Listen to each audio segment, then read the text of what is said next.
Bawi na lang next Sayang. time. Nice game, guys. Later na ako. Okay lang yan, Mimi. You're making progress naman eh. Basta, focus ka lang sa atin. See ya. Sa atin? May kami na ba?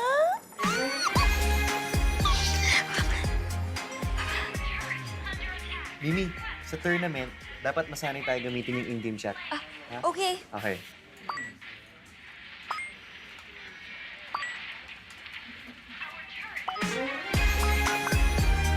Hoy! Mimi, yung turtle! Sorry. Let's go. Uy, nice presentation kanina. Oo nga, nice one. Siyempre, para tapos Grabe. agad. Hello. Uy, Mimi, may new skin yung Esme, oh. Cute ng fit niya. Try mo kaya? Pwede naman. Sinong cute? Uy, sinong cute? Yung skin. Ay, skin. Uno. Pero cute nga. Alright, do you think matitipid ng Team Finance ang title nila this year? Pero grabe rin ang kalaban nila this year. Malupit ang marketing. Ito na ang team nila. 1, 2, 3, 4. Where's your fifth member? Kailangan, ayan na siya! Marketing! Very old and very proud!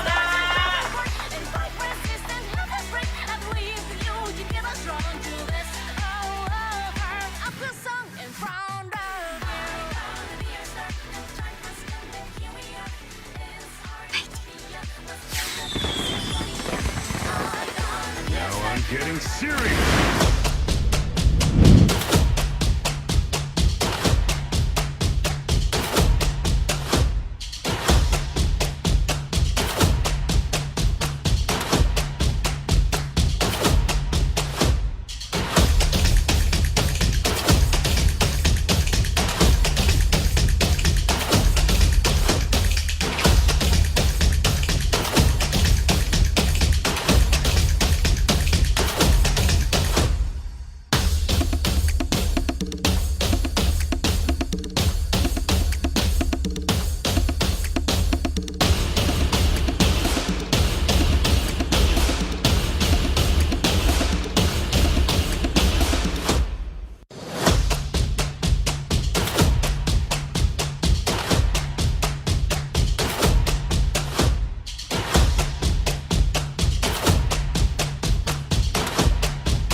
Malakas, Pilipinas, malakas kahit anong lane, we become the monsters.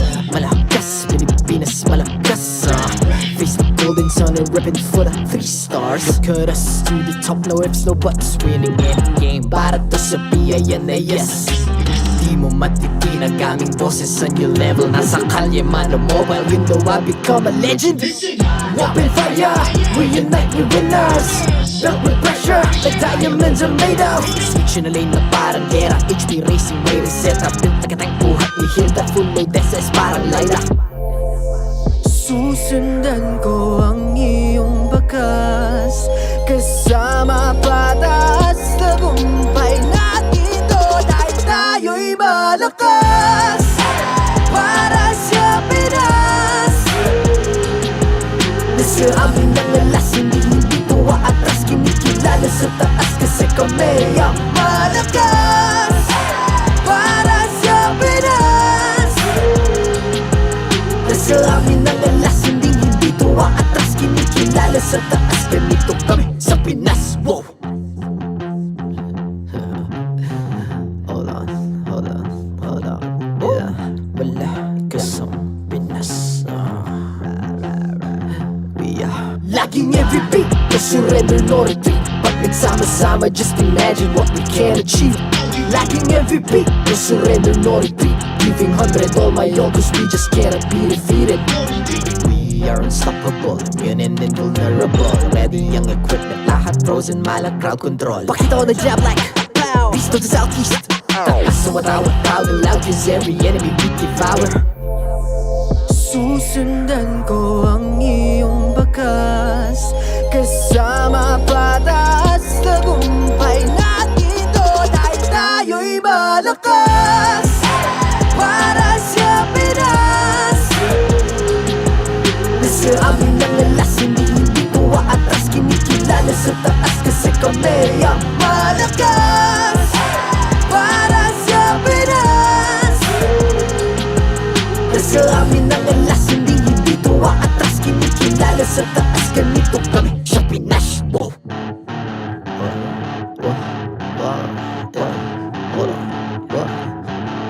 Malakas, Pilipinas, malakas. Kahit anong lane, we become the monsters. Malakas, Pilipinas, malakas. Face the golden sun and weapon for the 3 stars.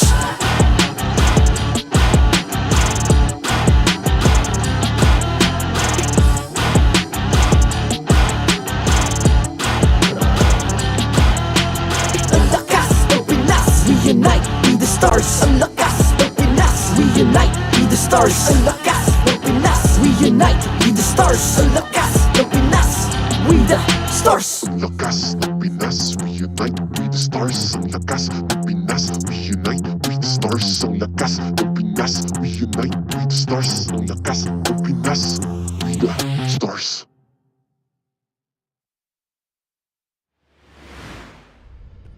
The 13th season of MPL Philippines is brought to you by the following sponsors. Smart, the official telco partner of MPL Philippines Season 13. Infinix GT Series, outplay the rest. Experience the MPL PH Season 13 action live at Shooting Gallery Studios. Tickets are now available on our official ticketing partner at /event.com. Don't miss any MPL PH action by following our official Facebook page and subscribing to our YouTube channel. Follow MPL PH on TikTok as well for more content. And don't forget to like, follow, and subscribe to the official accounts of MDL Philippines. To ensure the equality and fairness of our games, MPL Philippines is also monitored and supervised by the Games and Amusements Board.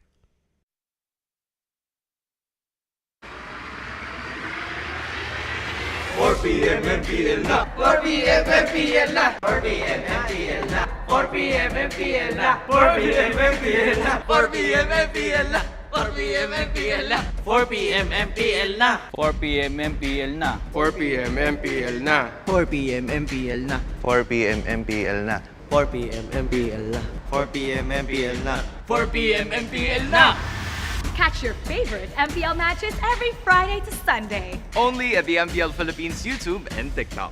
4 p.m. MPL na! 4 p.m. MPL na! 4 p.m. MPL na! 4 p.m. MPL na!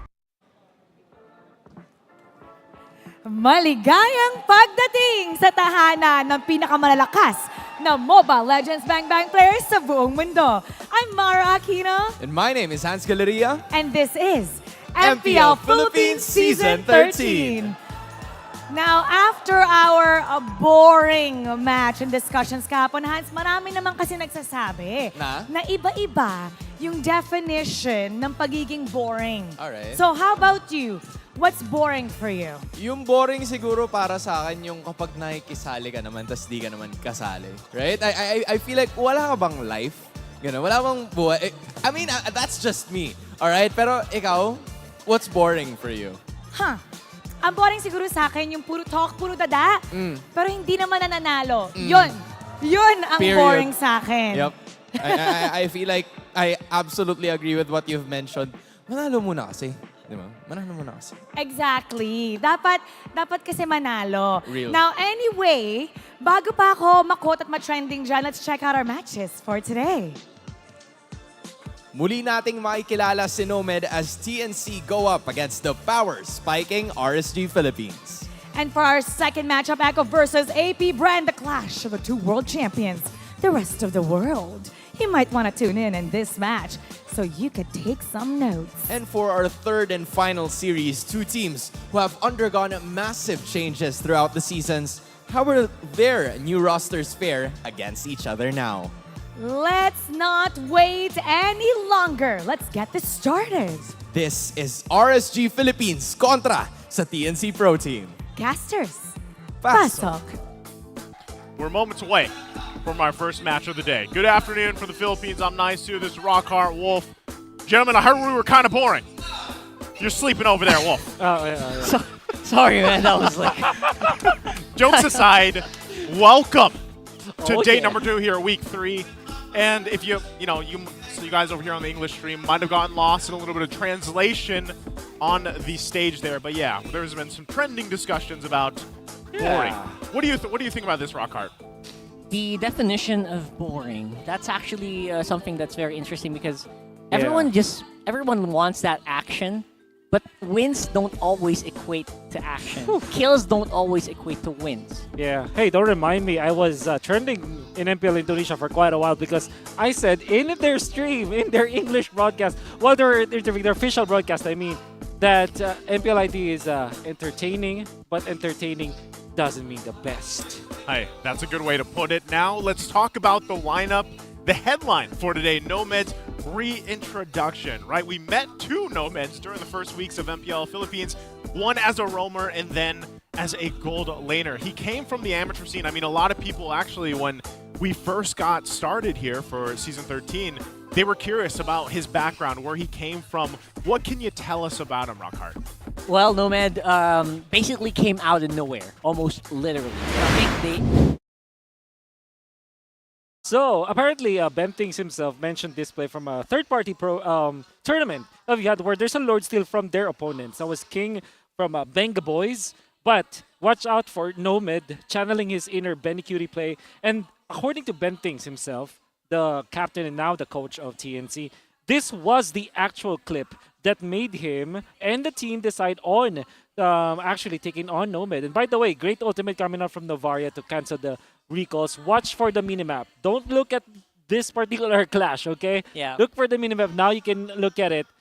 This, by the way, won a best of 7 7-game series. 3-3, and now it's 4-3 in favor of Nomad's team.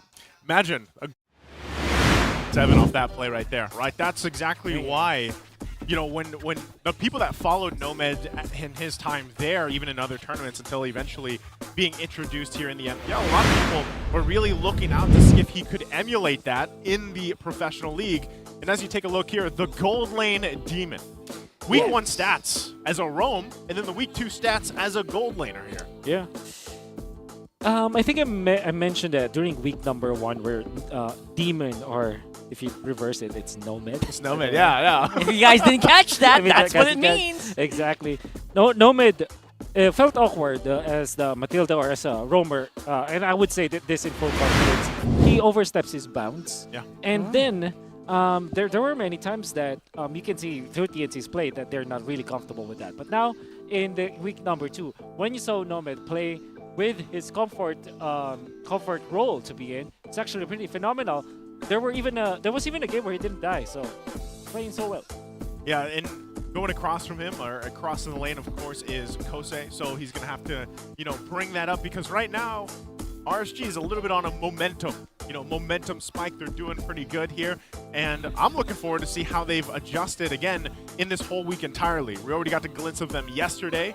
So what do they bring today? Let's go ahead and welcome our marshals who will officiate the match. They're here to ensure the fairness and, of course, the integrity of our games.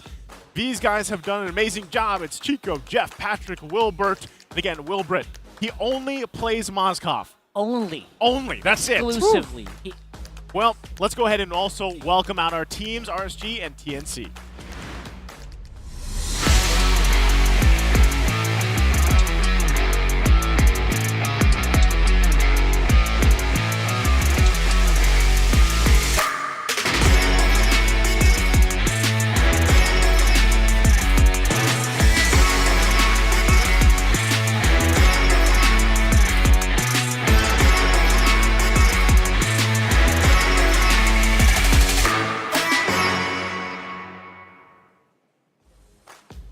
After claiming a resounding victory yesterday, will the Raiders extend their reign of triumph against the Ascendant Phoenix with another decisive win today.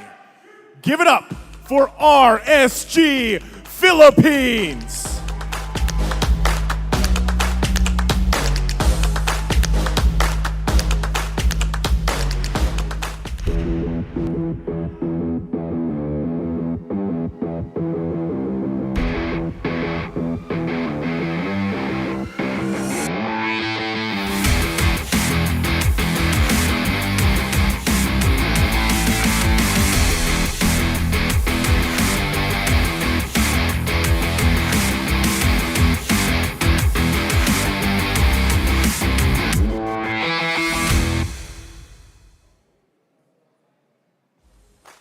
After kindling sparks last week, is it finally the Phoenix's moment to ignite their fiery ascent? Will their scorching intensity overwhelm the Raiders' fortitude? Ladies and gentlemen, give it up for TNC Pro Team!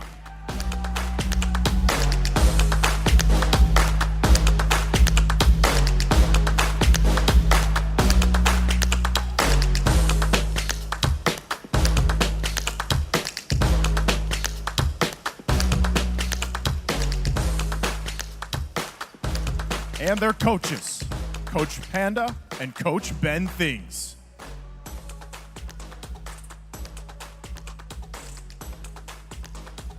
Let's get ready to start day 2 of week 3, RSG versus TNC.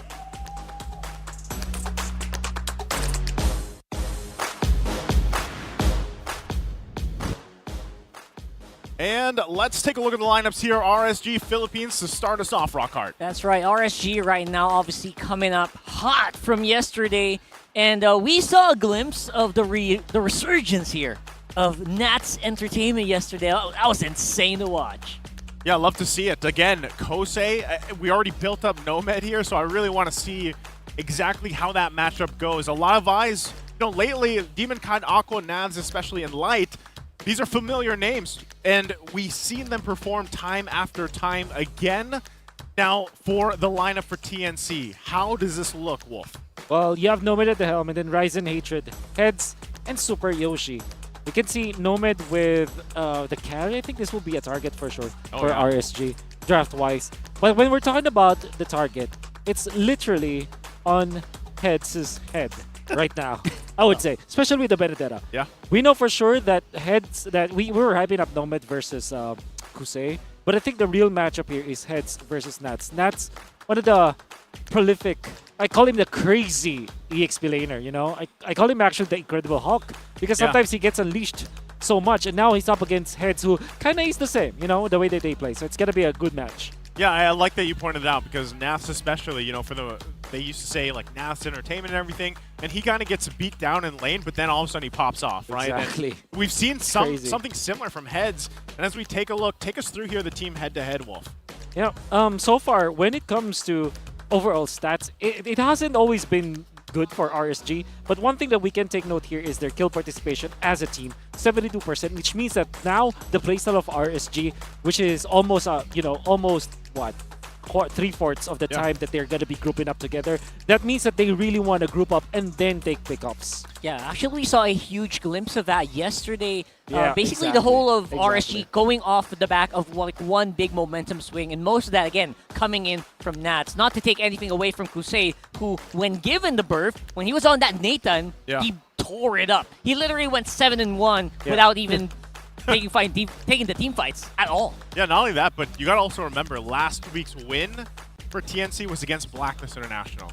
That was a big win for them. I mean, a lot of people were speaking about that too, and RSG did great things yesterday, so this is a kind of momentum in different forms here for both these teams.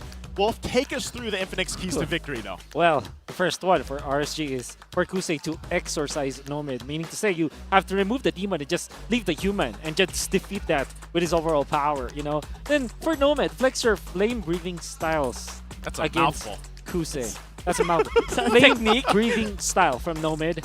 Maybe it's mainly his his antics outside of the game, but then lastly, final resources to gold laners.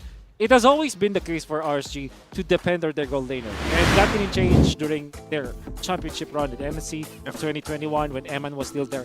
2022 and 2023, still the same. And I think that's very true for RSG, the way they operate. Now, it's up for TNC how they can answer that approach from RSG. Yeah, and I can't wait to see this matchup, but also, real quick, the MPL PH's live stream viewer rewards are now available. So come and watch the MPL matches in TikTok to join the goodie bag lottery and be one of the lucky winners. Yeah, very important, guys. All you got to do is right there. Go to TikTok, go to MPL Philippines TikTok channel at MPLPH_official, and then you just click on the live stream, right? Once you're on the live stream, look at the top left of your screens and join the goodie bag lottery, okay? Top left. There's going to be a goodie bag there. Get it. So it's somewhere up there, right? Somewhere up there. But wherever you're watching, I think we have a lot of things in store for you guys on all the platforms that you're watching, so definitely keep a lookout. But right now, definitely want to get that goodie bag on TikTok. Now, we're just under 30 seconds away from the draft here. We already kind of painted the picture, exactly kind of what to expect. A lot of eyes for Nomad, of course, but, you know, so far, even meta-wise, Wolf, and I know you love to break a lot of this down, but meta-wise, I still feel like we're somewhat, I don't know if you would align with this, but I feel like we're like 80%. We've developed 80%. This 80%. 80%. There's still this 20% that is like leeway, and we're seeing a lot of these experimentations happening. Weird things, if you will. Gourd, if you will. Yeah. Let me increase that 80% to 85. Whoa, 80%? My goodness. And this 5% came just yesterday. 2 heroes, Masha and Luyi. Okay. Those 2 heroes will shape the meta now. And how about that? First ban from RSG. First ban from RSG is going to be the Masha, of course. There's been a lot of these adjustments for the heroes as well. Blue side win rate, though, this has gone down, by the way. Back in like week 2, I think this was like 69%. Now we're here, 43. But we'll see. Again, this is also interesting, too. Every time I see this, Coach Ben things, drafting against, of course, Coach Panda, you know, like going from player to coach, of course. Exactly. But we get through this first phase here. You're seeing Ruby taken out. I saw your clip as well, Wolf, with this about Ruby really fitting well in the XP lane. That's right. And I tried it myself. You were right. Can't confirm. Works really well. Confirm. But also the kind of still the priority on some of these support roaming options. The Angela very strong. And then even on the flip side, Nolan is still targeted for a lot of these teams, especially against a jungler like Demonkind. Yep. It's going to be Joy, probably. But they banned Novaria. Joy's open, so is CC, as well as Xborg. These are the priorities right now for the metagame. And not because they are like the strongest, it's just that they're the easiest to kind of put into any kind of composition. So honestly, for RSG, I will not be surprised if they pick up the CC first instead of or CC or Xborg actually as their first pick instead of going for the Joy, knowing that Joy is not the strongest hero right now from the jungle. But definitely, if you plan it properly, like if you ban the Kaja or you take it away from your opponents, it will be a massive play. Fredrin instead. Interesting start here. Obviously, I really like what you said there. Like, you don't always have to get whoever's like super easiest. Yeah. Although obviously they're super powerful, like the CC or Xborg. But yeah, if you get the Xborg, it's also almost immediately a great counter to heroes like that. But then there are also openings like the Paquito, who are really tearing it up, and we saw that yesterday. Paquito like two-shotting an Xborg out of Firaga armor, and then just reloading back in and going in for the kill. So there's things like that you always have to keep in mind here in the XP lane. Yeah, that's what I love about the XP lane, man. It's so, like, for a long time now, it's been pretty flexible. It's very impactful throughout every series, every game. My question is, what about Chip? When does Chip come into play? He's available, right? I just want to make sure. He is available, but correct. Is he not that, like, good? Yeah. I gotta say, nah, it's not. It's not that good right now. Well, maybe he eats because chips for a passive. That is true, and I'm not sure if that's a superpower because he teleports around the map. Anyone can eat a chip, though. Right? But none of the other heroes do. That's true. That's true. No, okay. I have a take on that might be a little weird. Where is he struggling? Yeah. I love the teleport. Like, oh my goodness, wow, what a teleport. But you take away from a roamer. You take a roamer out of the equation. You take someone who could have been like an Angela. You could have taken someone who could have been like a Matilda. Yeah. Imagine the trade-off. And some teams just aren't ready for that yet. Yet. I say yet because I'm hoping.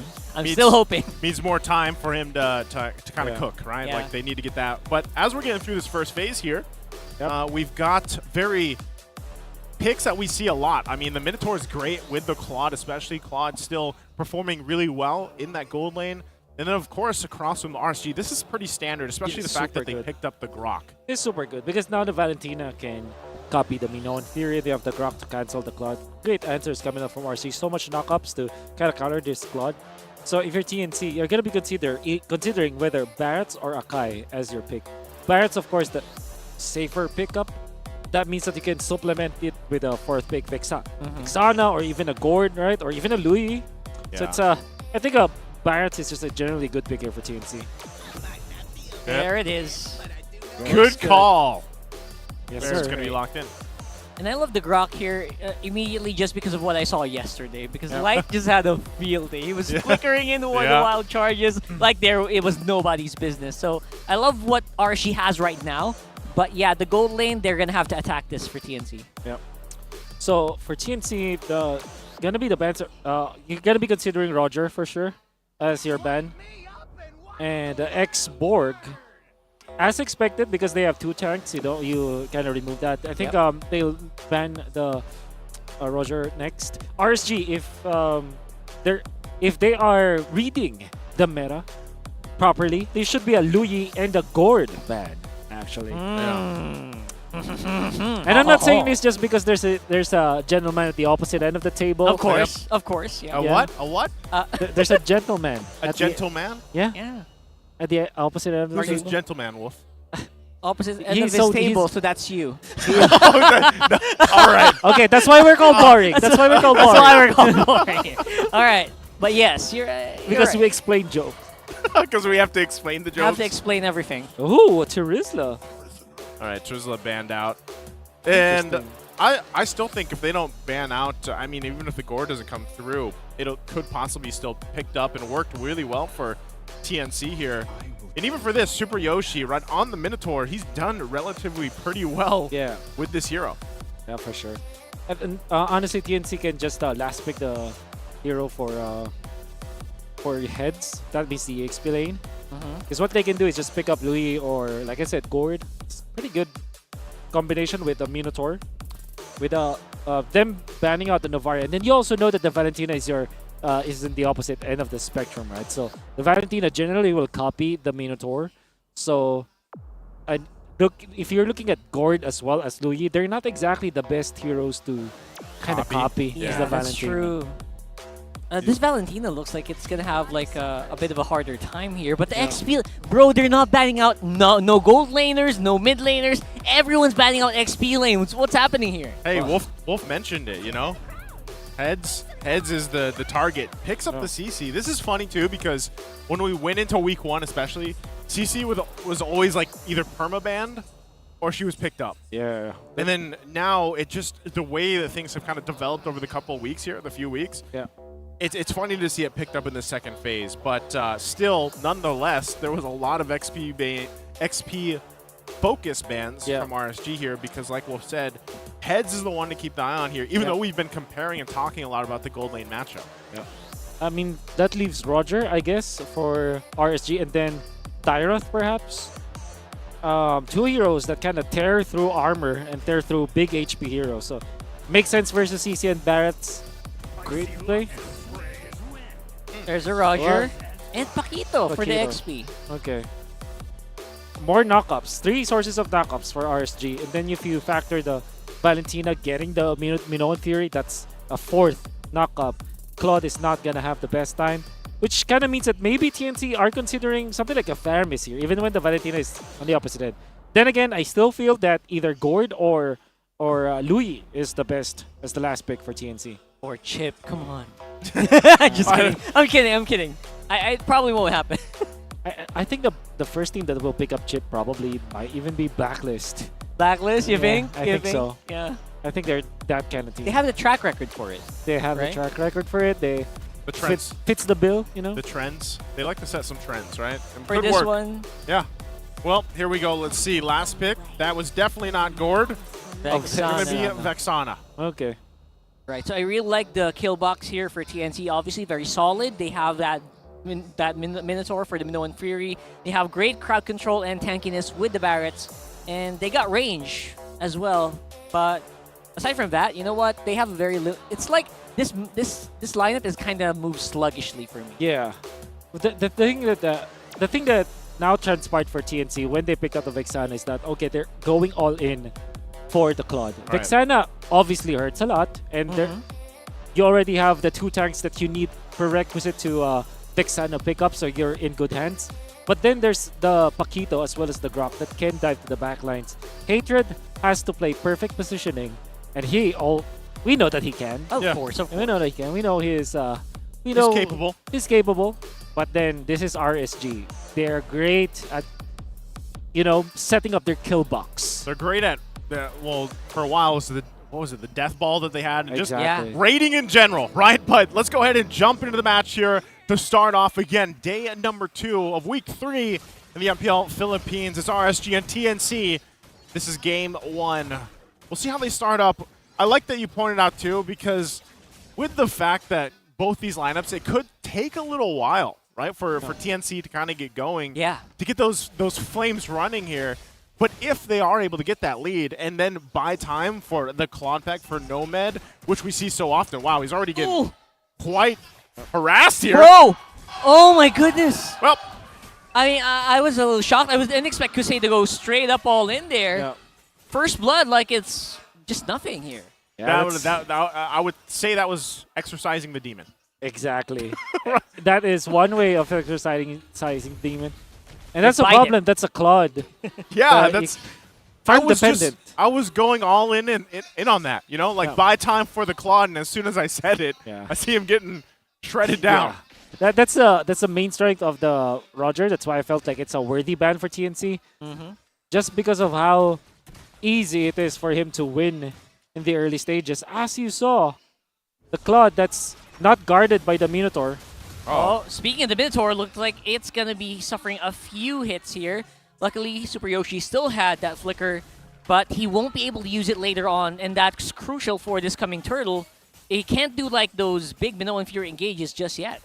And so he's not going to have that available to him. Turtle's up here in about 10 seconds, so we'll see both the teams kind of rotate up on this side, also trying to get that level 4 available to them in the XP lane and work through that. Now, once again, with the lineups here, Wolf, the better chance for the objective, is it for RSG? Ooh. I think it's pretty even, honestly. Especially because Valentine is going to get level 4 anyways. So you can copy the Minoan Fury. It's going to be a 50-50. Oh, they're let's have a look here. Obviously, Nats trying to chip away at the HP of heads here. Turtle is going to be low. All the damage going straight into Demon Kite. And it's Ryzen who gets the retribution on the Turtle.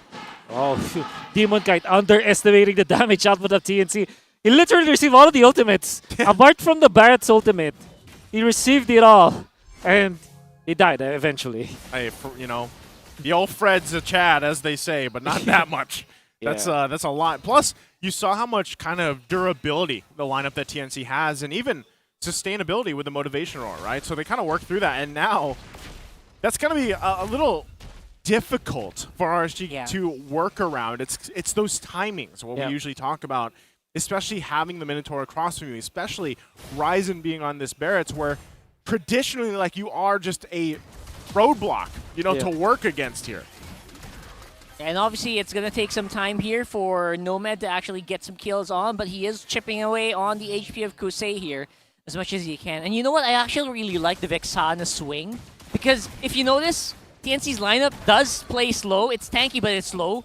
But with the spike that you get from Eternal Guard, it kind of... there's a threat. There's always going to be a threat here for TNC in the early game.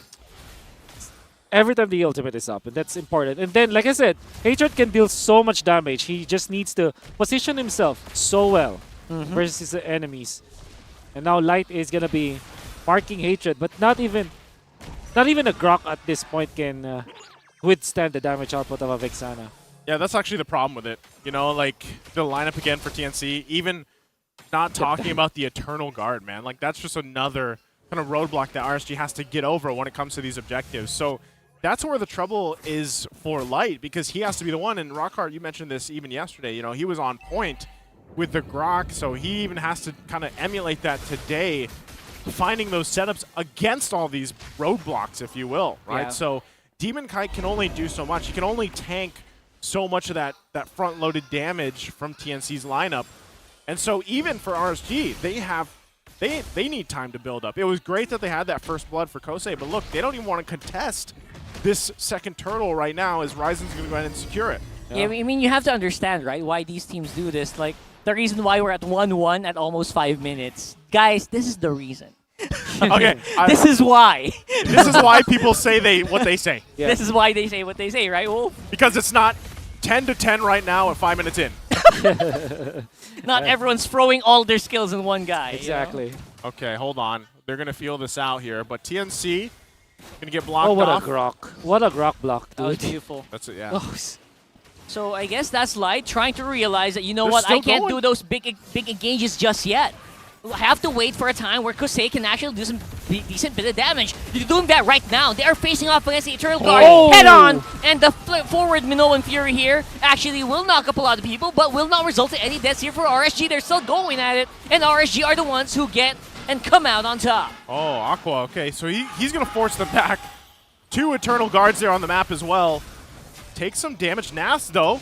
Big movement here from Nats. Make sure that, you know what, TNC, if you're not careful, someone's going to get bursted here. So keep your eyes on the map. You see what I mean by the timings? Yep. Is what RSG had to kind of master with this matchup. Oh, man. No. Oh, Nomin has been trying to do that for quite a while now. He's trying to bait the Lycan Pounce into the turret. He's tried it for, what, 3 or 4 times? Finally nailed it, but Kosei is way too tanky at this point. And yeah, you were talking about timings. Yep. RSG had a wonderful timing out there just to try to guide TNC. And not only that, Nats was able to push top. That's why RSG easily got the lead after just one clash, just because of their superb macro, I mean. Yeah, and actually that helps so much, especially when you have a Paquito, right? You want that Paquito to be so mobile. You want him to not be always managing the lane. So breaking that turret on top side means that, okay, TNC, activate your radar. Yeah. Or someone else, someone's going to disappear off the map. Yeah, and I like what Aqua's been doing, too. He's been holding on to Hatred's ultimate. And now they're going to battle here for the 3rd turtle of the game. They're going to feel it out. They go for it. Oh, looks like it's going to be a little bit more of a contention here happening for RSG, but a lot of their skills are actually missing. And now it's going to be a turtle for TNC, and the fight is not going to look pretty for them as well. RSG going to have to back off. Whoa! Whoa, nice pullback there. And Kosei barely making it out there alive. What happened there? It was TNC just pouring all of their resources onto one hero and basically hitting their shots while RSG didn't.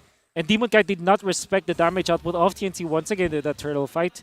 There was also the factor of Nats not having the actual good flicker play, like offensive flicker play, which kind of allowed TNC to have a better position despite them not having the flicker onto Hatred. So I can sum it up to just TNC having the better skill shot, you know? Yeah. And throwing out those skills.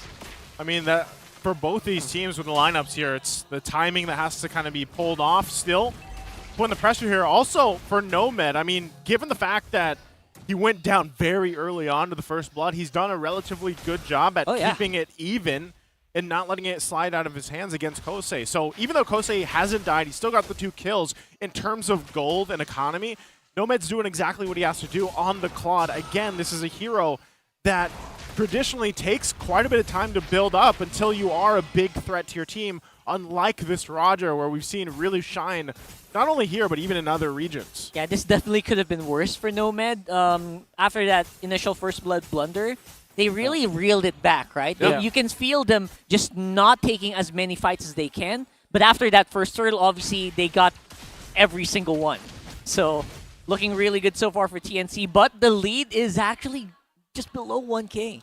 And quietly out there, though, Heads is slowly racking up the items, and later on, he will be almost unkillable by RSG.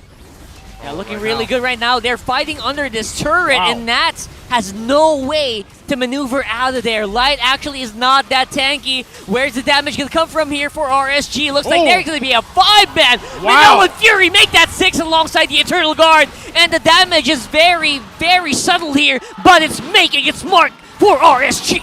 Still going. They get the double on Super Yoshi. What a set from Aqua. Yeah, this TNC overextending. Especially after they got the kill on the Nets, they wanted to go for more. But they did not communicate that they don't have the Purify anymore on Nomad. And that's the reason why they didn't have the damage output afterwards. And RSG just strikes back. Wow, they're going to go right for that Lord, as they should. Again, couple seconds here for the rest of TNC to get up. They're not going to get here in time, so they got to give up this objective after losing a devastating team fight where they thought they had the upper hand. We're going to take a look at the replay here in just a second. Yeah, you know what? These are the moments where I think adrenaline is the enemy. Look at that. Look at that. Wow. Oh. Man. There's no other way to describe it. Well, no there is. Purify and Nomad. The chef's kiss. The chef's kiss. Beautiful. What does your sticker say? Beautiful. Beautiful ML. Oh, yeah. Beautiful ML. Yeah, has to be in a Filipino accent. Yes. Yeah, it doesn't sound right if it's in Beautiful. English. Beautiful ML. Make work. the F a P. You can make it work. Make the F a P. Yeah, do it. And imagine you as double O. Beautiful ML. Beautiful.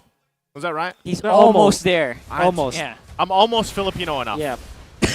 All right, top lane. Oh, man, the Assault Guardian's continues? barrier. Look at this. Oh, what That a is cutoff. so good. It forces Nomad and, Hatred and Heads to look for a way to navigate this. And while they were doing that, RSG takes the turret. What an architect. It's like the wall that he built really blocked off TNC.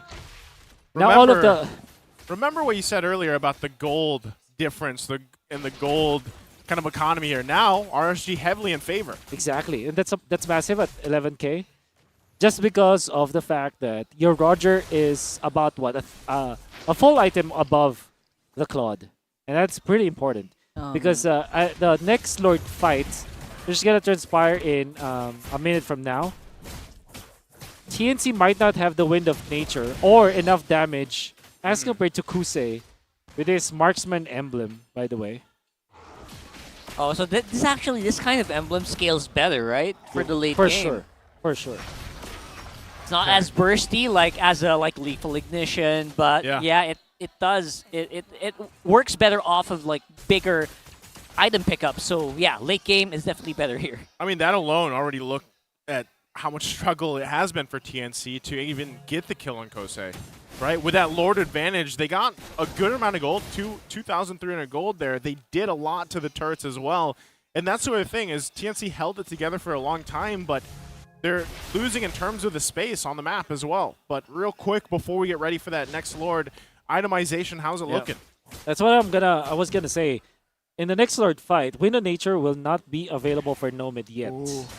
While for RSG, you have Kusei with Blade of Despair. Works well with the passive and also the skill 2 of the Wolf form, wherein you can smell your opponents when they're low and you deal bonus damage. Couple it up with a Blade of Despair, Kusei will be, snacking on TNC. Oh, yeah, man. if you're not like a Barats or a Minotaur, you better watch your back. Yeah. 100%. That's kind of what we've seen again. The strength of the Roger pick doing really well so far. Light's got the information here that they need. The rest of TNC wants to get in this zone, but also look at the bottom side, the pressure. This is what Naz loves to do. So he'll go ahead and clear that out, but already pushing for the Lord. I don't know why, but TNC are barreling through this HP of this Lord here, but they are going to be suffering from a setup as well from the Minoan Fury of Aqua, and now it's going to be a bit of a 50-50 here on the Lord take. Both jugglers are low, and it's going to be Ryzen on top, but it is Nomad who takes that Lord. Oh, he's unleashing the demon right now, but look at the top side now. Oh, it's the double. The cleanup. The cleanup was there, but TNC did get the objective. It was Nomad that finished off that Lord there. So now he's got to defend the base against 2. Yeah, it's going to be difficult, especially with not just walking by casually. And even with the Lord on TNC side, they will lose their inhibitor. Big props to Ryzen, just clinching and holding onto the Daytona's welcome at the right moment when both him and Demon Kite were low. And because of that, they secured the Lord. You can see through the replay, it's once again Nats making it work for RSG. That's what I like to talk about. XP lane impactful throughout it. Again, another nice setup here. And even though Nats joins the fight a little bit late, he still chases the right targets. And even down by the Lord, you see what Wolf was talking about. Yeah. Ryzen holds on to that Daytona's Welcome, gets it off on Demon Kite. They handle the Lord really easily, though. But what I'm wondering is, TNC, what can they get out of that, right? They got the Lord, but they haven't got any turrets yet. Yeah. It's mainly, at that point, the Wind of Nature for Nomad would have been a perfect solution. It could have taken out Kusei, who does not have his own Wind of Nature, right? So now that he has it, maybe now TNC will feel a little bit stronger and more confident. They just have to wait for their flicker play on the Minotaur, on Super Yoshi. But now Nomad with a Purify, it's gonna be a winnable fight for TNC. Despite them struggling by 3.7k, RSG needs to still respect the late game scaling of TNC. Yeah, late game scaling, especially the fact that we say this a lot with Claude, the impact that he can have in these later team fights, especially when we get towards that 18-20 minute mark. And, you know, you already mentioned he has the Wind of Nature now, too, as well. That's available to him. So, really, when you look at this, I mean, look at the gold benefit that they got from the Lord, right? It really wasn't what they wanted. They kind of just bought more time, and maybe that's the answer in the long run. Oh, man, maybe they have summoned Demon with that gold lead. Goal difference, I mean. Oh, that is fitting, Wolf. That's fitting, for sure. Could work. We'll see if it's enough. But, I mean, in terms of gold, he's quite down from Kosei. So, really, when he's building that last item here, it still comes down, once he's fully item locked, is really the setups, right? The setups coming through. And so far, I got to say, Aqua's done an outstanding job at setting up for RSG. So, TNC, on the other hand, this is now in terms of, all right, Super Yoshi, it's your time to shine. It's actually the most surprising because Aqua has been doing the more aggressive Minoan Furies compared to the actual Minotaur. That's what I'm saying, yeah. Light got the orange buff. And that means, well, Ryzen is maxed out anyways, but that's damage that you take away from TNC. Yeah, so right now, buffless. Yeah. Ryzen's going to go ahead and take quite a few hits. Still taking nice pull, though. Oh, okay. Actually pretty good. Things are becoming really 50-50 here so far. Kusei stepping on that, on the so-called teamwork. So no more Purify for him, so now they're going to work with that. Nav's coming in from the backside, though. They have to be careful about displacement. Hatred! Oh, Hatred!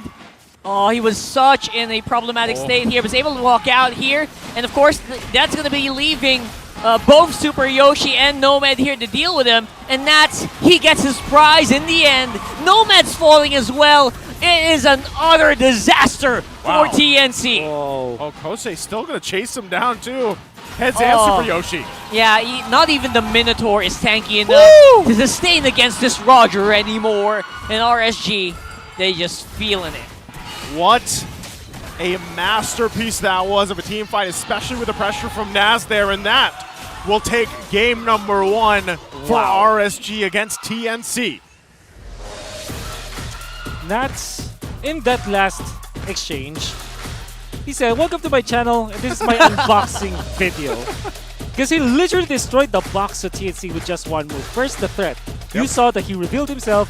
Hatred did not know what to do, and probably Hatred is actually, dragging his map away from Vision because he did not react quite fully, like an instant reaction. And what happened was, Nats was able to put it low without even having to burn the flicker or anything. And then the next fight, he just dispersed TNC, and TNC could not form their own box, and they just lost the fight just because of what Nats did. Yeah, Nats is unboxing.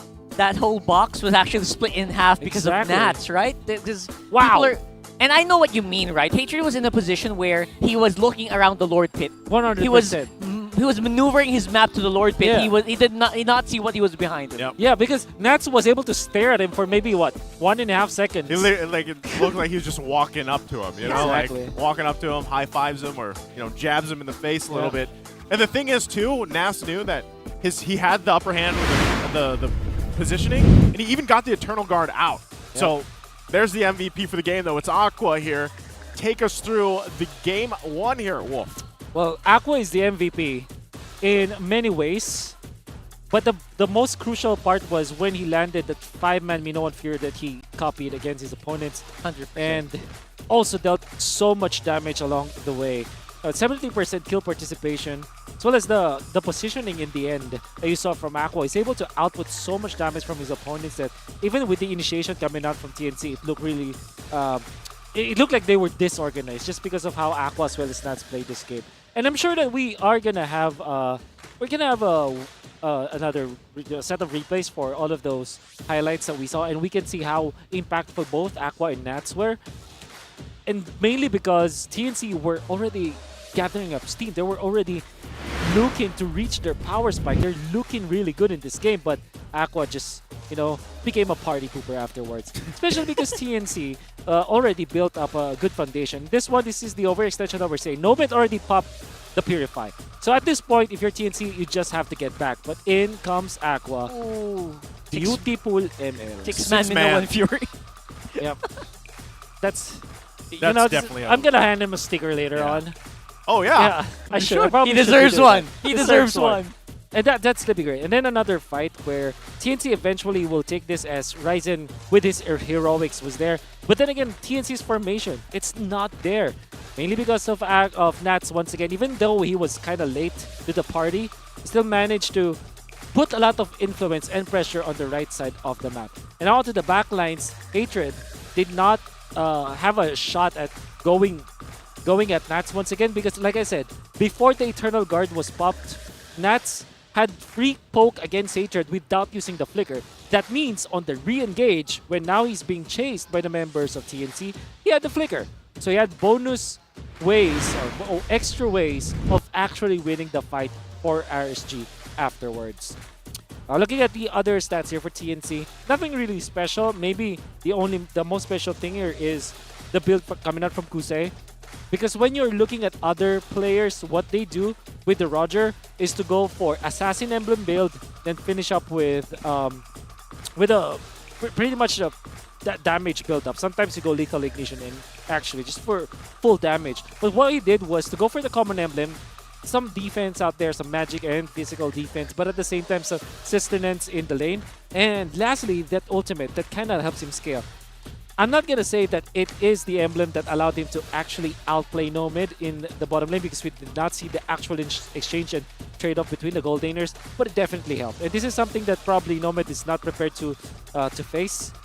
Then again, for TNC, despite their loss, you cannot deny the fact that there was a point in this game where they were leading and they were taking charge. It's just that Aqua was a problem for them. 8 total assists is the best wingman of this game. And for TNC, you can see that they couldn't find the way to kind of manage the lanes once again. If you remember the fight onto the bottom lane, where TNC tried to push and tried to get a kill, and then it ended up to be a disaster, a 3-for-1 trade-off. RSG also utilized Nats to destroy the turret up top. So what I'm trying to say here is the overall macro management coming out from TNC wasn't that good. And if you're looking at RSG, this is a team that has been tested through time. They won a championship. This squad, just exchange Kusei for Eman. This squad knows how to win games, knows how to handle the macro, and they defeated their opponents with that particular strength that they have. Yeah, very calculated. RSG has kind of become, and even in the early part of the season, like, some of us were wondering how they would look this season. We've even heard from interviews and little videos that have come out that what their goals are, of course, for the season.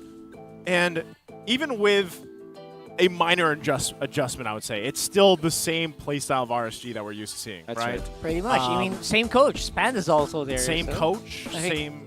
Dahlia played yesterday. So. Yeah, it's there. And I think, again, if you're TNC, the things were there for them. They just didn't pull it off the way they were looking for. So real quick, before we talk more about the next game ahead of us, Outplay the Rest. It's brought to you by Infinix, the official sponsor of MPL Season 13. Yes, guys, be unstoppable and outplay the rest. That's the Infinix GT series.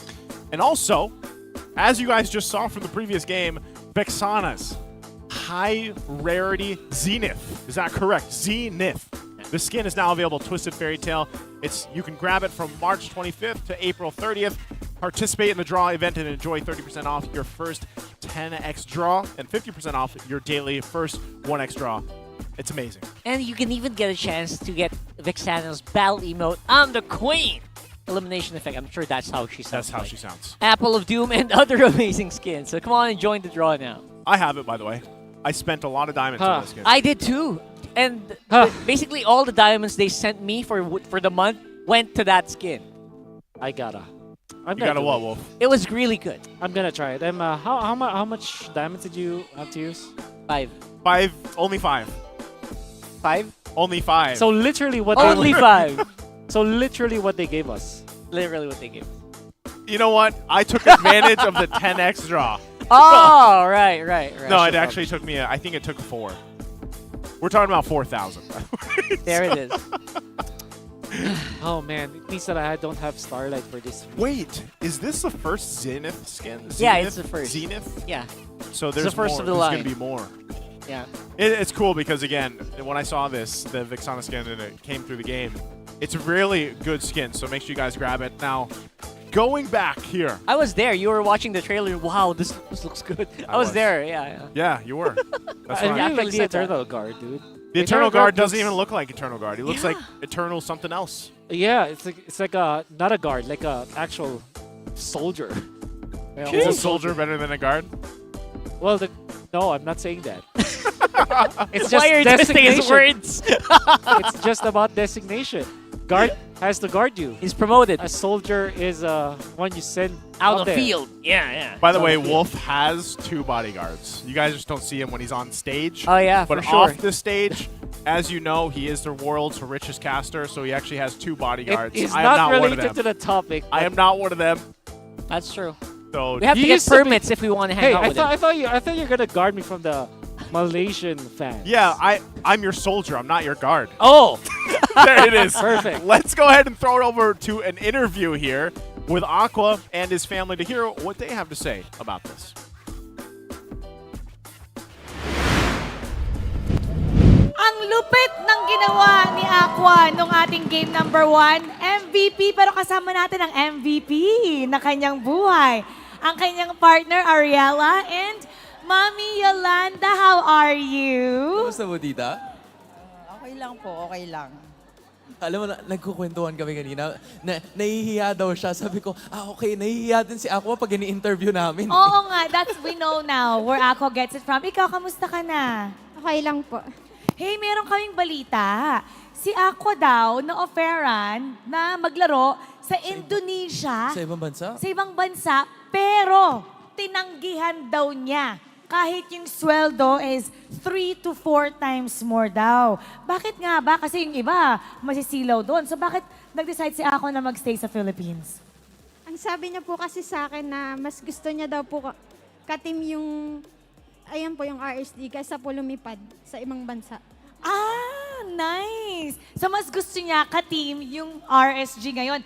Pero ikaw, anong sabi mo sa kanya nung in-offeran siya? Siyempre, mataas yung sweldo kasi magiging import siya. Anong sabi mo sa kanya? Go ka doon or dito ka lang sa akin? Anong sabi mo? Sabi ko po sa kanya kung ano po yung desisyon niya, okay lang po sa akin. Support naman po ako kung ano yung gusto niya. Ay, supportive. That's so nice. Supportive. Okay, final. Nakikinig si Ako ngayon. Ang gusto mo sabihin sa kanya? Good luck po palagi and lagi mong gagalingan. Ah, nice. That's so sweet. Okay. Mommy, Ariella, babato na natin sa ating casters. Okay. Sabihin natin, casters, pasok. Okay, game? Alright. 3, 2, 1. Casters, pasok. Thank you so much, Mara Hands. Great to hear from Aqua's family. That was his wife and his mom. That's news to me. I didn't know he. That was news to me too. Yeah, I didn't know he had a wife, but hey, good job, Aqua, and great game you had the last one. And then what they talked about too there, again, it was mostly in Filipino. It's, again, he had an option and he played, to go overseas. There's a lot of Filipino players, obviously, that have that option presented to them. Yep. And his wife supported him either way, whatever his decision. But what was his answer? I think he opted to stay here in the Philippines, even when it was 3 times or 4 times the offer of what he's getting here. Yeah. It's not about the money for him. Not about the money, you know? It what was is it never about? about the money. It's I about guess. GGRSG. It was about GGRSG. I don't know. You gotta get that tattooed on your forehead, GGR. Oh, no. Oh, sorry. That's another trending That's thing. another. No. You know what? If we want to have an explanation of why he chose to stay here in the Philippines, yeah, maybe I should have him on my podcast. Oh, let's do it. You know what? A lot of fans, they don't want the PR stuff. They want the real deal. So Alright. yes, that's a good idea. I just did that. Let's set it up. Hey, you know what, Wolf? There's a reason you're the richest caster. Oh. Get those ads, bro. Anyway, check out his podcast. Now, Check out his anyway, podcast. this matchup, we're well underway at Game 1. It went to RSG Philippines. If you guys missed that Game 1, it was great. I mean, for TNC, again, it looked like they had things in control for a while, and we built up Nomad, especially in the lane there. I'm wondering, too, if, because of the rise of Roger, if you will, obviously more teams are going to want to pick him up or either ban him out, and I'm wondering if that shook things up enough for RSG against TNC here to give them that advantage. I mean, as we jump into the draft here for Game 2, there we are. We're at the 50% win rate for blue side now. It's going to be TNC on that side, taking up also the Novaria for their first pick. Yep. So to answer your question, I think it was. I personally believe that it should have been the ban in the previous game. If you're going to be looking back, it was Xborg and I guess I forgot the other ban, but that another XP-Lane ban, right? Yeah. Like I believe it was Terizla or something like that. Oh, wait, Terizla was from RSG. It was Terizla and Arlot. Terizla and Benedetta for TNC for RSG. So my point is that should have been the case. Now they go back to Fredrin and Ruby, but TNC they can go back to perhaps the Claude as well as the Minotaur. But that means that RSG will just pick up the Valentine and the third pick. So this might be a little bit of change. Well, Mino Baksha. This draft coming up. Okay. So you go Valentine if you're RSG. It's funny because last match we were also talking about why aren't they banning gold laners? Everyone's banning XP laners here, so maybe that might have been the possible swing there. Because that Roger was 2-0 yesterday. Exactly. Right? So I'm a little surprised it flew under the radar here. It's weird to see like Roger rising, like again, like in a way, because for the most part, I don't know how long back this was, but Roger was primarily like just a jungle, right? For the most part. I mean, at least on a competitive level as well. I'm sure you guys can think of one jungler out there that really loves the Roger. Roger, bro. Roger, bro. Season 7 and eventually M3, I think were the heydays. Yeah. Of that Roger. Oh, they go Lilia instead. Pretty strong, as Aqua is a very dominant Lilia player. And it's also a way for them to kind of slow down this Minotaur. Minotaur is always, always bothered by slows in general. And then you have so much control. I think Arlet eventually should be the man here for TNC because it has great combo with all of the heroes of RSG right now. We'll see what the focus still is going to be for the second phase of the bans here. We saw, and Arla is taken out of the picture, by the way. He's banned out, so it still could have worked out really well for them. But I think XP lane in general, there's so much room for impactful heroes right now in the current meta, the way things are developing here. So with that, there's the ban. It's going to be still the focus on the XP lane. CC taken out this time. CC, Arlet should be a given here for TNC. He's banned out. Oh yeah, it's already banned out. XP, more XP, right? More XP. Ban all the XP. Benedetta, maybe? I do what I want. Oh, Styra. Okay. Not the XP I was thinking about. XP, yeah.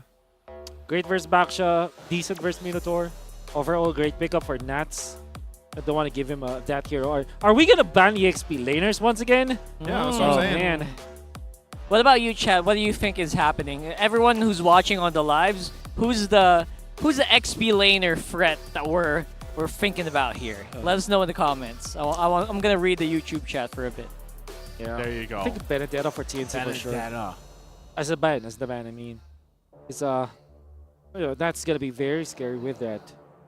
There's also that threat of the glue if you're TNC. So maybe you ban... If there is a Claude ban eventually, okay. So whoever banned the Claude wants to pick up the glue. That's what I'm thinking. That's okay. Interesting. So they're thinking RSG wants to take up glue. You are facing Huh? a cluster. The answer is Wow. the glue. Okay. That was Okay. You there? spot on. Well. Okay. All right. So now what? We go Roger. So what is the answer to the Roger at this point? There used to be a theory of Masha versus Roger, but Masha is already banned. Yu Zhong might be Carry? good. It's a one shot. And yeah, Carry should be good. I don't know if they're... Beatrix looks really good for TNC. Great combo with Novaria and Minotaur. You know what? I've been thinking about that hero a lot. Like, all right, you want to jump into my face? You want to face the shotgun? Yeah, that's a great way to answer it. It's not meta, but I don't know if TNC is used to do that. But I think if they're gonna approach this normally, this is going to be somewhere along the lines of a Clint. Yeah. Yep. I've personally had enough of Beatrix. Sure is the Back from Okay. M4, but it's the Bruno. Bruno's okay. It's a classic matchup. Yeah. Yeah. They have. Yeah. There's a world that Bruno can win, I guess, Yeah. in that matchup. That's I right. just feel like it's like Roger is just so aggressive that there's not many gold lane options that can just go toe to toe. Sure. Just yet. What if RSG swings this Ruby EXP, get Kaja? That Wolf. That's exactly what I was not thinking. Benedetta comes through, but this, you mentioned Benedetta earlier.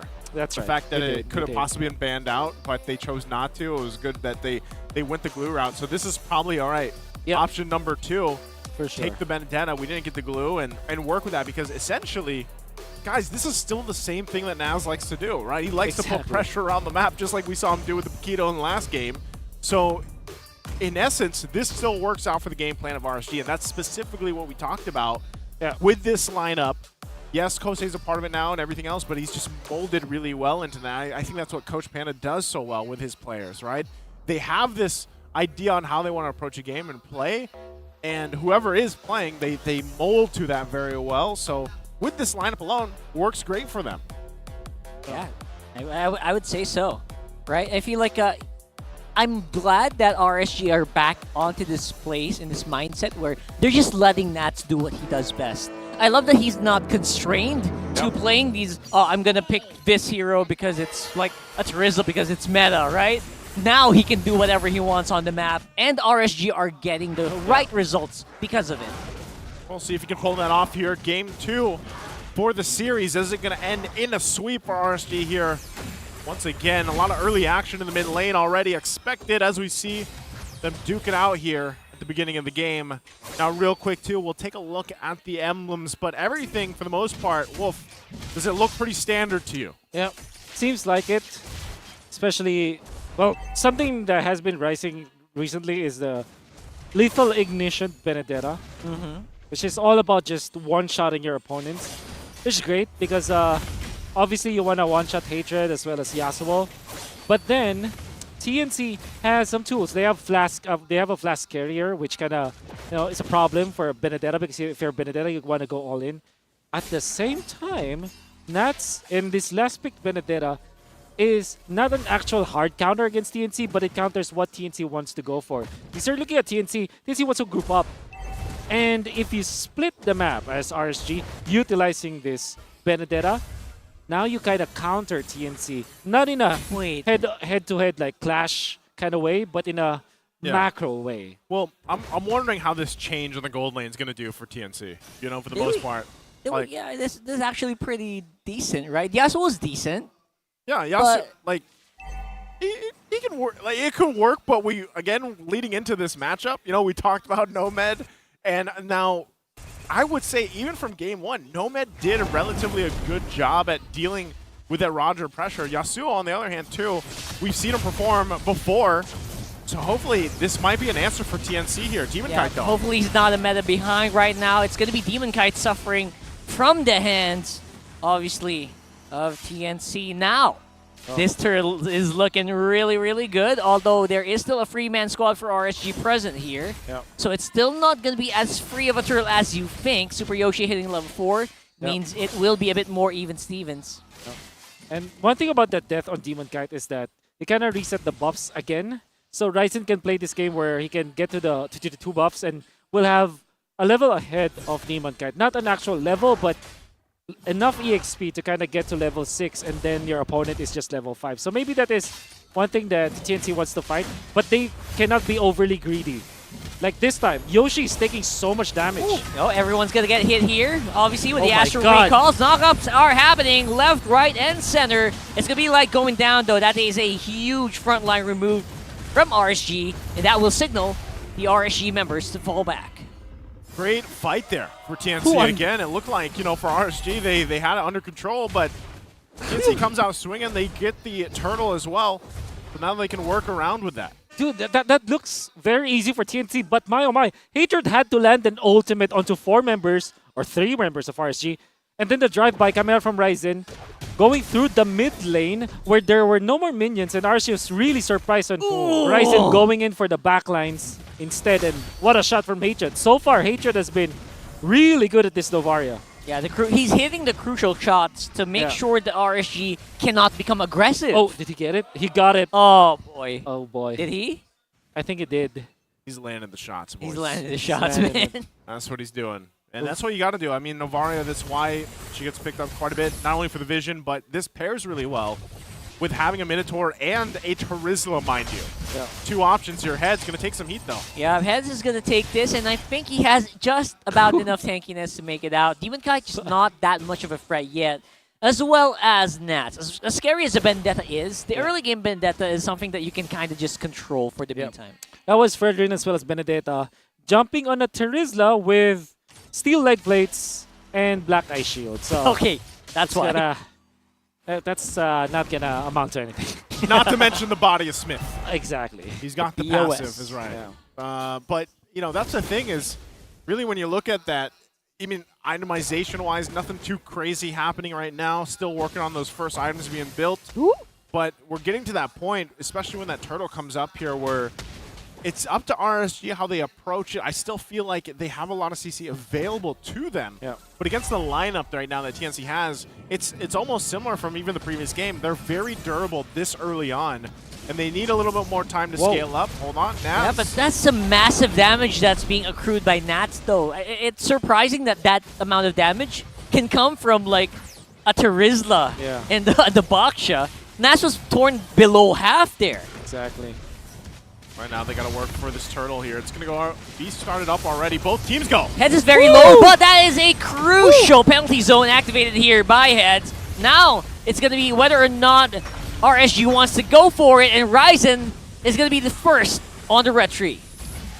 Great play there. Great discipline from TNC. Great positioning from Hatred as well. And then, you gotta take note for TNC.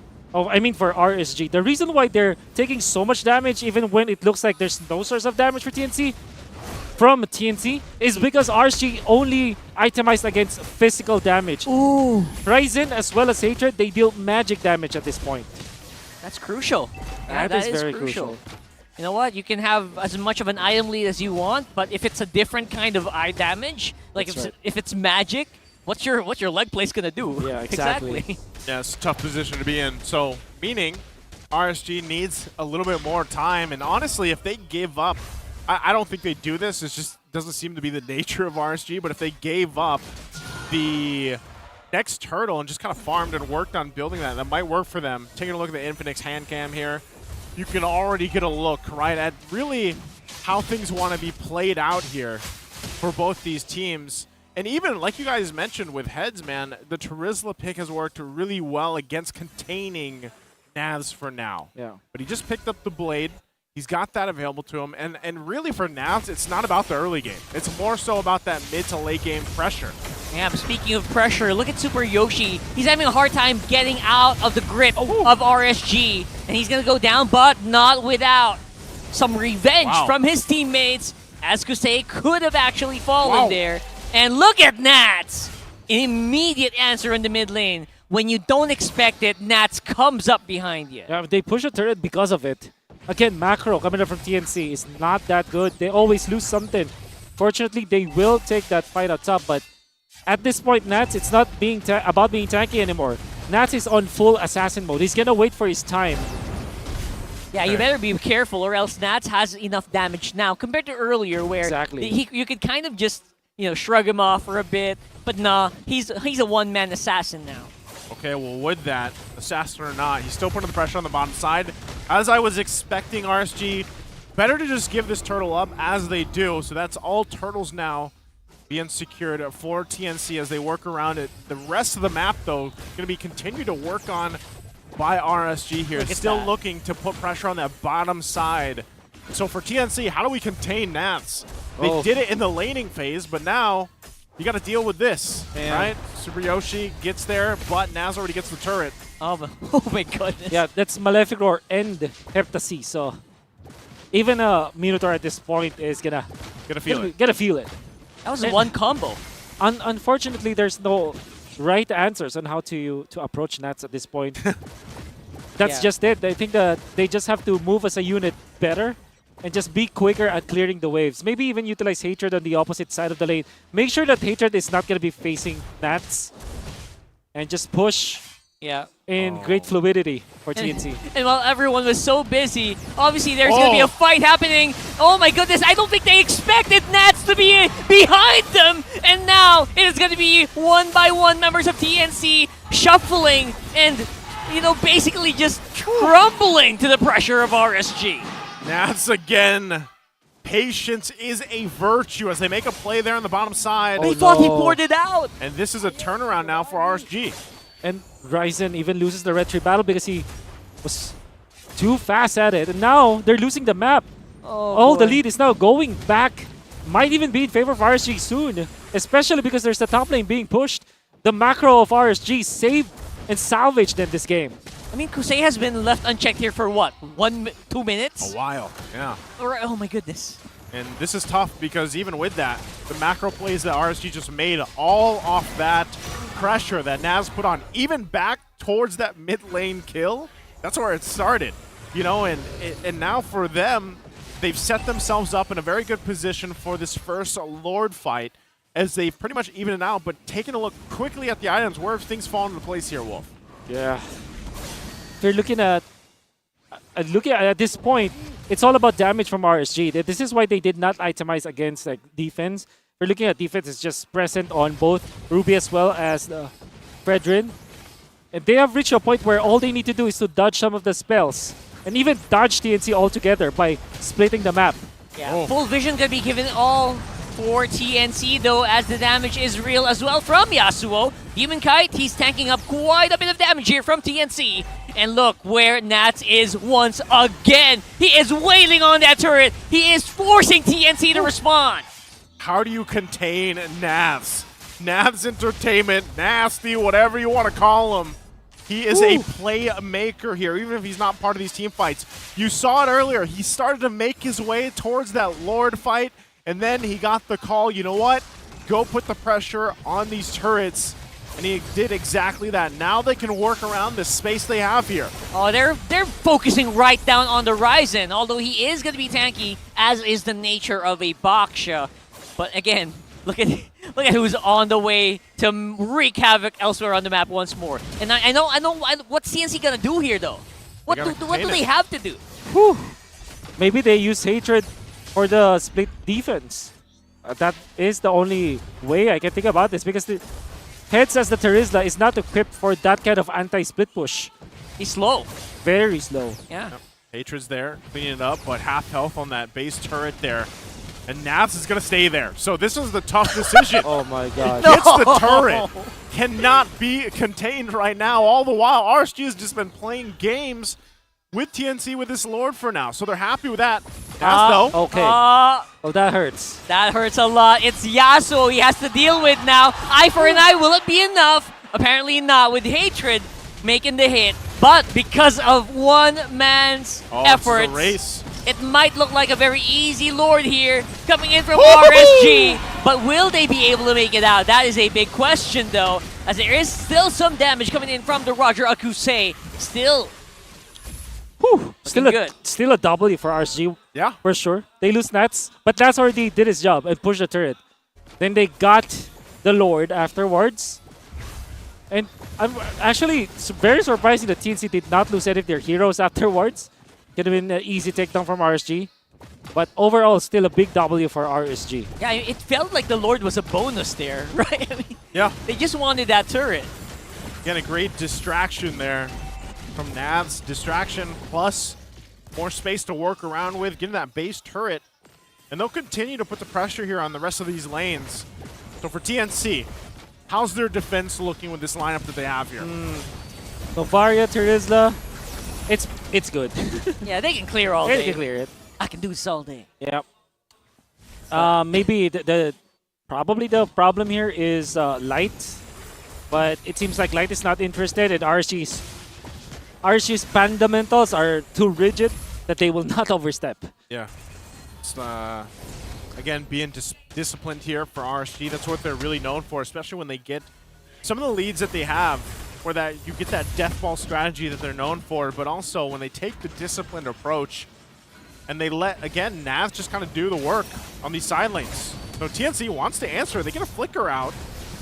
I mean, it's been a while since TNC actually got anything on the map, and that's because of that. They will try to take some fights here just to maybe get an advantage, and they are making people and bodies fly up onto the air, but Super Yoshi going to be suffering because of that. Now, Heads, he is going to be Retribution. He is super duper slow now, but some good damage coming in from RSG means that Heads might be in trouble.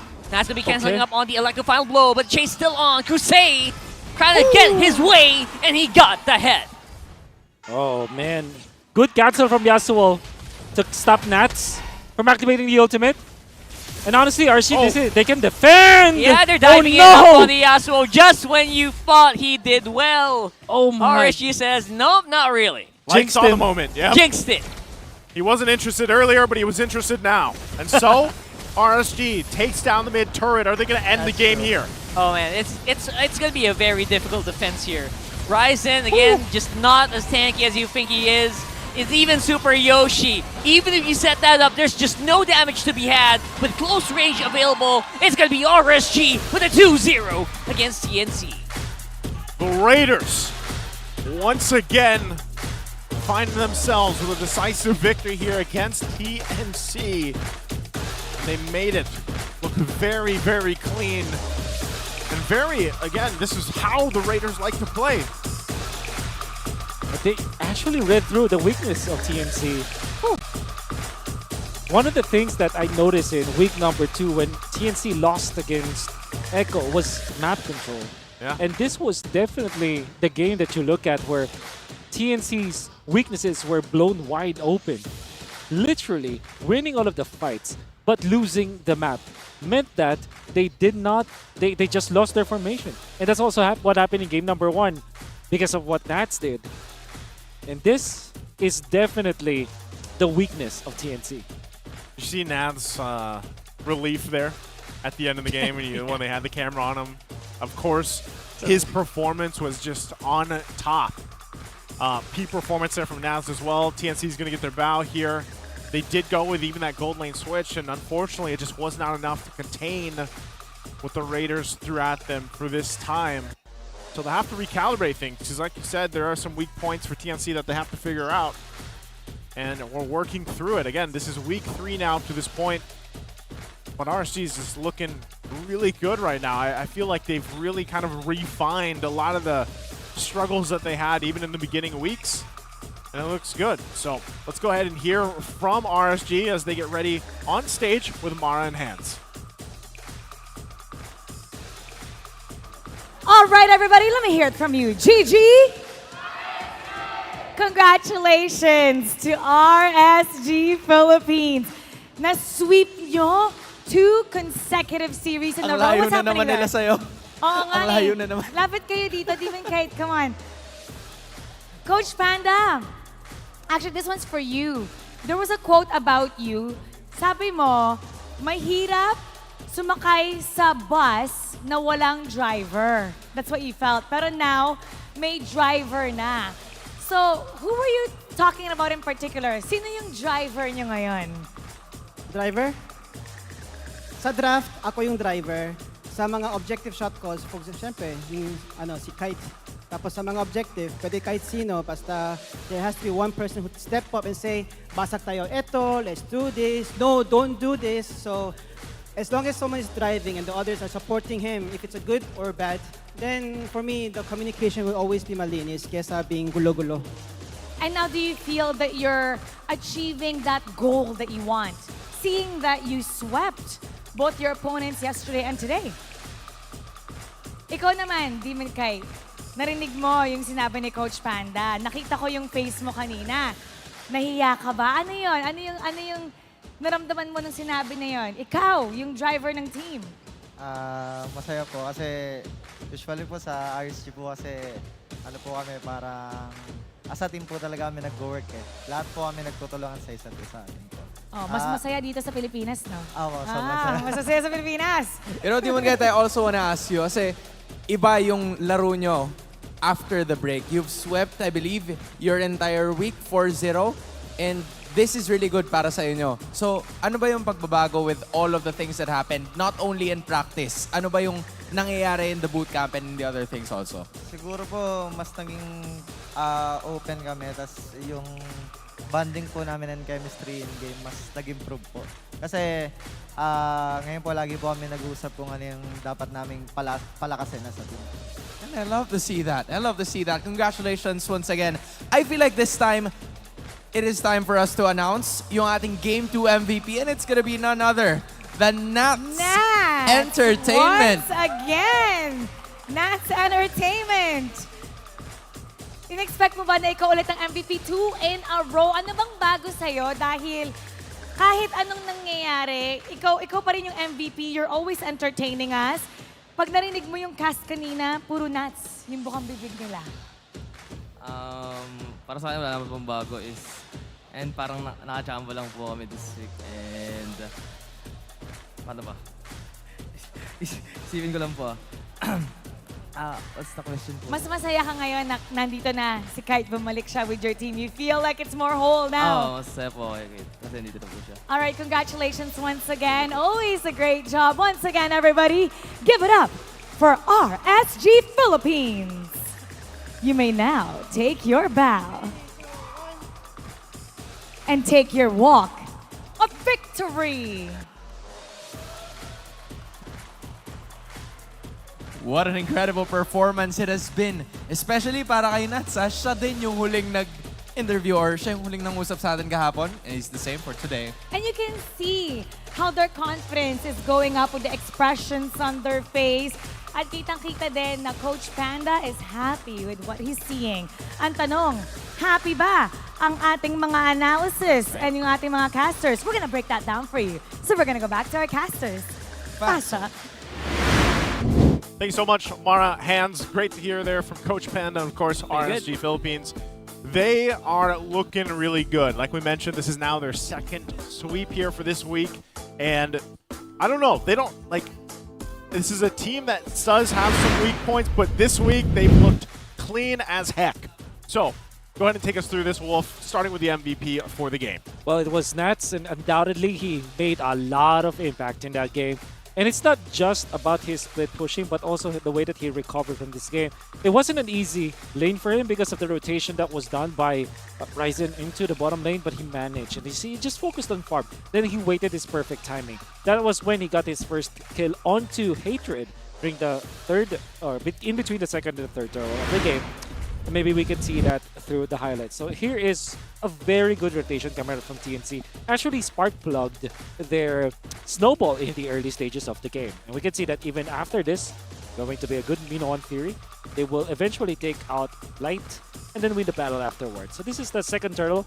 TNC is still looking real good. They're doing a great job at securing the objectives and also not dying or not wasting any of their spells and also not dying. But in comes the first mistake coming out from TNC. You can see that there was a massive play coming out from RSG once again. And watch out for Nats in the middle. Just looking for the backline play. Yasuo was there. And even when he tried to survive, still managed to find an opening in the end. And now RC are trying to end this. Look at that beautiful play coming out from Nats once again. In combination, the electric fire blow in combination with the slows that you get from Aqua made it so that it looked like there's a lot of damage sources from RC that they don't need. So it's like the combination and the synergy that you're seeing from side of RSG, the way that they're combining their spells and punishing TNC afterwards, looking immaculate. And Nats also went in for the lethal ignition so that he knows that he can actually output the damage after the Petrify. And even if you leave the Electro final blow, there still is an impact because of that combination with the other heroes of RSG. Back at it once again though is Kusei, 3-0-3 in this gold lane. Now he's facing up against Yasuo. Same effect for RSG. Still managed to win that lane and win over the members of TNC. But overall, this is RSG just exposing the weakness of TNC. And I don't want to sound like a broken record, but it's definitely the problem here for TNC. Back-to-back games, they were winning the early stages. And it literally was just a problem of them controlling the lanes better, or worse, I mean, compared to RSG. While RSG is just taking advantage of both Paquito as well as Benedetta, two heroes that are great at the XP lane in the laning stage, as well as the fact that it has a bonus of going for assassination plays, going for flank plays, as well as split push. Maybe this is the complete recipe on how you actually defeat TNC. Just expose their lack of control in the laning, or the lane management, the lack of control of the map, and you can win after the early stages of the game. Get a heat map coming out from Aqua, apparently, just staying in that mid part for the first 8 minutes, but then transferring into the XP lane when he found out that there's a lot of things that they have to course correct in that lane. Actually, this allowed Nats to be in the middle and find the opening onto Hatred, because we know for sure that Novaria versus Lilia, it's not the best on the side of the Lilia because you cannot reach the Novaria, but if you put in the factor of that Benedetta, yes, you can now get into the backlines. That was the recipe for success for RSG. You know what? It's so easy to make this like a Nats winning moment. But you know what? You have to commend the remaining 4 members of RSG. They were able to survive that long because, because of the draft. It was great. Still, yes, it was a sweep. Great for RSG fans out there. TNC has to recalibrate. But ahead of us, the star match of today here. This is a matchup people have been waiting for. 2 world champs. It's Echo and APBR, both undefeated.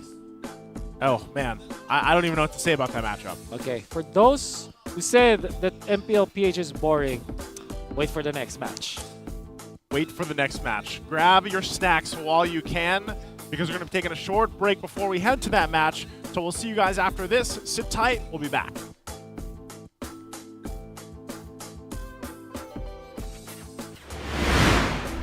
The 13th season of MPL Philippines is brought to you by the following sponsors. Smart, the official telco partner of MPL Philippines Season 13. Infinix GT Series, outplay the rest. Experience the MPL PH Season 13 action live at Shooting Gallery Studios. Tickets are now available on our official ticketing partner at /event.com. Don't miss any MPL PH action by following our official Facebook page and subscribing to our YouTube channel. Follow MPL PH on TikTok as well for more content. And don't forget to like, follow, and subscribe to the official accounts of MDL Philippines. To ensure the equality and fairness of our games, MPL Philippines is also monitored and supervised by the Games and Amusements Board.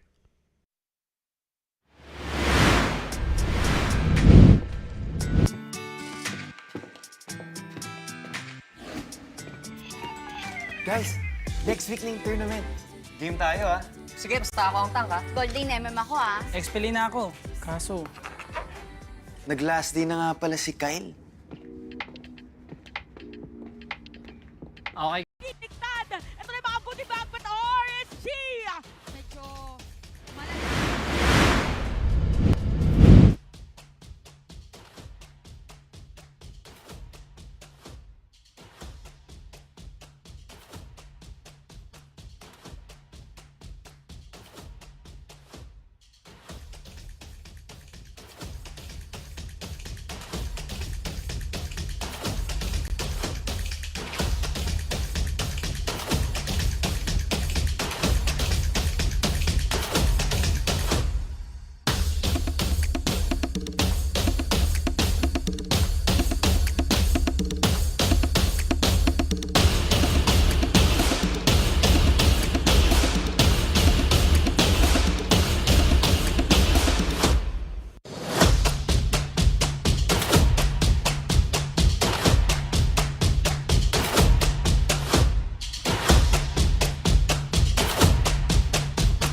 golden sun and ribbon for the 3 stars. Look at us to the top, no ifs, no buts. Winning any game, para to sa PINAS.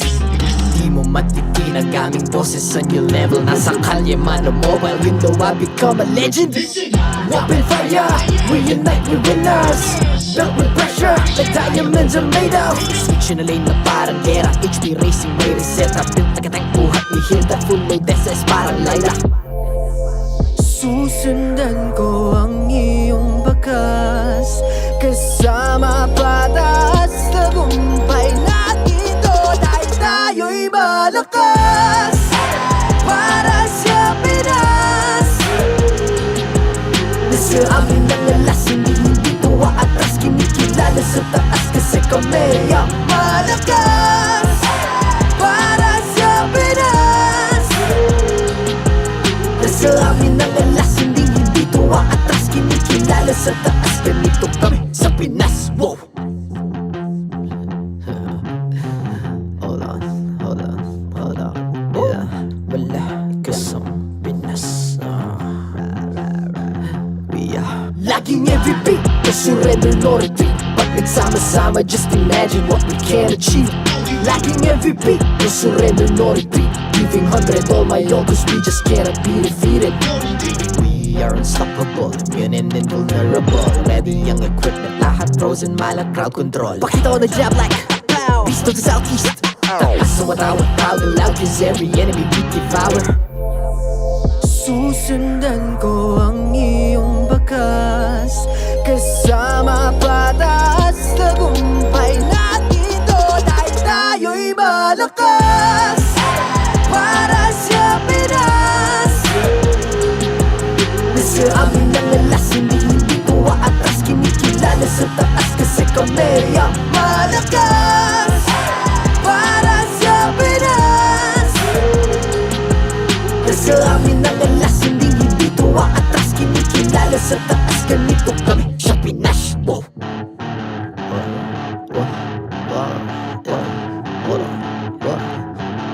Malakas, Pilipinas, malakas.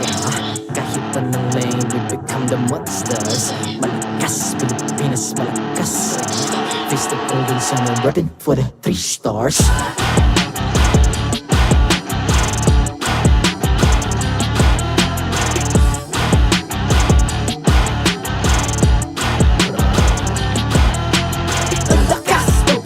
Reunite, be the stars. Ang lakas ng Pinas. Reunite, be the stars. Ang lakas ng Pinas. Reunite, be the stars. Ang lakas ng Pinas. We the stars. Ang lakas ng Pinas. Reunite, be the stars. Ang lakas ng Pinas. Reunite, be the stars. Ang lakas ng Pinas. Reunite, be the stars. Ang lakas ng Pinas. We the stars.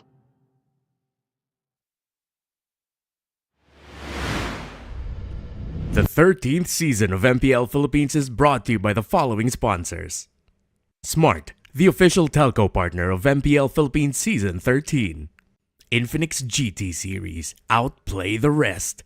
Experience the MPL PH Season 13 action live at Shooting Gallery Studios. Tickets are now available on our official ticketing partner at /event.com. Don't miss any MPL PH action by following our official Facebook page and subscribing to our YouTube channel. Follow MPL PH on TikTok as well for more content. And don't forget to like, follow, and subscribe to the official accounts of MDL Philippines. To ensure the equality and fairness of our games, MPL Philippines is also monitored and supervised by the Games and Amusements Board.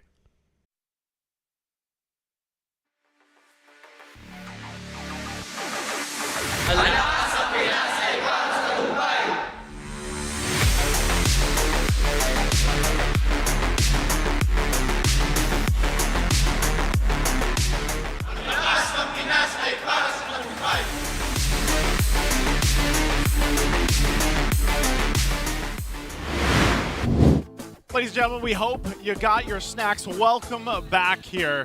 Again, I'm Nice-U, this is Rockar and Wolf, and we're here to bring you the superstar match of the day. Is it boring or is it nay? I don't know. Let you guys find out. Whoa, that was that music, by the way, is not.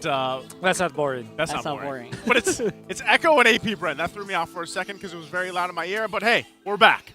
Yep. So this might actually boil down to become one of the most boring matches in the history of MPL Philippines.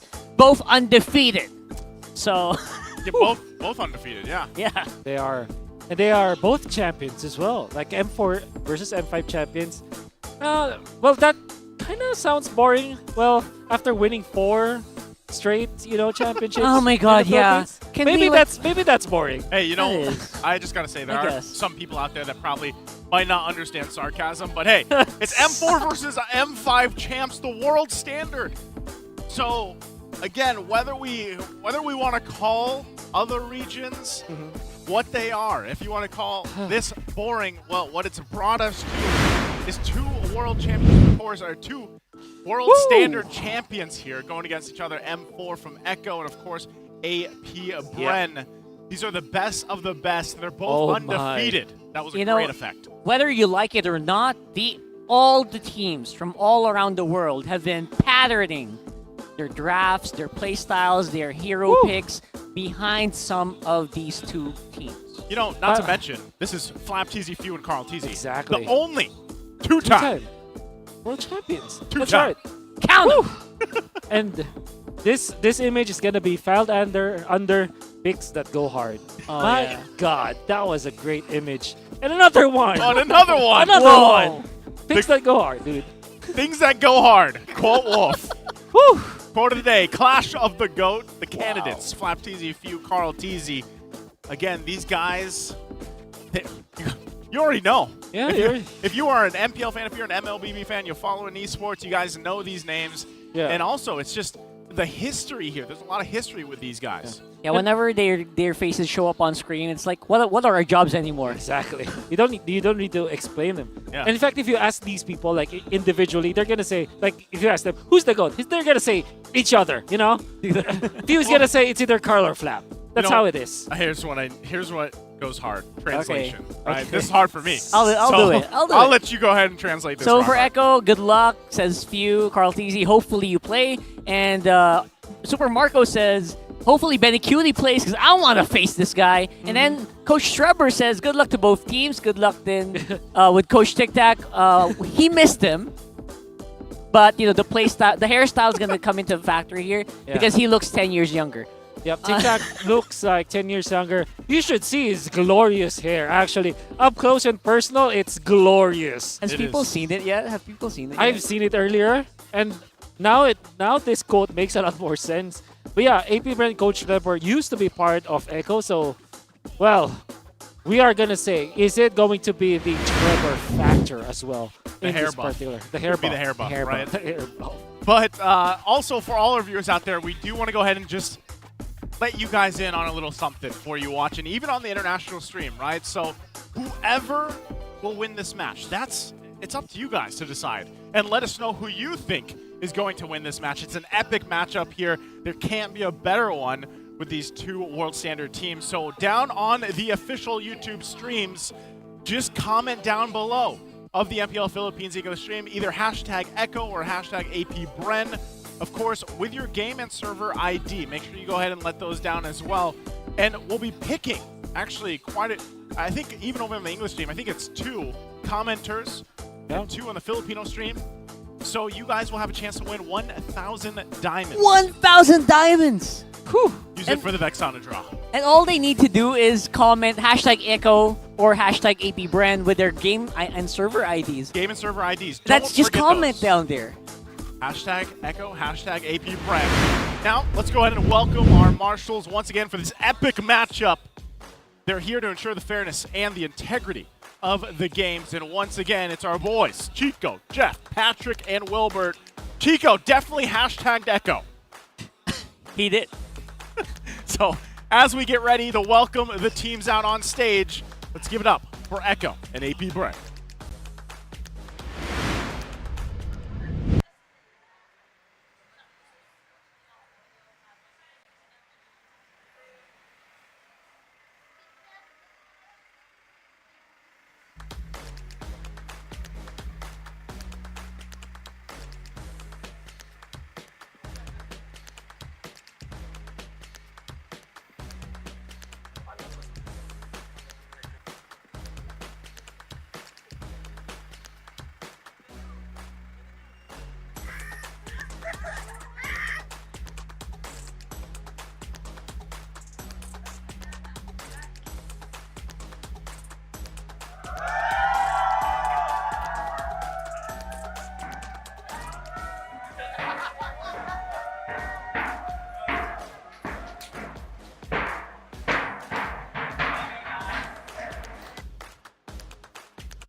is ready to face off against their opponents, the current world champions ahead of them.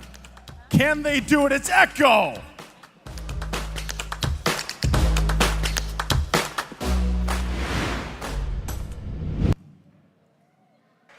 And look at this, we got someone else coming here. Okay. Well, this comparison to the bus. Yeah. You know what? Oh, well, they but got their own. They have luggage. They got their Okay. own. They have Okay. luggage. Okay. Okay. A sportsman-like entrance. Sportsman-like. First They're goes Dougie flexing. there. Oh, look at Oh. that. Oh my goodness, the flex. The flex. I can't. Oh my god. They're just. Oh. Whoa! That's the setup right there. Someone got their prize pool today. Oh, man. Oh.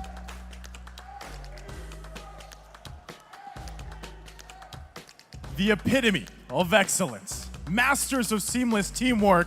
The Brotherhood. The Hive. Can the Bees halt the Express's momentum tonight? MPL Arena, give it up for AP Bren!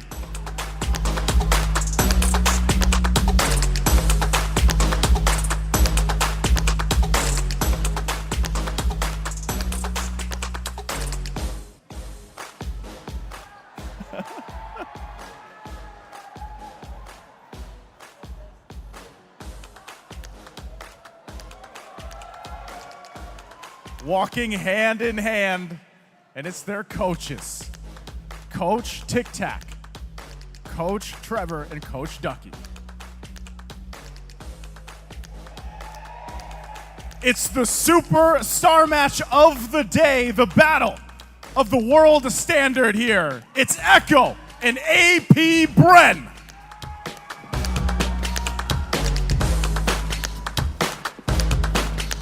Ladies and gentlemen, the most anticipated match of the regular season. World champion versus world champion.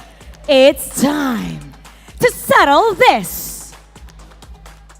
Sa aking kaliwa, representing the black and yellow.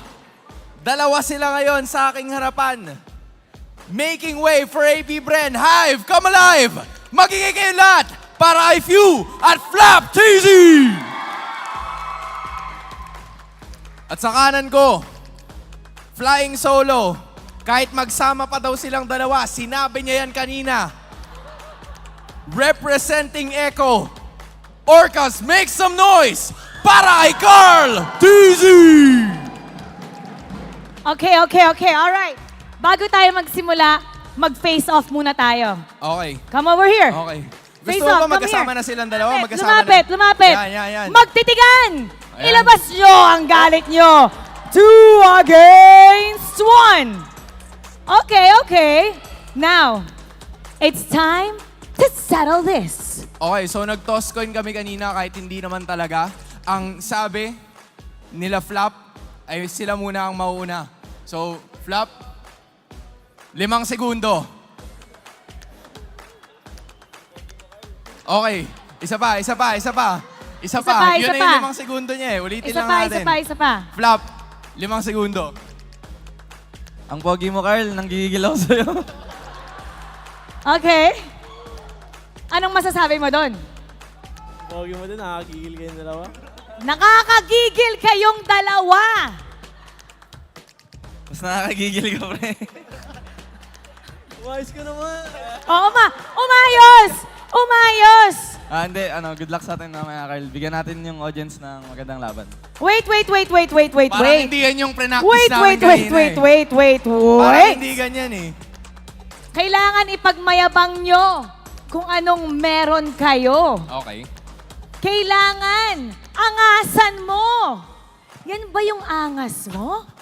Teka lang, kinukuha ni View. Angasan ko ba, pre? Okay. Ang hirap yabangan, meron din siya nung meron kami. Makes sense. Wala akong masabi. Wala. Okay, ano pa? Okay. Hindi, kailangan kasi dalawa pa kami para makatapat siya eh. Kailangan daw dalawa sila para makatapat ka. May mga Paano to? Paano to? Dalawang World Champion Trophy. Okay. Isa lang ang World Champion Trophy. Pero dalawa? Pero yung kapanan mo, isa. Paano yun? Okay lang pag sinabi ng mga M2 kasunod lagi RTC. Pag Ayan na.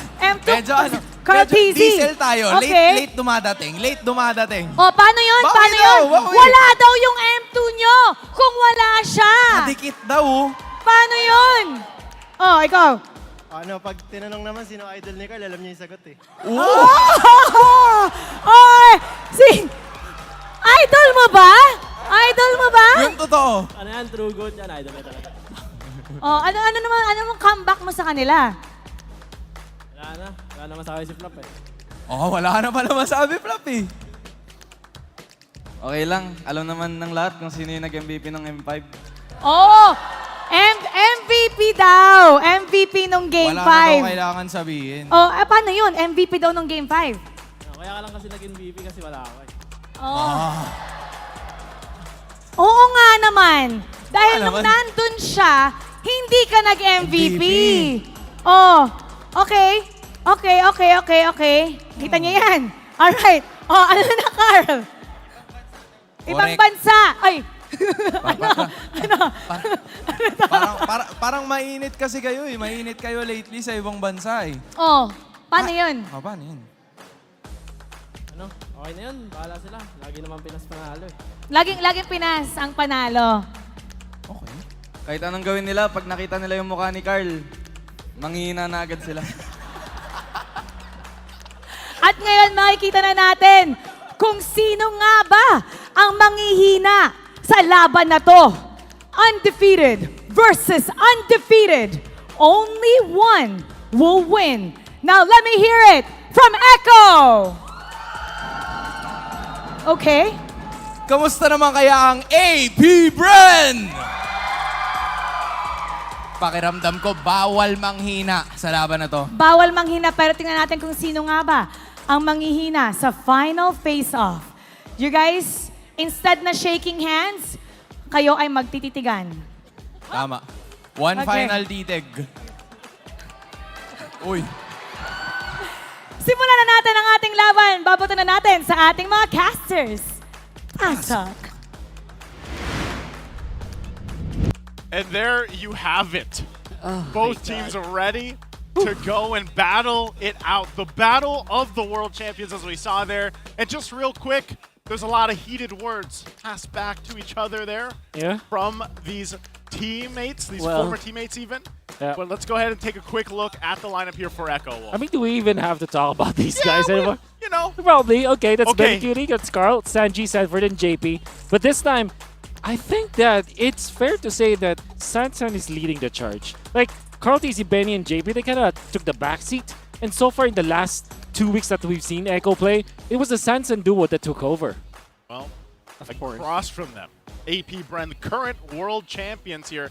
And as we heard, their confidence level's pretty high here, Rockhard. Yeah, Super Marco, Kyle TZ, Few, Flap TZ, and Ogwin.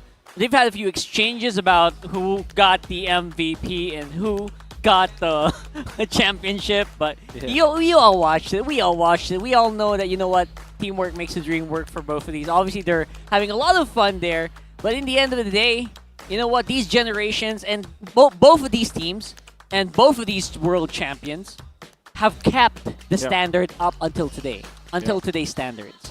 Yep. I like the fact that they use the world standard because it literally is. And if you're looking at the teams that will be playing in today, we know that they have really set the meta and also they have set the actual, for lack of a better term, the standard, right? Because if you're looking at asking like, who's the best gold laner, for example, immediately you think Super Marco, you think Benny Cutie. Who's the best jungler in the world? You automatically think Carl TZ as well as Cal TZ. Who's the best mid?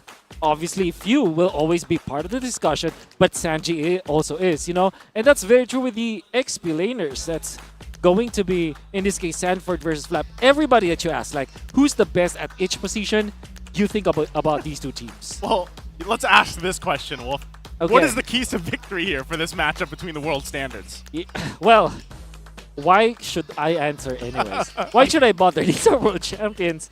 And it's true, like, we are in no position to dictate what they should do. These people run Mobile Legends right now. Yeah.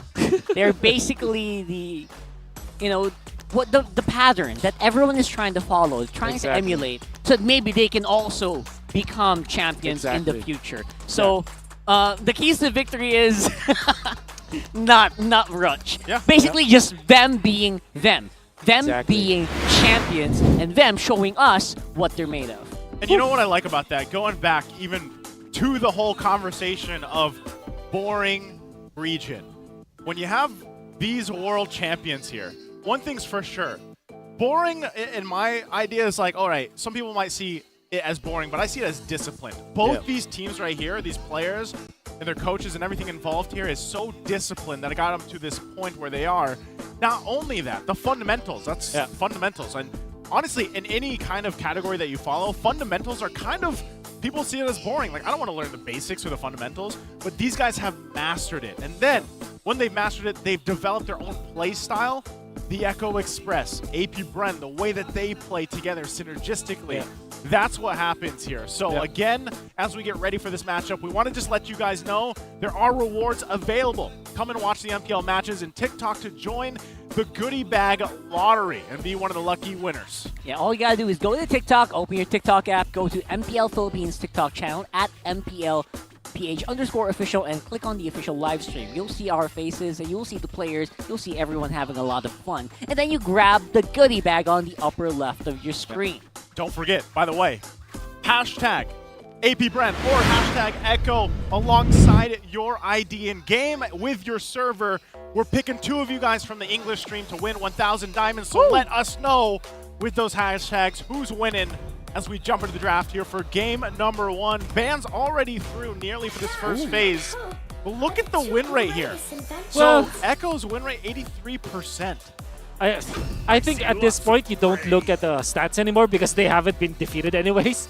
So the stats will be ridiculously skewed.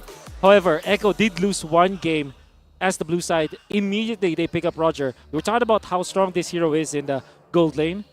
And as long as the Masha is banned out, you're going to be A-okay with this hero. Now, if you're AP Bren, do you pick up Export immediately? Oh, it's what banned out? I mean, the CC is available, so it might be a choice. Also is the Arlet. Heroes that are very flexible. But knowing AP Bren, they might just go for something along the lines of a Fredrin, actually. And Claude, perhaps. Yeah, I think it does feel like the Fredrin is definitely there. Gold lane, are you really willing to like leave that up?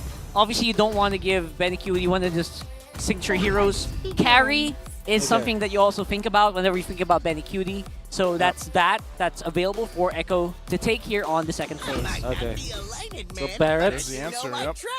Immediate Barrett's. Might go for another flex pick here, like Arlet. Oh, we know for Echo, JP can play it, as well as Sanford. There's always the Vexana, that's an option, going up against both Ruby as well as the Fredrin. Some front-to-back action for sure. And definitely a hero that Sanji can play. Choose my own But path. in comes the Arlet, as expected. Flex pick up. AP Bren, now they have the choice to go for the CC. I mean, knowing that if you're looking at Echo, most of their heroes are like single target damage. Yep. That kind of leverages the strength of the CC. Or maybe stick with the carry, actually. Stick with the carry, right? Yeah. That's what I was thinking. Maybe carry, maybe also the Claude. Or the Brody special. What's the best matchup for the Roger, though? What do you, in your idea, in your... Okay. I'm thinking Harith. Okay. Brody actually is in the same vein that, in a way that you don't necessarily lose the gold lane fight. You just, win it. And then come the team fights, you take more. Fredrin Theramis is the combo for AP Bren. Wow. And they have revealed their mid laner. Okay. So yeah, this Ruby definitely flexible still for the XP lane as well as the roam. And unlikely it's gonna go gold. I don't want to call that, but yeah. Yeah. Definitely still flexible. Okay, in these last couple bans here, obviously we see where they're going. There's still a lot of focus, especially from Echo, towards those roam options, the XP lane as well. As, you know, both teams essentially have kind of flexibility that you can roll with, but the Ruby is a great pick. Now, taking a look at Kyle Teasy here, loves the Fredrin, obviously. 100% win rate, 100%, man. yeah. Well, they haven't lost, so like I said, that's just how APBR is. Are they considering Lilia or Luyi as the bans? No, they're not. They're gonna ban the Yuzhong instead. Definitely want to go for the Brody this time for APBR, just because of them banning this. Oh, there's the Thams. That XP lane, man. They're calling it. Go for it. So what does this leave open now for APBR in response? Brody or Bruno, actually, as their choices of the marksman. I think that they're gonna keep this Ruby in a flex role in a way that you don't want to reveal where it is by picking up EXP. Well, we did say CC and they did pick up CC. Oh man, Luyi as well as Lilia looks really good for Echo. Leaving it up until the very end. They're actually trying to keep their goal lane options open here. And maybe they can adjust that depending on what Echo picks. Yeah. So the best thing about Lilia is that you burst through, or the Faramis ultimate, like the shield, so you get AoE damage. Imagine the Valentina just comes through, and it's like a classic, of course. Classic Valentina. It's actually pretty good. It's actually pretty good, on a pretty good option. Could go that way. I'm thinking about maybe Dyroth actually for Echo. Oh, they go There it Lapo. is. I get one a day. Yeah. One a day. One a day. That's your one. That's my goal. Yeah. Personal goal. And so they locked in. What's the last pick here? Options for APBR. Okay. So you're looking at, probably Brody, but because there is the Faramis Netherrealm that can be copied, maybe you just go back to the Claude.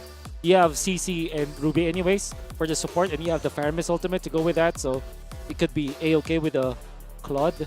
Another option is the Bruno, which is a pretty standard option, but just because of the fact that there is this Lapu-Lapu, you might want to reconsider your marksman options. And of course, the Brody. Funny how we said that Brody will be picked up third, but it is picked up last anyway, so...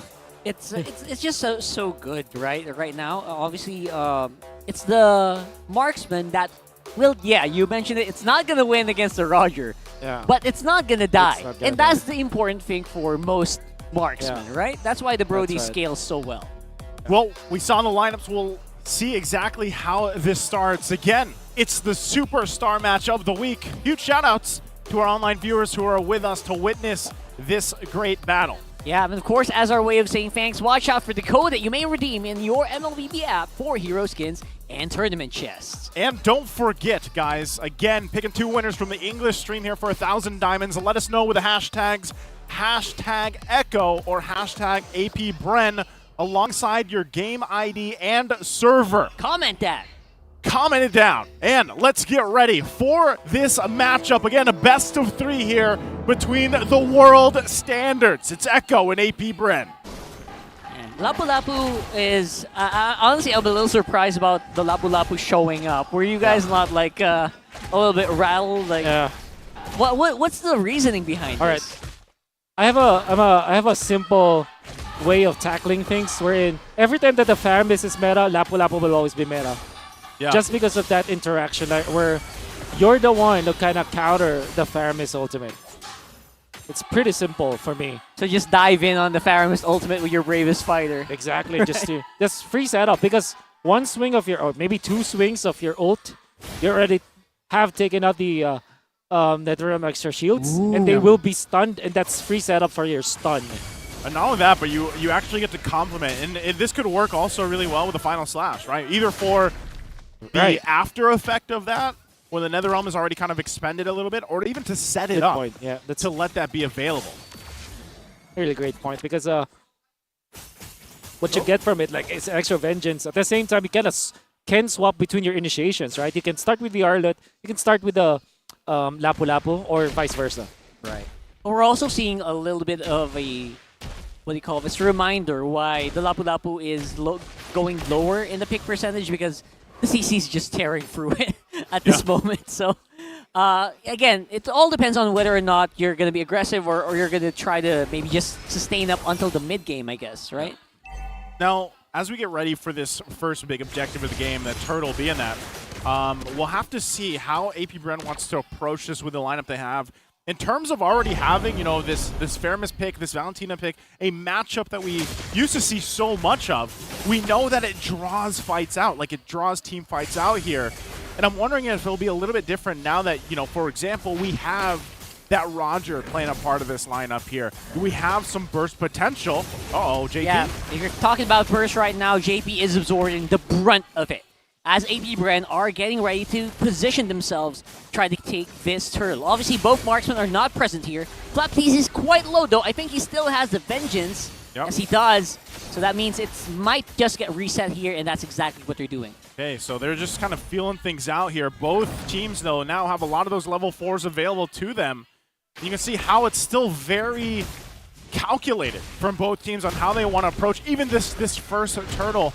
That's what's expected from them in the 4-on-4. There you go. Sanford diving in. Bravest fighter. He is looking at forward view. And Carl Teasy will get the retribution while all that's happening. Right now, everyone is just compressed into one area. And both teams are going to be using that Nether Realm. And now the fight's happening. The sustained damage is actually better here on the side of APBR now. They will come out on top with a kill. Okay, so they trade there. JP, the one to go down. APBR still looking possibly for more here. They're going to back off, but it's a 1-for-1 trade with the turtle in favor of Echo. Wow, what a long story that we just saw. It's a matter of a minute. It all started with a very weird rotation from Echo that allowed Kaltizi to have level 5 over Kaltizi, but didn't matter anyways because what they did was to sacrifice some of the XP on Sanji so that they will have to wait for Sanji's ultimate to be up. And they also took so much time resetting the Lord that Kaltizi caught up when it comes to the XP. Eventually, Sanji nailed a wonderful Nether Realm on his own. And JP with initiation. It's like a very long movie that we've seen in just a matter of seconds. Yeah, and that's what I was mentioning earlier, right? Like, that's what the Fairness Valentina matchup is known for. Yeah. It's those long exchanges, and they really draw things out. So when you take that into consideration in the hands of teams like this, like Echo and APBR, you're going to see a lot of this kind of micro play come into these fights, and that's where you really want to be able to pay attention because it's all about the timing on how they expend that, especially with Sanji having the Netherrealm himself over from Few. So, again, as things kind of get situated here, there's not going to be anything drastic happening so far because that's just how these two world caliber teams are going to play it out until eventually, if you look at it statistically, APBR has been known before that first Lord to really go and try to force a play, make a play, and that's the swing for them. Now, Echo, on the other hand, they like to just kind of go for it sometimes, even early on. And that could possibly be what they do here. They're going to poke down a little bit for Kyle Teasy, but still, Turtle now up. Take a look at the positioning here for both teams as well. Going to start it up. Gold lane still waiting patiently, but look at the pressure from Flap up top.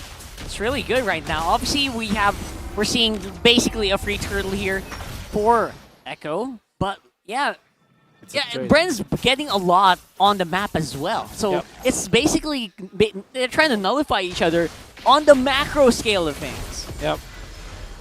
This is where we start to go for trades, and this is probably why people are looking at the meta in the Philippines, why it looks quote-unquote boring, because sometimes teams have understood their power spike so much that in that case, like, the slight advantage that Echo has when it comes to EXP as well as damage because they got the first turtle, APBR already decided we cannot fight second turtle with just trades, so they even up. It's just all trades.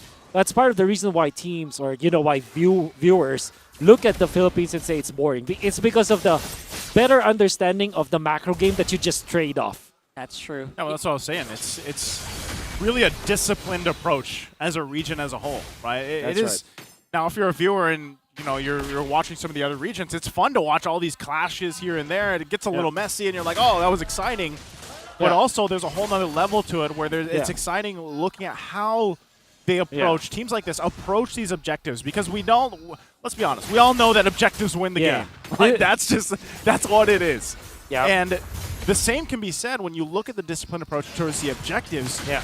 These teams also take the disciplined approach to team fights. Yep.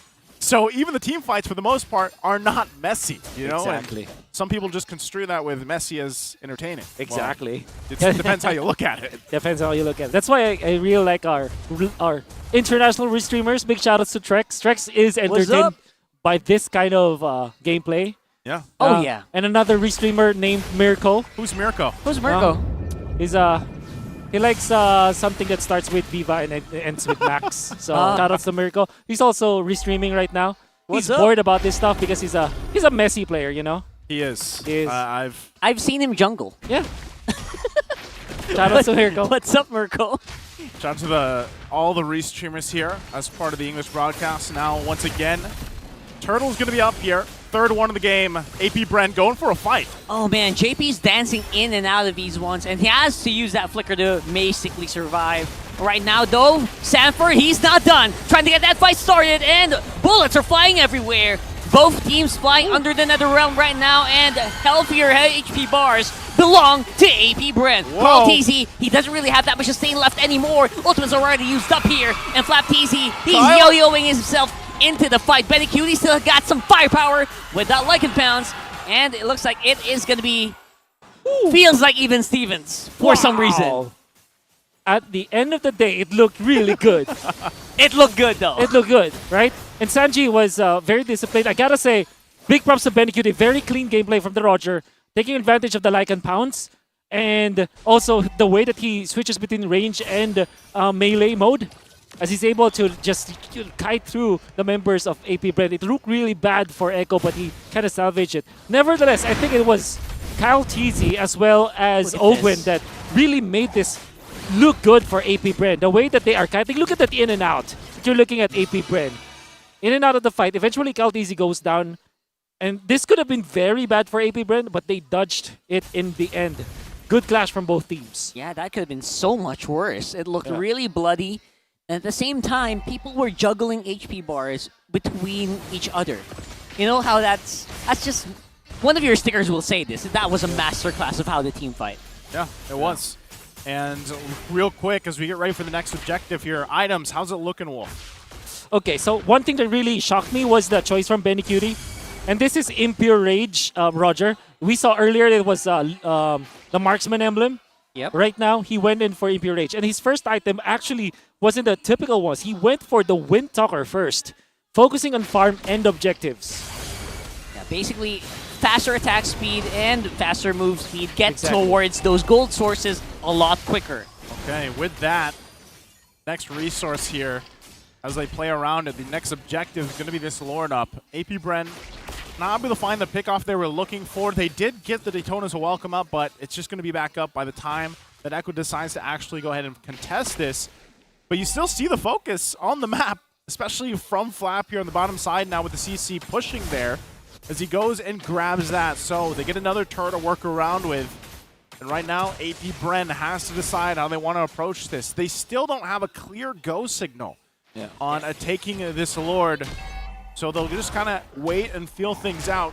Either of these teams, if they can get the mid turrets down, the tier 1s, that would help them a little bit more. But right now, it's a stalemate. Yeah, obviously, the CC really does command that you look at the map, or else you will lose a big chunk of these turrets. Right now, though, we're seeing a flicker already used up. Sanji already used up a lot of what he has in the barrel. It's still going to be happening here. Fight erupting, and few already going to be taken out. Flickers used by Sanford. Nice dodge here. Tries sidestep, and Vengeance on the CC means that it will be a disengage for AP Brent. It looked really bad for Echo, but they came out on top. Great response there in that pole even. Still going. Oh, they're still going. They're happy to throw out this final slash here, knowing that Few actually does not have the flicker available, or the Purify available, rather. And now it's going to be Flap TZ suffering here. The sustained damage here from Echo is just, it's really hard to stomach. And of course, they're not done. Sanji with a re-engage as well. The final slash is already back up, and they are taking bodies right now. Kyle TZ looking for someone to hit with the Appraiser's Wrath, but no one's home. Marco, okay, he's going to survive, but holy moly, Echo comes out swinging, getting multiple members of AP Brent And that's their go signal now for this Lord. Yeah.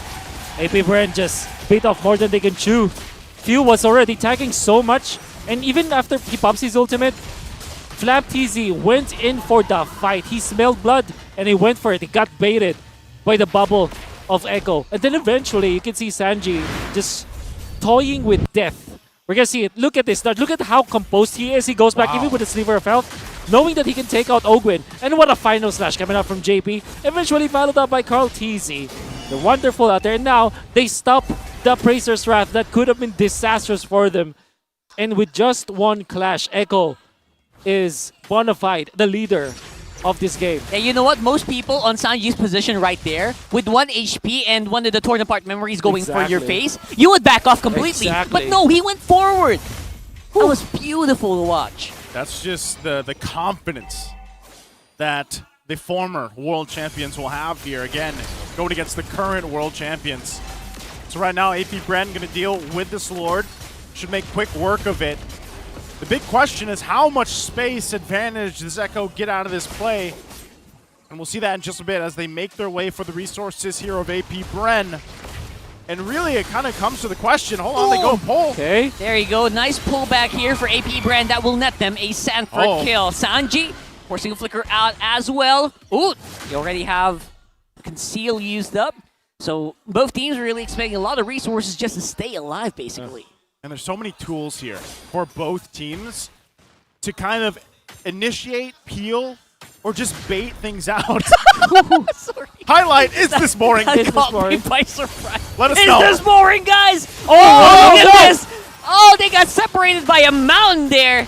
But the CC ult still pretty much going to be useful here, keeping them together. 3v5, still no problem here for Echo as they go straight into the heart of the AP Brand line up here. And JP not going to have enough skills to sustain anymore. It is a massacre of damage coming in from the Bees. Benny's back.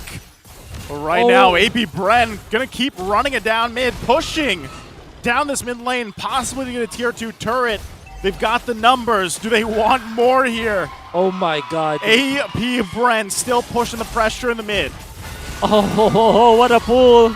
Yeah. Sanford? This looks really bad here. Even the torn apart memory available. Oh my goodness. I don't know what you noticed, Wolf, but you were just going insane. Wolf is breathing because he's so bored. Are you bored, Wolf? Are you bored?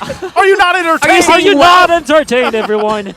Yeah, man. I may not have my wisdom teeth anymore, but I can't hold this anymore because FlapTZ lost the fight for AP Bren in the previous team fight. Like if you basically lost the Lord for Echo. Yeah. I mean for AP Bren and gave it to Echo. But then in the last fight, you saw how well he managed to zone out the members of Echo. So basically he zoned out 2 members because of his ultimate. And that allowed AP Brent to isolate CarlTZ. And then, because of the pool that you get from Few, CarlTZ doesn't have any of his teammates anymore because they were zoned out by FlapTZ. And that was a beautiful, I don't know actually if FlapTZ meant for that ultimate to go that way where there's a mound that separates 2 members of Echo and they're practically stunned, both of them, because they cannot move away from each other. I don't know if that was intended, but that was the result. They zoned out CarlTZ because of that, isolated CarlTZ, which meant that AP Bren took 3, and now they have gotten the lead back again.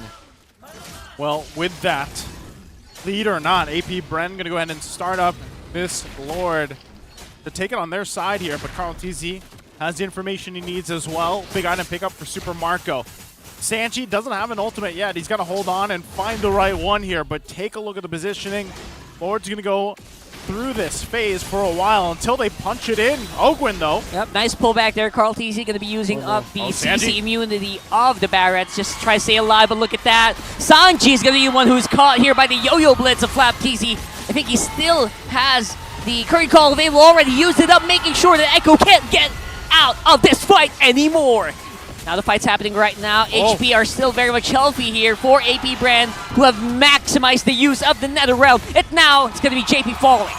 Oh man, it's only Benny Cutie. AP Bren, we don't even need the Lord. They say, let's push it down the mid. And it's Benny Cutie against AP Bren. The Orcas are going to be the one. Make sure to click that goodie bag on your base. on your TikTok app as they are going to be walking and making short work of that base inside. It's 1-0 for the world champs. The world champs take first blood in the series 1-0 against Echo. As it looked so good for them earlier on, they flipped it around so quickly. These team fights look like they can turn at a moment's notice, at one miss skill. I swear. So close. Let me ask Mirko again. Is this boring? He was restreaming yesterday. And there were words said by Mr. Mirko. There were words said. Shoutouts to you, my boy. I didn't hear the words. Yeah. Because, you know what? Here's the thing. Like we said, this is, I should say as we said, like as Leo likes to say, this is the region of champions. Yep. And the thing is, you saw it right there in that game where, hey, it was very disciplined early on. 5 minutes? I think we had, 1 or 2 kills, maybe something along those lines. But then really quickly, it amps up because things like the teams just know their power spike. They know the momentum that they have. And you saw how much micro was happening in those team fights. I mean, at one point, you think Echo's got this. Yep. And then all of a sudden, it gets flipped on its head, and APBR is the one coming out swinging. And vice versa. That happens a lot here. Yeah. Now, it's only game 1. And you know who flipped it? Who flipped it? It was Flap. It was Flap. It was Flap who flipped it. The first time, though, you would say that he made a mistake, like over, deciding to go against 4 members of Echo in that mid lane fight, where eventually the Lord was given to Echo just because of one play that they overcalculated. Yeah. But then in the succeeding fights, he was the one that made it possible for APBR to bring it back. And guess Speaking what? of. He is the MVP. You win. Or you lose with FlapTZ, but you also win with FlapTZ. This is the branding that has been established for FlapTZ and was very evident in M5. Now we're going to see it once again, maybe through the replay, because the stats, the items will never show us how good FlapTZ was in that game, particularly in the last few minutes. You saw in the last clash as well. He was the one that went man-to-man defense against Benny Cutie, so that Benny Cutie cannot join into the fights. You cannot, blink in with this Roger. Obviously, you need targets for the Lycan Pounce. You don't want to use the Flicker. And he was really zoned out because of this CC. And that's the strength of the CC. That's why teams are banning export and picking up CC, just because of how strong that hero is. Now, apart from that, we are looking at the side of Echo that really polished their craft. And it was really, really good. Especially the first turtle fight. You can see it was well calculated. Sanji played this so well. The timing of his ultimate. And then he's going to do another play in the mid lane afterwards. You can see that dodge coming out from Sanji, like forcing CalTZ in that bubble once again. Another good in and out from Echo, but Benny Cutie taking advantage of the wind tower that he just picked up a few minutes ago, and then just, looking for the right targets to go into and not overextending his ground. And now, the play that we're going to see.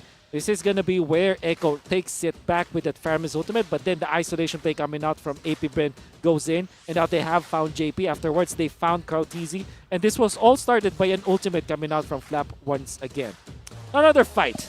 Obviously, it is looking good for Echo in the first few minutes, but APBR have fun upping, and watch out for FlapTZ keeping his eyes on Benny Cutie, isolating him from the rest of Echo, so that even when he's not dead yet, he does not have an impact. And that's the thing about the CC, the one-to-one man-to-man combat advantage that you will always get. 16 minutes and 40 seconds of gameplay, and we could not breathe in that case. Yeah, that was a shame there. With we didn't see the 2-man curtain call separated by a mountain. That's highlight worthy for sure.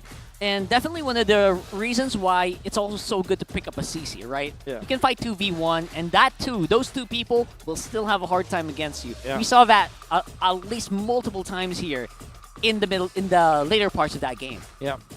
So one thing that really is different here is the itemization as well as the choices for Benny Cutie. And it's only because we've seen a different build for the Roger, but this is probably one of the standard build-ups for Roger. And I gotta say, there were no mistakes that Echo did in this particular game going up against APBR. Right? There wasn't any overextension on their side, there wasn't overcalculation. It's just that APBR have found an opening just because of how explosive they can get. And this is something that Echo needs to muster once again, because I felt like when Echo is facing up against APBR, explosiveness should happen. You kind of have to let go of the system for a while. Of course, you will go for the fundamental plays, but somebody has to be explosive for you. Sanji is trying his best, and JP as well. But everybody coming out from Echo should have that kind of mentality going up against APBR, because both Echo and APBR already understand Mobile Legends on a fundamental level so much that the way that you defeat them is to go for those surprise plays, like what FTZ is doing, you know? Throw some chaos in there, you know, For sure. like, because like you said, it's such a the fundamentals are down, so like it's muscle memory at this point, exactly. right? And that's the thing is, like, you have to be able to kind of throw a wrench into that, and APBR is one of the teams that like to do that. And like I said, they really like to do it before the First Lord, but this time it was, of course, Echo that had a lead for a while. They were making plays from there, but then APBR was able to find punishment. And it started out small, and then it really built up to a point where they were winning those team fights from that point forward, and then they just kind of snowballed out of control. Yeah. And there are teams that, when they know they have this lead, both of these teams are like this, they will rarely let go. Yeah. For the most part, you know what? These team fights, it didn't feel like who was missing or who was making mistakes. It was who was running out of buttons to press. Yeah. They were running out of skills. Yeah. You know who doesn't run out of buttons to press is our streamers out there, the official restreamers from Luzon, Visayas, Mindanao, and all over the world, like we've mentioned. We have local restreamers, obviously international restreamers from Cambodia, the Middle East, North America, Singapore, Malaysia, and of course our favorite, Indonesia. Yes, all of them are tuned in to witness the best in the business. Our players fight to victory. What's that? What's the term? It's like the home of the champions, or The home of the champions. Home of the champions. That's right. Home of the champions. Are you not entertained? Well, also speaking of, feel the power with every tap on the Smart app. Effortlessly manage your prepaid and postpaid accounts, buy promos, pay bills, and redeem the rewards all in one app. That's right. Download the Smart app now, the only app for Smart Signature, Smart Infinity, Smart Pro, TNT, and PLDT prepaid home Wi-Fi. And I'm going to bring it back here in the home of champions, the home of champions desk, English desk that we have going on here. Well, I want to ask you guys once again, after seeing game one, who are you rooting for in these world standard matchup? It's Echo and APBR. You can let us know with hashtags alongside your user ID and server ID. We'll be picking 2 winners from the English stream to give you guys 1,000 diamonds. 1,000 diamonds! That's a whole lot of diamonds for you guys to give. Show our thanks, of course, as well. Now, to give thanks to the audience out there, we're now looking for the Smart Game Face of the Day in the MPL Arena. Be the next Smart Game Face of the Day winner. Yeah, who has the power to flash the hashtag Smart, the power of Smart, on a device with a green screen and a green background? Put on your game faces, guys. Come on! There they are. And win a redeemable in-game code. Okay. I'll have to. Okay. Whoa, whoa, whoa, whoa, whoa, whoa. Okay. Whoa, whoa. That looks I'm like. actually scared, man. Is that Roger? I'm Is that supposed to be Roger? That is about. Oh! Like in Take pounds. two, take Like two, in like in pounds. pounds. Like in pounds. That is the winner. Congratulations to our winner there, a.k.a. Roger, on the ground there. Again, full house in here, of course, to watch this epic star match of day number 2 ahead of us. I mean, people have been talking about this matchup for weeks now, and I am again wondering, I'm hoping that we get to game 3. I think we're gonna go to a game 3 with a game like this. I think that's the thing with Echo and with Carl TZ as well as Benny Kitty. Sometimes when they're brutally challenged, they bounce back in a different manner, you know. And I don't think that this will be a just a 2-game series where APBR can take it. Still think that any of the 2 teams that we have can still take it, you know. And with that, I'm wondering what adjustments can happen. But before that, before we contemplate on that, let's go ahead and take a look at this video for the GOAT candidates. Kung ako talaga, yung GOAT ko talaga para sa akin si Pio. Kasi since season 1 pa lang nandiyan na siya. Sa ngayon, siguro yung kampe ko si Kuya Few. Kasi ang dami niya ng achievements eh. Kumbaga, kung achievements yung basayan, siya yung pinakamarami kasi 2-time gold medalist siya sa SEA Games eh. Kaya para sa akin, siya yung pinakamaraming achievements. Ayun, siguro, masaya lang din ako na yun yung nakikita nila. Pero para sa akin, sila pa din. Binuhat nila ako eh. Great to hear there again. Very humble from Few. Yeah. We saw who, So humble. you know, they thought, of course, for Flap and Carl Teasy, it was Few. Yeah. What do you guys think? Where's your thoughts on that? Who's the GOAT here? That's funny because we watched these guys literally get every single one of their medals, all the way from the SEA Games, all the way from Kazan, every single part of the world they were in.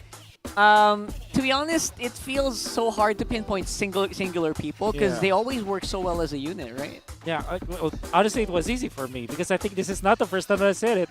Many other content that's out there, whenever I'm asked, even in my own content, I say this.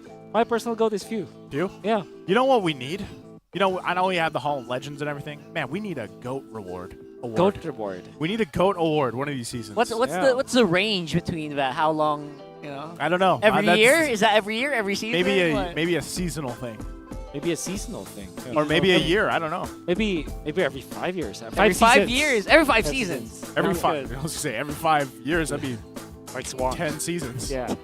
Yeah. Maybe every 5 seasons. No? Well, either way, let us know who you guys think is the GOAT. Who's the GOAT? In the comments down Who's the below. GOAT? Let us is know. it Few? Is it Carl? Is it Flap? Well, we're gonna be jumping to the draft here for Is it game Wilbert? number 2. Is it Wilbert? Jeff? Chico? It could be them. Yep. Look at this win rate. 100%. 100%. Big 100. All right, so just a quick reminder, if you guys have been following us, obviously we are literally halfway point, because right now we have 7 weeks. Yeah. Halfway point. We are on day 2, week 3. Halfway point of the season. One of these teams are still undefeated. That's solid math. That is something, right? That's Yeah. saying something. And with that, we know that a lot of these teams, I mean, it's great to watch AP Brandon Echo, the undefeated, battle it out here. But think about the other teams, too, in the standings. Like, that halfway point of the season, you're going to start sweating a little bit, getting those points up here. And as we know, first phase done, Fredrin picked up first for AP Brand. It's the flavor for AP Bren. 100%. Yep. Without the Barretts, now you're gonna be rethinking for Echo. There's also the Joy, but then usually it's paired up with the Angela, so maybe Echo will just consider getting Arlet once again. It's their flex pick, and actually Roger again. Roger well, again. Got it. Man, Got Roger. it. And Arlet perhaps, or maybe yeah. Baxia. All right. They're not running the risk of like getting a separate jungler. Maybe they could have made it a third pick, or maybe they're trying to hide their pick. What's the processing here, Wolf? I guess Roger is a decent pick. Again, it does not lose most of his matchups. Yep. Baxia is generally an okay utility jungler, and you kind of take away some of the sit back backline mages like Novaria, for example. You might rethink that if you're AP Bren. However, I think AP Bren are still considering Faramis and maybe Arlet actually. Arlet Faramis or maybe Grok Faramis. Or Ruby, of course, is still available. Yeah, played really well.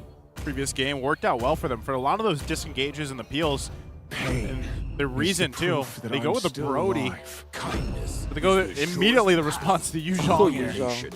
Interesting. Of course. So, yeah, they seem to be blitzing through this draft right now.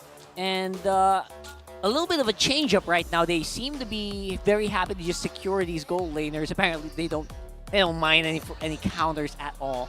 So we're going to see pretty similar to game number 1. But this time around, the jungler in the hands of... Baxia in the hands of Carl Teasy feels better to me, because I know this guy is very mechanical, right? This guy loves to play heroes that move around a lot. Obviously, the assassins aren't showing up as much as we like them to.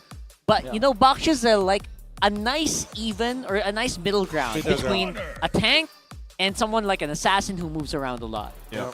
And Carl Teasy is one of those heroes who can make use of the mechanics. The Faramis being banned, good identification camera from Echo. Especially because they don't have access to the Lapu-Lapu anymore. They have revealed their Yuzhong. You don't want to be in that kind of route. So AP Bren are just now targeting JP. Arlet is still open. Or maybe a Grok, actually. Typically, what you pair up with is Baxia so that you have a way to kind of get into the backlines as soon as possible. There's always that option that we're talking about, the Lu Yi, right? And it can be used by any of these teams. Either of them, yeah. Yep.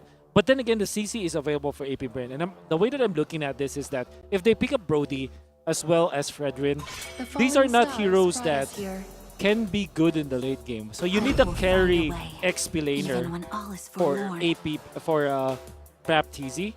So I'm thinking either somewhere along the lines of Arlott or CC for AP Brain. And then that Louis that we're talking about, that could be good versus Baksha Roger. Really sharp power spike. They're trying to build that because in the late game, obviously, this is diminishing returns. However, knowing AP Brent, they might just go back to Nana, actually. Really? Yeah. Nana. I love that. Against the Vixana here? Yep. Usually, it's long range in a way. Yeah. So much damage with the ult, and because the Eternal Guard can be controlled in a way, but yeah, it's easy damage on the Eternal Guard. So we're looking at Nana possibly here. And CC. Yeah, CC. Peace shall reign in the world. Lapu. Oh, there it is, Lu Yi. I don't know how you call that Lu Yi, but yeah, AP Brand doing it. He just Wolf has been mentioning the Lu Yi, especially after what we've seen in the past, even couple weeks. Yep. Where it popped up.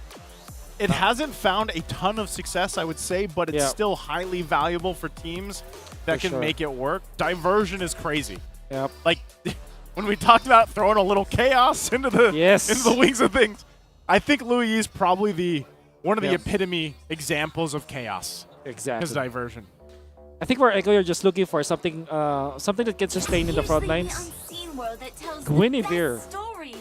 Okay. Wow. All right. So we're assuming that's a very tanky Guinevere that they're gonna play up here. So yeah, I guess they want to sustain it. You know what, Guinevere, another hero that likes to move around a lot. Yeah. How do we like this though? Like Roam Guinevere.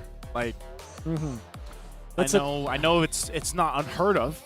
It's a way to kind of force maybe a flicker from the Louis or a Purify. I don't know. Maybe Purify is the choice here for a few. Yeah. So because you want to make sure that your Yuzhong can one-shot the backliners like the Brody as well as the Vixen. Brody as well as the Louis. You need someone to force either the Flicker or the Purify. So it's indeed a Purify for few. That is the job for JP. Force AP Bread to utilize their battle spells and then go for your actual follow-ups with Carl Teasy as well as Sanford. Right. Well, let's see if they can pull it off here. Once again, let us know with the hashtags in the comments section. Is it going to be hashtag Echo or hashtag AP Bren? And don't forget to add your server IDs and your user IDs to get a chance to win 1,000 diamonds as we now get into this game number 2 here in this best of 3 against the undefeated teams AP, Bren, and Echo. Big shout out to everyone, obviously, who are on the watch parties, the restreamers, and everyone who's pressed liked on the YouTube video. and is grabbing that goodie bag. Yeah, grab that goodie bag on TikTok. Make sure your clips are ready because with the lineup that Echo has, they want to go hard engage. And they're doing that right now, very, very early on. Look at the pressure. They're trying to throw up on the few, knowing that it is not the most mobile Louise, does not have the Flicker, only has a Purify. Right? So, yeah, expect a lot of explosiveness coming in from the Echo lineup here. Yeah. That's what you need from Echo. Be explosive. Whoa. In top lane already. That's explosive. Definitely. All right. Great start, though. First blood. Oh. Going to the hands of Sanford. Man. And the bad thing about this is Flap is going to lose 2 EXP cards. Oh, that's big. Oh, man, that's big. Oh, man, you're going to scratch your head. You're going to be tilting if you're Flap easy. All right. Obviously, one of the prime traits of a world champion is, of course, that immunity, seeming immunity to pressure. So we'll see if he has that right here, locked in. Obviously, it's very early game, so it's not a huge one. Wow. Again, if he... Super Marco and Benny Cutie, sometimes I wish we could just, like, stay in the lane. Yeah. And, like, watch the exchanges, you know? Lane cam. Yeah, just have a lane cam with gold lane, especially against these Wolf two players. has one. That's why he says it's great. He has one. He does have one. Right there. All we have here is the turtle cam, you know? Okay. So, turtle's now up. Echo with a very minor lead. Pretty negligible here. They're going to go ahead and work across this, though. AP Bren getting in position once again. This is going to end up being the 4v4 as both gold laners still on the bottom side. They'll find the positioning. JP not level 4 yet. Look at this. I love what I'm seeing right now from Echo. Look at that aggression, preempting the Black Dragon form, and of course AP Brent's always so scared that Echo is gonna find them with with JP with the thumps, you know? I think that was a smart decision though, of course, from AP Brent to just go ahead and call it off, at least for the first turtle. They don't have to force it for the most part, right? At least for now, like you mentioned, especially with Flap kind of being delayed, like Wolf mentioned with the cards being gone, the 2 XP cards there. Yeah. So right now, you know what? Echo just should keep this up, right? If you have AP Brand on the ropes, like what they do have right now, I mean, do you keep doing that, or do you kind of slow down because you feel like AP Brand has already read that? No, you don't. What do you do? If you're Echo, you never let go of the grip. That's what you need to do, especially because this is a Brody lineup. All you have to do is to not let go of the grip until, 8 minutes? And then that is when you can relax, because that's when you know that Roger has way better farm compared to Super Marco and way better scaling. And then you also have so much farm on, gap between Sanford as well as Flapteasy, wherein Sanji's damage onto Flapteasy will be so impactful that even if you're Flap, you're going to be second-guessing jumping into the backline. So yeah, don't let go. Pedal to the metal, non-stop. Exactly. TLDR, don't let go of the grip before 8 minutes. Now Sanford's going to be in trouble here. Gets forced out of the map. The Dragon form. He's going to be fine. Look at the bottom side, too. Cross-map plays is what Echo's going for. How they want to deal with AP Bren right now. And that's the thing. You kind of expect this, really. Some of the pressure across the map happening here. Super Marco finally getting that blade picked up at the 4-minute mark. Turtle, though, 10 seconds away. And really, I guess my biggest question mark with the lineup here for AP Bren, especially since the sample size that we have from Louis is relatively small, right? It hasn't been picked up that much. And how will AP Bren utilize this? We know that the damage is actually pretty good. There's the diversion. Diversion. Everyone's on the backside, and they take that. That turtle's mine. Thank you very much for damaging it all the way to 5%. Well, that was my question mark. It was answered. That's the diversion. Oh, Kyle's feeling pretty good. Oh, man. We've seen a drive-by. Now we've seen a airdrop, I guess. An airdrop. Oh, man. A drive-by. Yeah, what would you call that? Oh, yeah. It's a flyby? Flyby? Yeah, are they technically flying or are they teleporting? Man. What is a diversion, Wolf? I don't know. You go into the universe and end up falling down? Like, what's going on there? The lore? So that's an interstellar kind of... Interdimensional portal. Interdimensional steel. I'll tell you what, though. That worked. That worked for AP Bren. That's bottom line. That's what matters. If they can make it work continuously like that, that's something that Echo kind of has to adjust to for the most part, right? And with that, like I said, with Few specifically having this Louis available to them, they can really kind of cause some chaos against Echo. Now, at this point, Echo has lost that little minor lead they've had, and it's relatively even, like we saw even from the previous game. At this point in the game, it wasn't anyone's sure win in terms of economy. So right now, it's pretty much the same thing for this game, too, as both teams get it situated before the next objective. Echo, they still have a lot of firepower at this stage of the game, so they really need to utilize all of their tools. For AP Bren now, it's all about just taking advantage of it. This is a diversion play to get the crab. Okay. That's something. Okay. Use everything you have to get as much resources as you can. That's the play, right? It cools down, so what are we talking about? Yeah, well, why not?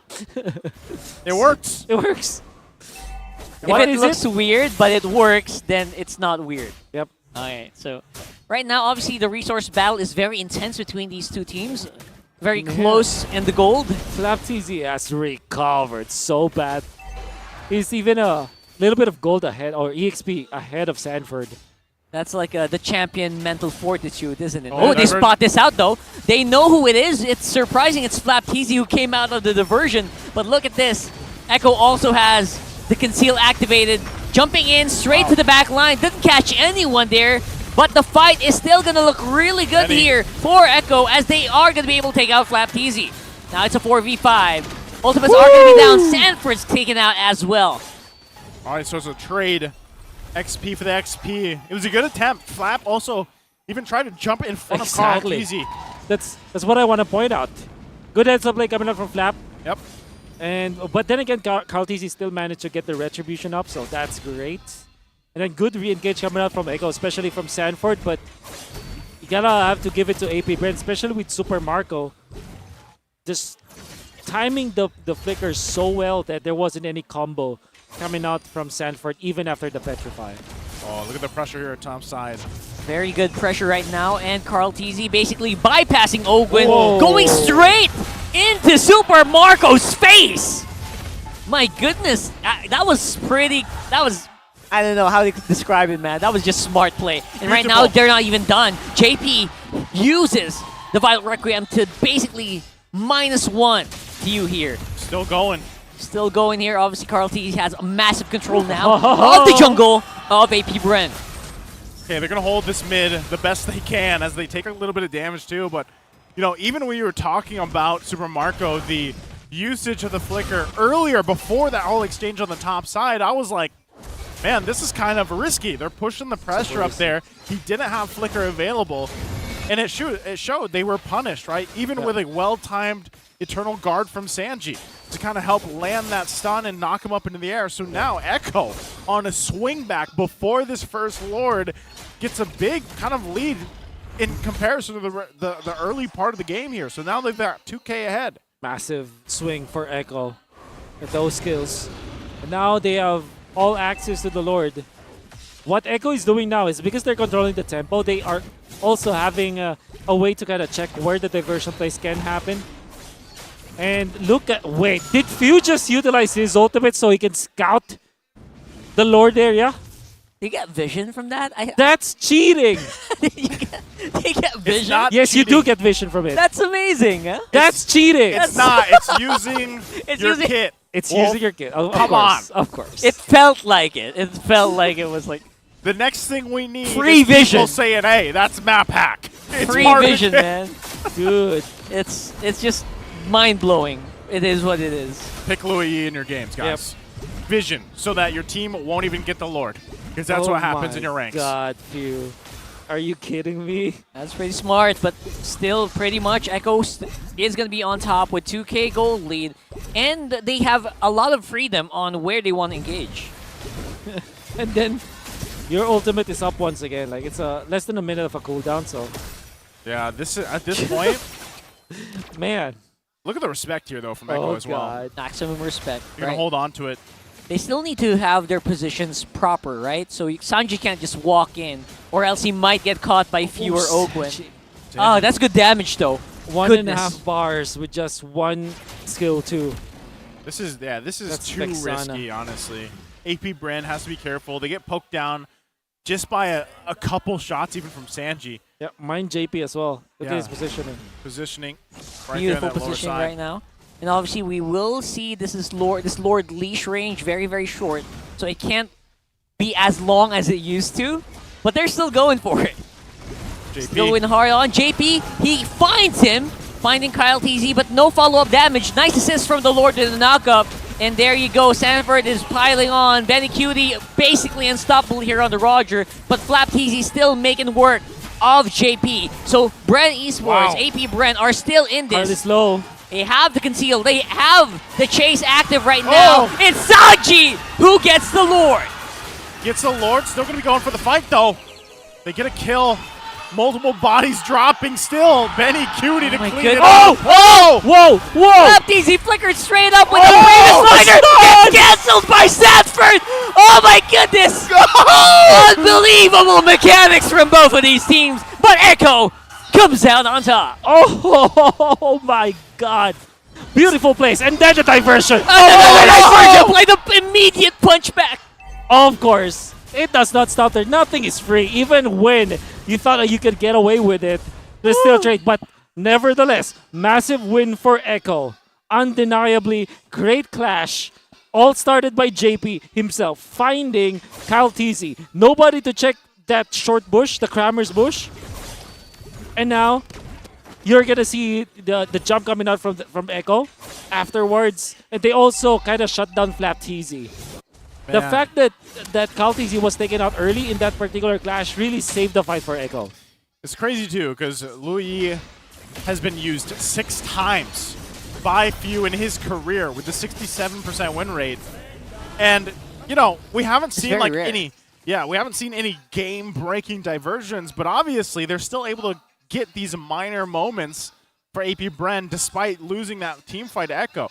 Now, even with this lead that Echo has, they're still going to have to be very careful how they approach these fights. It is up to them. Of course, you have JP able to find his own moments, has an immortality now as well on this Guinevere.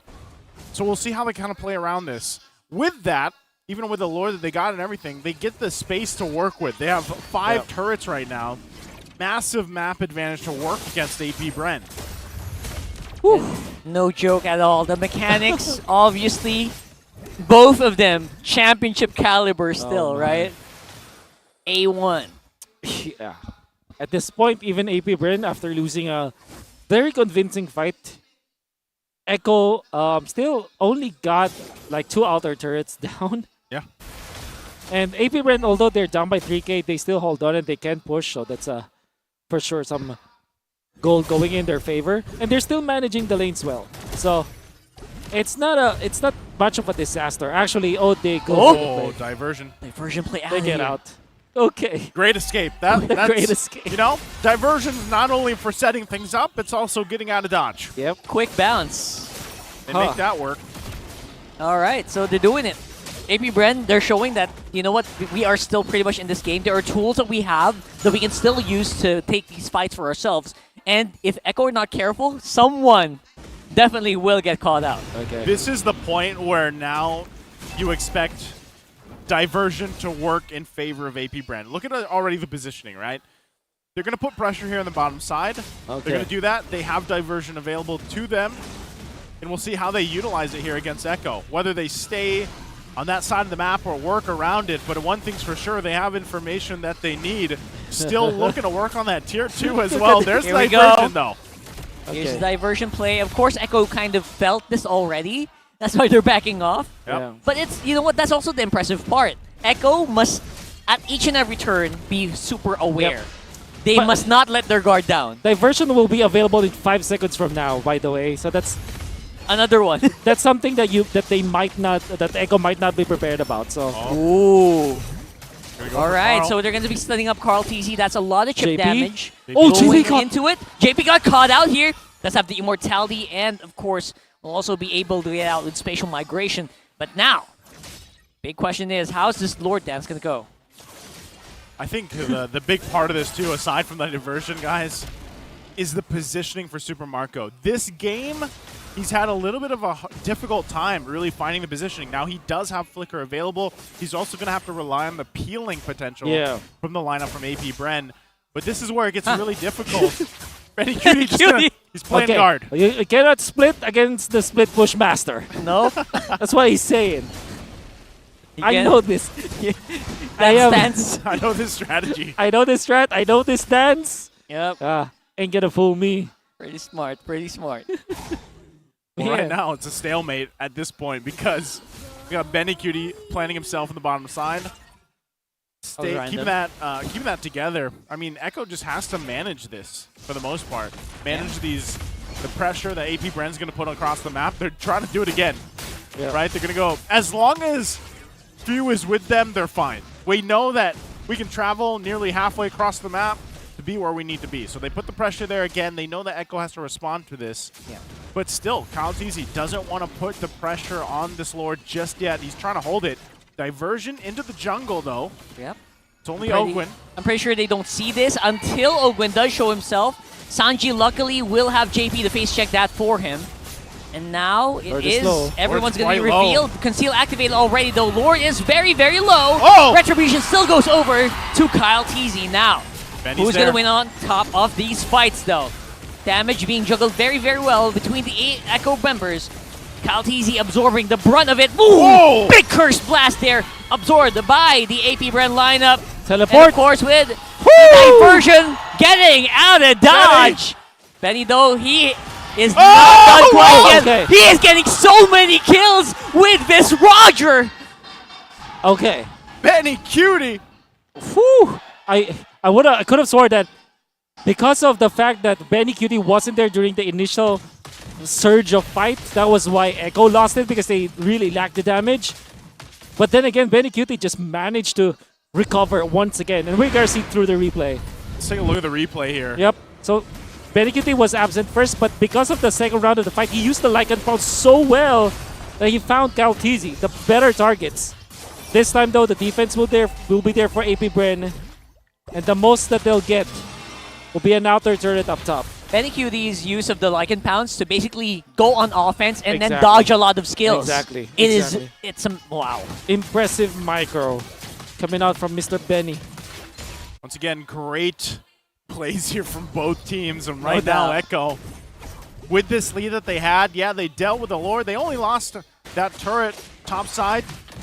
Still keeping things under control here. AP Bren, the one really struggling to find some wins here when they can at this point in the game, when it is this stalemate.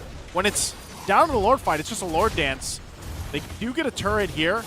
Calteezy gets the information he needs. An itemization at this point, it's all falling into place. Calteezy, though, so tanky. Here comes JP, though. Teleport. Oh! The great escape! Touchdown! Kidding me? Are you kidding me? No! What Mamba out!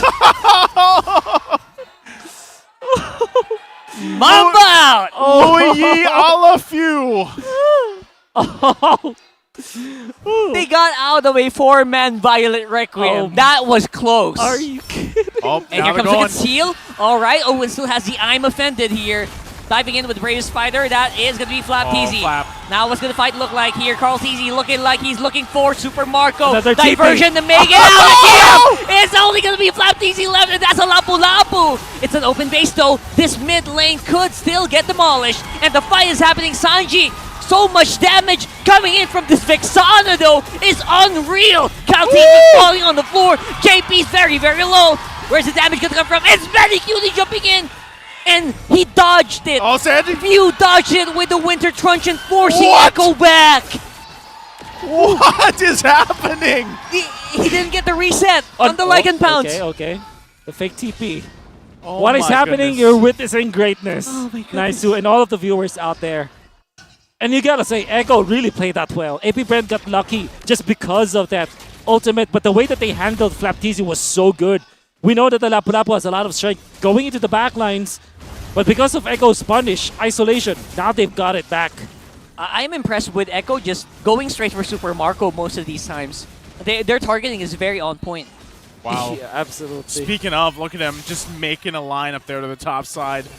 Picked up the fast boots as well. Gonna push that the best he can. And now it's really, how does AP Bren navigate this, right? Some of the team fights that they're having, the skirmishes that they're having, it's a struggle a little bit. They're playing great with the diversion now at this point in the game. 20.5 minutes in. How do they play around this? How does Echo deal with that? Again, it looked great even for JP, possibly jumping in. Then boom, gone. Diversion. Real quick, grab this code on the screen, the Star Match giveaway here before it's gone. Yep. My simple answer to that is just to make sure that you punish Flapteezy, because he's going to do it over and over again, especially at this point where Immortality is not up yet for Flapteezy. He's drinking water right now. Yep. Yeah. He saw him on He knows, the man. camera. He knows a big fight is about to erupt here someday. I mean, any minute now. This is where it gets a little weird, too, for Echo, because they have to decide, like, okay, where is this diversion going to go? Even looking at the real-time win rate, it is in favor of Echo, but how do they deal with the possibility that there's going to be a push up top? A fourth of the health on this Lord. Here comes the diversion, though. It's wide open, so I'm pretty sure Echo knows that's a feint. Oh, it's a feint. And that prompted a reset, but not a full reset now. No. Kyle is in trouble. Yeah, He's going to get stunned up. And JP, of course, on point with the spatial migration, ensures that Echo will get it. But there's the I'm offended. Catching up on the Calteezy. He's very low, but Echo still seems to be ready to fight. Yeah, Black Dragon form just used to basically disengage there. Rare mistake coming out from AP Bren. That feint kind of sacked Calteezy's positioning and just gave the free Lord for sure. Can they defend this here? It's quite a beefy Lord. They go for it. There's a jump, and they're getting ready to punch back here. AP Bren still has some damage. And look at that, the HP bars of Echo getting demolished by the back, by the blade. of flat Diversion! pieces. And here comes the diversion. Where are they going? They're looking for Sanji! Oh my goodness! The damage is unreal!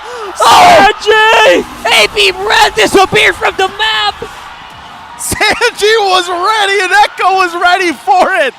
Kyle Teasy left alone! There you go. Make sure you grab that goodie bag because it looks like Echo are gonna go ahead and finish this, handing AP Brand their first game loss. Not match, game loss. What a play! What a read from Echo, from Sanji and JP there. They were tired of the diversion escaping them. They were mad. Woo! Woo! They were mad. That diversion. A version where they outplayed and a version where they died. They already were winning, right? And then they went to the backlines, got punished by Sanji, cooking all of them. Chef Sanji with the Vexana. Get the clips ready. That was... oh my goodness. Oh What a my. series. Big shout out to 24,000 live viewers. Woo! Are you not entertained? That is a record, by the That's way. a record. Hey, that's Keep it coming. That's 24,000 watching a not boring matchup. 24 karat magic in the air, man. 20. Yeah, it is.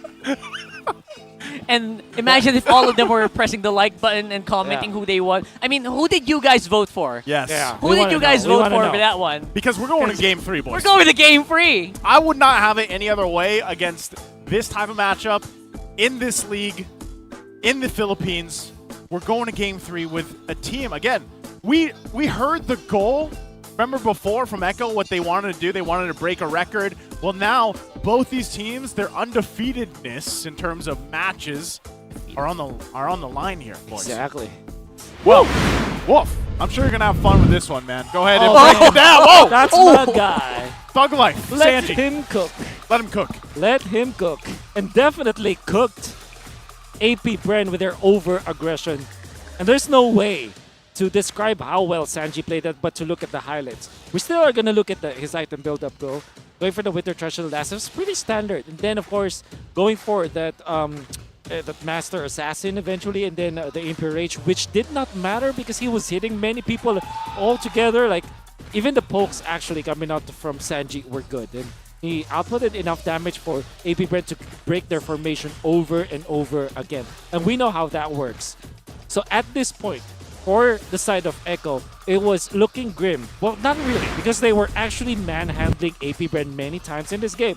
Like the third turtle of the fight, wherein it was already AP Brand looking and finding all of their stride and finding their momentum, but Echo brings it back. AP Brand have struggled after the 8-minute mark, and all the lead, all the gold lead was on the side of Echo. And this Lord fight was because of JP's jump onto Kyle Teasy. And something similar will happen in the last Lord fight. Maybe we are going to see it later on. But Sanji steals and secures that Lord with a big burst of nukes coming out from skill 1 and skill 2 of the Vexana. That's just how strong the Vexana is. A wonderful positioning from himself as well as Benny Cutie. And then another fight for Echo. They eventually will lose majority of their gold just because of that good retry play coming out from AP Brent. But the fact that they are isolating CapTZ time and time again allowed the Echo to just get back into the fight. There it is, the grand escape coming out from AP Bren. However, they will be able to defend. And this is where this is the part where they are actually winning. Isolated Carl TZ. They did not need to actually go for the diversion play. Sanji, 4-man ult. Carl TZ knew what to do. The rest just, grouped up together against a Vexana. And Sanford screamed at AP Bren on behalf of his mate, Sanji. My God, bids that go hard. I mean, it's funny because it's true. It's true.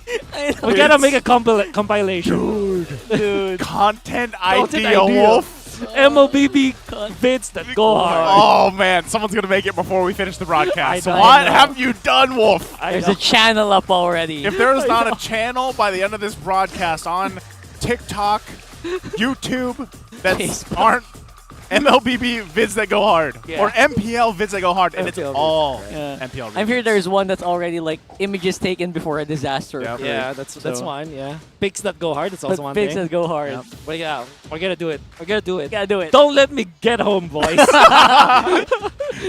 Pick it up. They're just kidding. But that's just how it is. I mean, the items that you're seeing now for AP Brand as well as Echo, because of the fact that they went 22 minutes, it didn't really matter as much because it was in the end all about the micro. But then I also want to repeat what I said about what Echo did in this particular game. They shut down Flateezy in a way that Flateezy still looked good, but at the same time, they're kind of nullifying the overall effect of the Lapu-Lapu. There wasn't any one-shot potential. Eventually, he was able to outplay Cartesi, smacking him in the face, but it was all capped by that diversion play that I'm sure that AP Bren really decided to go for, and it was a call that everybody went into. They're on the same page. However, it wasn't gonna be the one that saves them because Sanji knew what he needed to do all along. He saw the end of the portal. He backed down a little bit, made enough distance, waited for his ultimate to be up in his skill 1 and skill 2. The rest was history. Really one for the books. Yeah, a great game too here. And even down to that last decision where, you know, it looks like, okay, AP Brand's going to hold into this, and then like you mentioned, they go for that diversion play, and that is what ended the game for them. You know, that was what ended their hopes of that game too for them. So it was a great read just from Echo and Sanji and JP in general, because they were thwarted a couple times, you know, through that game. That 5-man diversion out to safety. Yeah. So it really leaves up in the air. Louis doesn't have the best win rate, obviously. It hasn't been picked much, but we can see how useful that hero can be. Yeah. It can be useful, but the punishes and the responses, of course, are there. So once again, while we wait for Game 3 ahead of us, all the MPL PH live stream viewer rewards are now available for you guys. So come and watch the MPL matches in TikTok to join the Goodie Bag Lottery and be one of the lucky winners. And to join that lottery, all you got to do is go to TikTok and open the MPL Philippines TikTok channel at MPLPH_official and go to live stream. Just click on live stream. You'll see the goodie bag on the upper left somewhere there. And you can all you got to just click that. And Somewhere you there. can join the goodie bag lottery. And I think that a lot of that happens before the base breaks. Yeah. So look for it there in Make your sure you TikTok grab app. it in your TikTok app. And don't forget as well, guys, to go ahead and let us know. Now that you see the recap here from Game 2, we're going to Game 3. You got to let us know once again which team you're rooting for. Hashtag APBRand, hashtag Echo. Alongside, when you do the hashtags, don't forget your user ID and your user server, because we're going to be picking 2 winners from the English stream for 1,000 diamonds for you guys as well. So we're giving out a lot for you guys, of course. And I can't wait to see what happens in Game 3. I mean, this is quite the series here, Wolf. Really, you cannot really just describe how good this is, because in Too game good. number 1, even when we say that AP Brand won, there were so many times that we are convinced that Echo have gotten the momentum already, and that's very true for game number 2. It was a ping pong, it was a back and forth. Then come the late game, nobody's leading anymore. You don't mind the gold lead because you know that somebody can make a good play, and you can say that some players make mistakes, but at the same time, there were forced errors, like the way that JP found Caltesi in that particular Lord fight, the way that they punished that fake diversion or maybe a mistaken diversion in the Lord fight and then punish Caltesi for it, the way that AP Bren defends, like immaculately, like they're not being tagged but they're clearing out the waves. Everybody's just showing off in this particular match, and can't wait to see game number 3. And there are also like people who would play that or replay that and say, you know what, AP Brand did the right thing. Yeah. To go after they successfully defend, you take more. You try to take more. That's how you usually make comebacks happen. You swing the momentum. Yeah. It just so happened that Sanji was just perfectly positioned, and his alertness. Yeah, game sense. You know, to get the game sense. Hindsight is 2020, like Yeah. they always say. And I gotta say, Caltesi, he had the correct pathing, right? But then again, it was a high-pressured moment. Unlike us, we're not pressured to play. Yeah. They are in that booth. They don't know what to do. They're like, surrounded by a lot of white noise with their headsets, everybody's just screaming. And for sure, there are some communication issues. No, not really an issue, but communication problems along the way because they're just screaming at each other. People are breaking out. Yeah. They're saying everything. High-pressured moment. High pressure moment. Yeah. That's what I would chalk it up to. Yeah. And in those situations, the mere decision to go left or right is just already very 50-50. difficult, right? It's like a if you're gonna move your character to the left or to the right. Yeah. Man. Very hard, high pressure. Because, again, we can't wait for Game 3, but we are going to have an interview, I think, over on stage with our hosts. So let's check this out. Alright, medyo nakakagigil yung laban na yon. I believe nakakagigil yung laban na yon, but I'm sure I want to ask some of the members of our audience. Hello, honey. Hello. I'm sure that you're here. Gusto Yes. lang kita tanungin kasi dami nagtatanong eh. Boring ba yung mga laban dito? Boring ba, guys? Oh, Boring ba? hindi! Parang hindi naman. Hindi ko, gets ko na medyo ito yung pinakaunang talo ng AB Bren, right? Yes, Pero yes. ano ba? Kulang ba? Kulang ng action? May something ba? Siyempre, dapat 2-1 yan eh. Guys, di ba? Oh, 2-1. Star match yan. Automatic yan, guys. MPL, hindi boring yan. Hindi boring. Star match. Eto, boring ba ulit? Boring ba? Boring. Hindi ko maintindihan. Ikaw ba, nagigets mo kung saan nanggagaling yung boring? Hindi nga eh. Guys, boring ba talaga?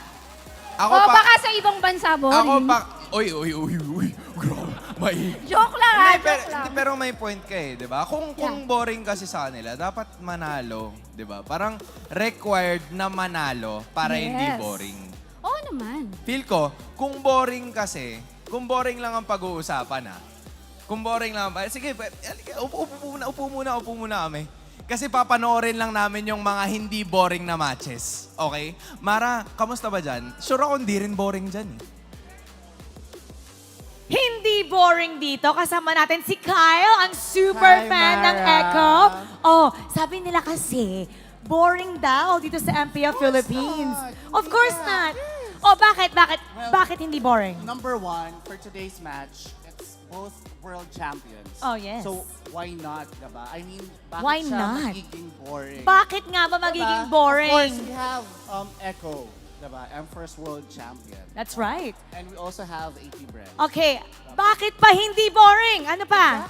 Exactly. Number two, sobrang intense yung laban. Diba? Intense. Super intense. Nanggigil ka ba kanina? Nanggigil. I almost, take my breath away. It took your breath away. Yes. Ako nasa edge Super ako ng Mara. seats. Paano yung take your breath away? I was like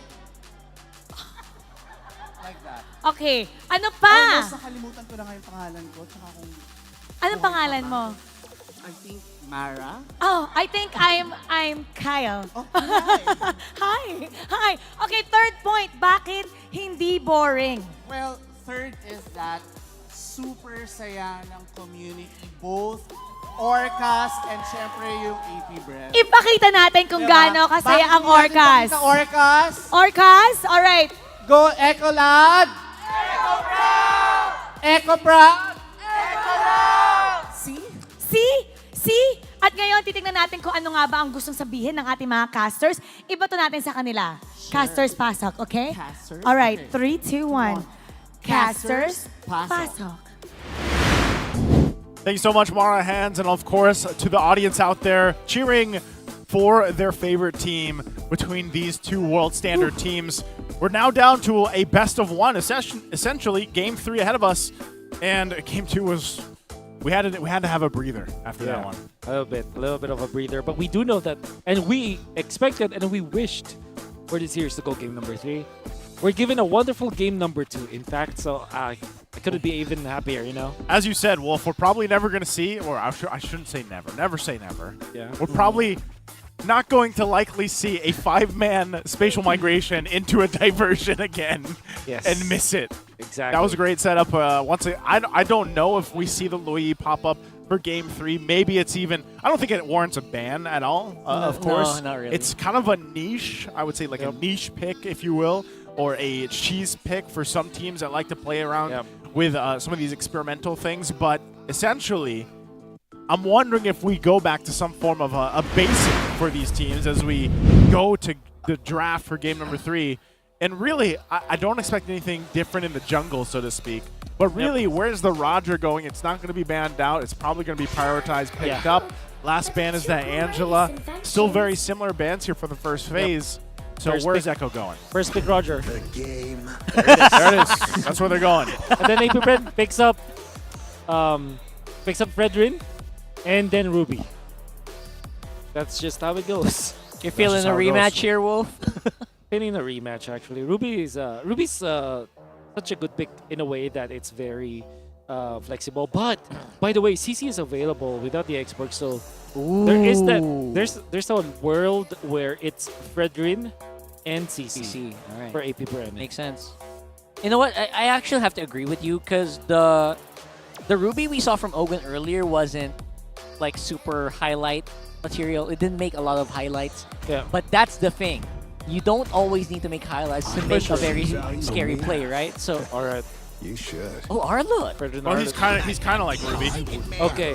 Pirates Yuzo. This is either Faramis or Louis for APBR. But the most basic thing that they will do is pick up the Brody, I would say. Yeah, in the first phase. The first phase. But I think it's better to go Louis or Faramis here for APBR. You know, I feel like, yeah, Super Marco struggled the previous game. Like, in terms of, like, trying to get his positioning on lockdown. Yep. It was a struggle for him, and not because of his, you know, his mishap or anything. It was actually just the pressure from Echo. Exactly. And that made it so much harder for Super Marco really to find the positioning that he looked for. So, he goes, there's Harith is picked up here. Okay. Okay. So we have seen a few teams kind of formulate this. Expect everyone to play Roger, so practice a Harith, guys. Yep. So I guess that's what the mindset is. Because we did see Minana pick this twice in a row. Yes. Right? Yeah. Yesterday. Hope will find Okay, a so way, you ban Vexana. even when all is Cyclo forlorn. is just so good at it. I think eventually you will ban something like a Valentina if you're APBR. For Echo, there is the merit of banning out. Well, obviously CC should be banned out. I think Kaja is also an option here for Echo. Even when you already have the Arlet, which can be played by Ogun, obviously. But yeah, the Kaja is a classic combo with the Harith. So you don't want to give that to APBR. Feels so easy to just, you know, proc these skills and get a kill, right? Exactly. So yeah, you're absolutely right. Get a pick off. Not only that, but I love the interaction between an Arlot and a Harith. You know, for the most part, like, either sweep them into the Zaman Force, or like you use that to set up. Maybe even like use it to peel, depending on what the last two picks, obviously, for APBR are going to be here. Or you catch someone. Or you catch them. Go running away from the Zaman Force, pull him back. Sweep him back in. Yeah. That's that sounds good. Yeah. We'll see here, once again, mid lane ban's going to be the focus. Novaria, There's maybe? Novaria. So Vexana and Novaria taken out of the picture from APBR towards Echo. And Echo, on the other hand, they're still going to be focusing on, what, another XP lane pick? Yeah. I'm thinking, yeah, that Haja, for example. Or what else kind of manhandles the Clue? Okay. That's something that they cannot handle for sure. So I'm thinking about APBR. Will they get the Valentina this time? Or are they just going to settle for Kaja? It's pretty good.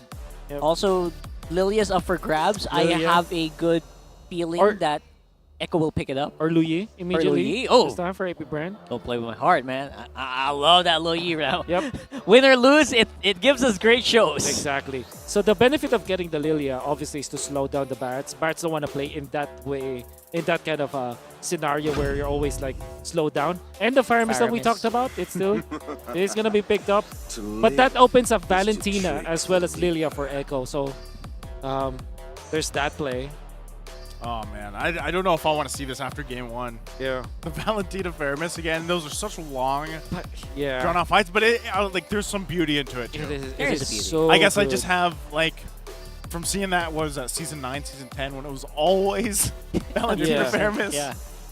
I mean, it's a skill thing, right? Like, it's such a big skill to time your Netherrealm. Man. So, I get what you mean. Yep. Brock is also open for Echo. Maybe that's also their second option here. For, That's I a mean, for great JP. There's the Yep, answer. there's a grab. Called it. And Valentina, because Yep. you really don't want to be the one who doesn't have. Oh. You don't want to be the team that doesn't have the Netherrealm. Yes. If you're APBR, you're left with Ruby. Yep. Ruby's good. Kaja is no longer on the table because it can be copied by Valentina. Also, if you pop the Fire Missile as the Valentina, that's counterproductive. So I think you're left with Ruby for AP Bren. What else is there? Man, if it's a Ruby, that's so much CC. I don't. Yeah, or that's maybe right. maybe this is where Dyreth perhaps for AP Bren. Yeah, something that can kind of break through the HP bars of these very tanky frontliners. Yeah. Paquito will not do it, right? Paquito can't break through unless they just want to go split. Well, Fams. Interesting that they picked this up. This was banned earlier, if I remember right. Yeah, yes. Famus was the focus. Is this a good answer to deal with a quite, almost in a way, Echo? This is a very standard lineup for them, except minus no Roger, you know, until now. Recently, he's been picked up quite a bit.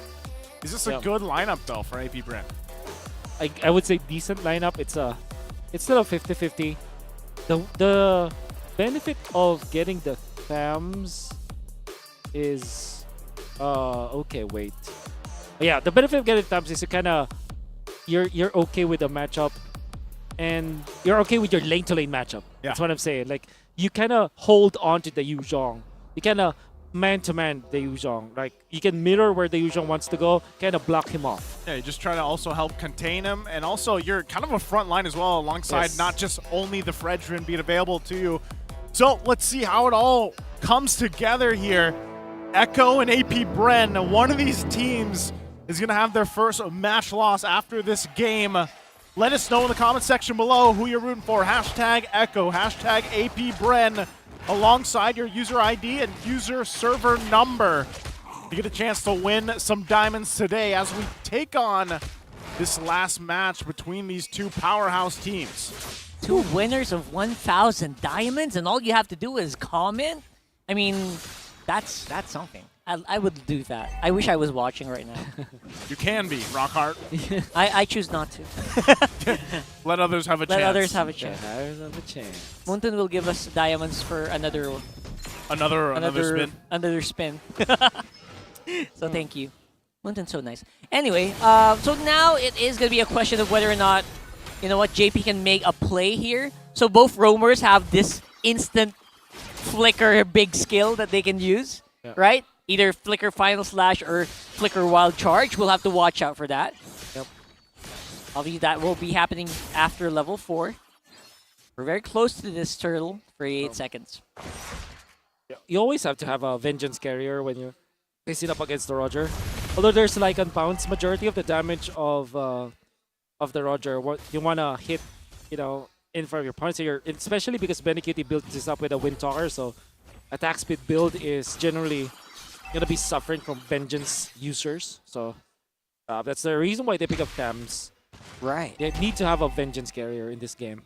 And not only that, but the other side of it is usually when teams pick up the Hereth, we see them planning up here, possibly to make a play up there or just get those level 4s available. But with the Hereth, it could work really well in the early game or fall off. Yeah. Exchanges, though. Looks like AP Bren not waiting for the level 4s, though. Right now, it is going to be KalTZ in trouble. That's First Blood going over to Echo. More can happen here. A bit late there on the NetherRealm, and few might have to find a way for FlapTZ to make an escape here. They're running out of ways to get out. Ogun ready, doesn't have the final slash, does have it now. Just a little too late. That bit of XP that Ogun needed to hit level 4 and maybe activate the final slash could have saved FlapTZ. But then again, that's Echo knowing when to fight. Sanford's Yuzhong. Yep. It's just literally a superstar trigger that you saw from there, just manhandling AP Bren on his own. Well, not literally on his own because KalTZ played this well. And the fact that they did the same Barrett's rotation from Game 1 and Game 2 where KalTZ actually stays in front of the lane of the EXP to kind of have a little bit of an advantage over KalTZ in terms of levels and also force some rotations from AP Bren. This is a well-thought strategy and rotation from Echo. Yeah, great decision-making from them early on, especially leading to that first hurdle. And with that, they're still putting pressure. Gonna Flap, nice little dodge there himself. But now you're wondering, where does AP Bren find a win this early point in the game? This is, you know, when we're talking about leads here, Echo doesn't typically have this 1K plus lead this early on in the game, so far from what we've seen from the series. So we'll see how AP Bren responds to that. I think with this, they might want to look a play and put pressure, of course, on Benny Cutie, force some here, but the response already from Echo rotating down here as well. It's the thing about the Harith, right? How long do you need to get to the point where, okay, we have this power spike on this Harith, we're going to be able to fight toe-to-toe with Echo? The answer is not too long, actually. That's why you pick up the Harith anyways. You want to speed up the game. And right now, Kyle TZ seemed to be just suffering from all the chip damage, right? There's no one big burst skill coming in from Echo. It's just non-stop chip damage, and the Fredrin can barely keep up. So that happens when Echo goes together. APBR are having a hard time finding them isolated so far. Yeah, again, I think this is the tale of the Valentina Faramis matchup. Daytona's welcome, though. 100%. Right now, once more, the target is going to be the jungler for APBR. That's Kyle TZ going down almost without a fight. And Sanji going to be taken as repercussion here. But look at the HP bars. Oh! They're not kidding around here. Fuse got good damage, but Flap TZ not going to be able to survive. Ogwen's making his way, though. He's hungry. Oh, he's hungry. Does he have enough, though? Does he have enough damage from this Arlott? And looks like he's going to chase down the outplay. Wow. That's one play. He got something out of that exchange. Yep, and by the way, he took advantage of the extra speed from the river once the turtle spawns. Ooh. Oh, they're going to go for this. Yeah, going hard right now. No final slash available. Maybe up in a few seconds. Kyle TZ comes back with a turtle pick. Now it's going to be JP and Carl TZ. Sanji trying to find a way to get out of harm's way here as AP Bren looking more confident walking into their jungle. Wow, so AP Bren, despite how that whole first 3 minutes went, they at least get some form of win, get on the board here, and still putting pressure around the map. Yep. Talk about mechanics. Before that fight that they were able to get the turtle fight, the turtle win, and the kill onto JP, Sanji, AP Bren managed to utilize Ogwen and his full mechanics from the bottom lane to the mid lane, to the turtle lane. So, oh my. Man. Ogwen, dude. Ogwen. No hesitation. He is him. I think he also just had the information that, you know, the flicker was going to be down for JP. Yep. And I believe, yeah, even the wild charge, he didn't have it because he had to use it earlier to escape. Great decision and communication there from AP Bren. Yeah. Yeah. Ogwen basically trying to capitalize on his mobility as an Arlott. Exactly. And he still has some good damage, right? The base damage from his skills are still making a mark onto even very tanky heroes such as the Barats. Oh, they forced the ult. Oh, they got it. Oh, Zaman Force. Still 40 seconds away from that turtle, though, the objective. So right now, AP Bren managed to keeping things together, right? It's pretty much still very even across the board right now, objectively. That is the Starlium Scythe being picked up, though, for Super Marco. So when I asked earlier, damage department for the Harith, when does it come? This might be the start of it. Super risky here. They're playing around with fire, wild charge. They caught him in the middle of that skill animation. And basically having to spend everything to stay alive, that's JP. So that's the roamer down for Echo, or at least out of the fight. And AP Bren could take this turret quite easily. Yeah, they're going to get that. Turtle now up. Benny Cutie still staying on that bottom side. So we'll see how Echo wants to deal with this. They're going for it. Yeah, they're trying to get as many fights as they can onto this with the final slash here. Kyle TZ, he's trying to stay alive, but there's just no way against the 5-man unit of AP Bren, who seem to be happy to just take these Orcas as many times as possible in that fight. Well, you're asking about the power spike of the Harith, right? That is definitely it. One item that's all you need. And of course, one thing that you have to take note about AP Bren is that they have a lot of mini crowd controls that are very impactful. Final Slash, there's the stun from Ogwen, of course the crowd control chain from the Fredrin, some snags from both Pew as well as Flap. If you combine that all together, it seems like they have big ticket ultimates, right? They don't have like big Minoan Furies, wild charges, or any of those kind of big ticket ultimates, but small and spammable stuns we can already see. Well, we can see the question here. Is this the MSC 2024 preview for the finals? Hey, that's heavy. That's heated. That's a heavy.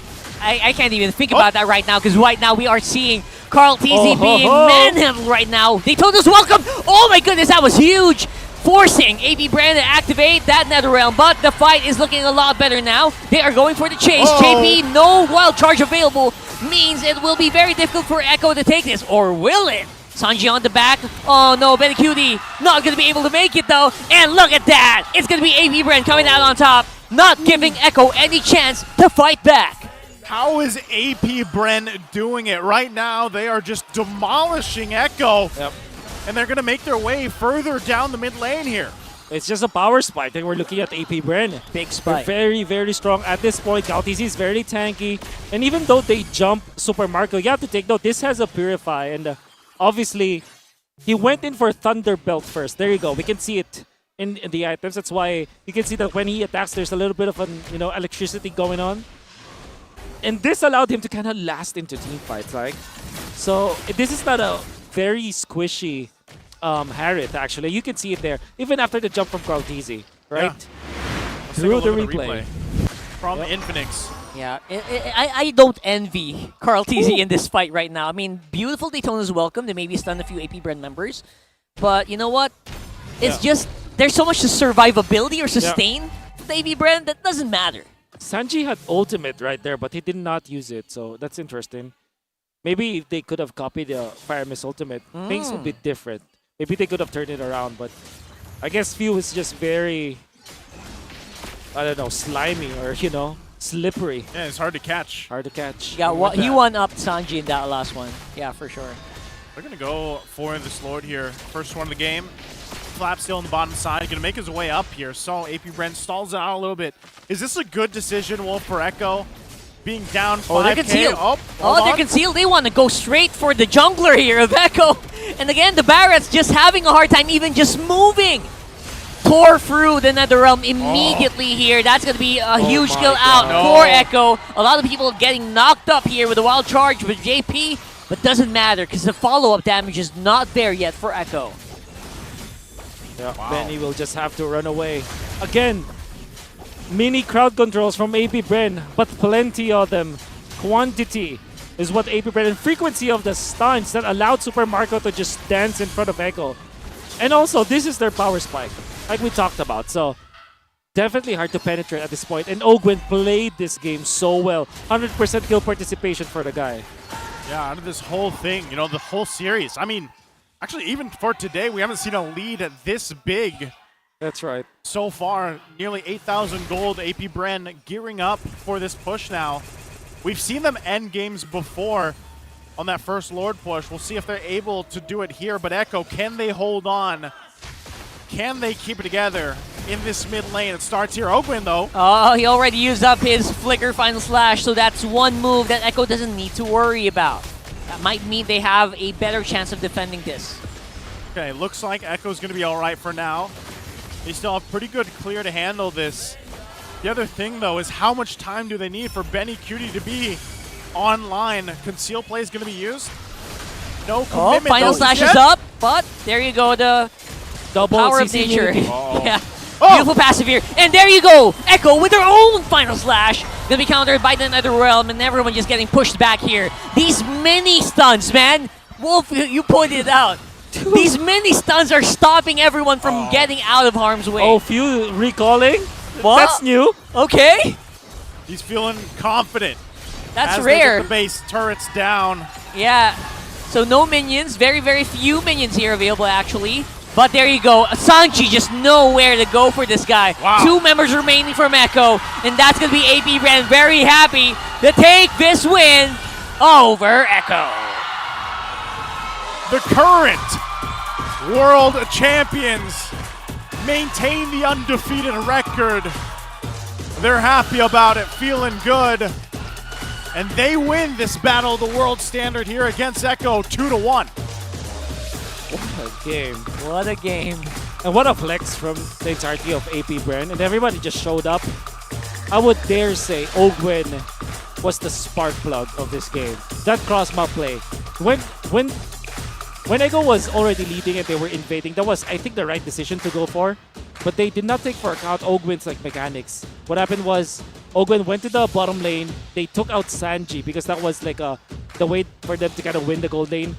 Then Ogwen marched through from bottom lane to the top Lord pit, or Turtle pit in that case, and he walked that way very quickly because of the new mechanic, or one of the new mechanics of speeding up when the turtle is spawning. It was so mechanically good. A lot of great plays there, a lot of great decision making from both teams.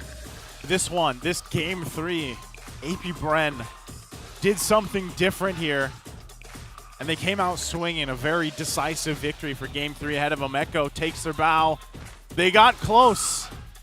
They got very close against AP Bren. Still a very dominant team here for Season 13 of the MPL Philippines. We'll see how they go against AP Bren later on in the season for round 2, but right now, AP Bren, man, we're still questioning where is that weak point for them. But we got to hear from them on their winning victory interview here with the host, Mara and Hans. Take it away. Goodness! Give it up for AP Bren! Ang galing! This was the most, there's a reason why this is the most anticipated match of the regular season. It was, and I am sure that you guys learned so much from that matchup, Kyle. I would like to give this to you. Kasi gaya nga nang nabanggit namin, ito yung isa sa mga pinaka-inaabangang matches of the season where there are some differences in the way you prepared. Kasi kita namin kanina parang mas engaged kayo, especially with that loss. Na ang tagal nyo hindi natalo. Pero now, how did you adjust to it para sa Game 3? Hinanap lang po namin yung mga mali namin nung Game 2 tapos in-adjust po namin nung Game 3 para di na po namin gawin nung Game 3. So, nung natalo po kami nung Game 2, bumawi na lang po kami agad. Minotivate po agad kami ni Coach Tax. You know, you haven't lost in a long time. How does it feel for you specifically na sayang yung moment na yon? How does it feel na parang ang tagal nyo kasing hindi naranasan eh? Sa esports po kasi normal lang naman po matalo. So, normal lang po sa akin matalo kasi yun lang. Right? It seems like it is normal for him to get the loss. Pero kahit paano, you guys are still undefeated and I am sure na pinag-aandaan nyo. And Flap, this time around, sa'yo naman, I wanna ask you kasi all throughout, you guys haven't lost a game, or a match since the upper bracket nung M5. Diba? Yun. Or, I guess you can call the shots on this one if you want to. Actually, we were just discussing that with you. Right? You guys haven't lost since the upper bracket finals of M5. So, personally, what keeps you motivated and the team? So, ikaw muna yung personal. Sobrang saya kasi manalo eh. Tapos parang, gusto namin laging manalo. Kaya ginagawa namin yung best namin. Tsaka syempre, pinaka-motivation kaya gusto namin manalo, pera. Pera, good motivation. Di ba kasi, ikakasal ka na? Apo. And so you're gonna use the money there? Opo. Pati na rin sa pag-start ng business. Pati na rin pag-start ng business para sa after kasal, meron siya for IC. Wow, nandito si fiancé. Thinking of the future. I love it. This time, gusto ko na ituloy yung kay Flap. Yes, Flap. Kasi yung tanong ko kay Flap this time, yung motivation is already there. Thinking about the future, para sa kung sino man yung magre-represent ng Pilipinas sa darating ng MSC at lahat ng mga makakalaban nyo doon, ano sa tingin mo yung message na pwede mong ibigay sa kanila just by this matchup alone? Just by this series kasi alone? sabi nila boring daw ang Pilipinas. So, sa lahat ng mga nanonood, future mga kalaban, anong message mo sa kanila? Kung sinasabi nilang boring yung MPL sa Pilipinas, mas magiging boring pag naging kalaban namin sila. Oh! And I rest my case. And that closes the interview. All right, everybody, give it up once again to AP Bren. And para sa ating MVP, Ogwen! Okay, pakita naman ng pose ng MVP. Nasaan yung camera? Ito ba? Ayan. Pose ng MVP. Arlot daw. Arlot pose daw. Swipe. Hoy! All right, everybody. Congratulations once again to AP Bren. You may now take your bow and take your walk of victory. victory! Gaya nga na nabanggit nila, losing is normal. But the most important part is hindi nawawala ito. And that's exactly what they use. Ang most important part, kung Para kay boring ang Philippines, mas magiging boring kapag sila ang katapat nyo. Maganda na kayo, ha? Okay, alright. Kung sino man yung nagsabi nun, alam mo na. Alright, we'll break it down for you. So we're gonna go back to our casters. Pasok. Wow. Okay. That was a statement. That Can you was. translate that, please, Rockhart? You do it. It's better if it comes from him. It's only gonna get boring if you face the Philippines. For you. For the opponents. For you. Well, for you. That goes hard. Now, Wolf, why don't you go ahead and break down this series? Break down this game, starting with the MVP. All right. Well, okay, it's Ogwen, and I think I already explained one of the most, I would say, like great sequences that I've seen from Ogwen and the entirety of MPL. Like, it's easy for me to nerd out about it because I really like those kind of plays, but Ogwen really just showed us his mechanics for the game. Like, he went for this common emblem build, Wilderness Blessing, in combination with how speedy the Arlet can be, and of course taking advantage of that extra speed that you get when the turtle is spawning. And for sure we're gonna see it through the highlights, right? Also, this was the play. Now take note, APBR already took out Sanji from the bottom lane, and look at that, the speed up, and then you can see dramatically how Arlet like moves so fast in that minimap, and then it gets a kill. 3-0 for Ogwen at the start. 3 out of the 3 kills, he was there, gets the assist. Now they punish JP. At this point, 7 minutes in, 2 items for Super Marco, Starlium Scythe as well as the Thunderbelt. Echo did not know what can hit them at this point. That's the Harith Power Spike. Look at his damage output.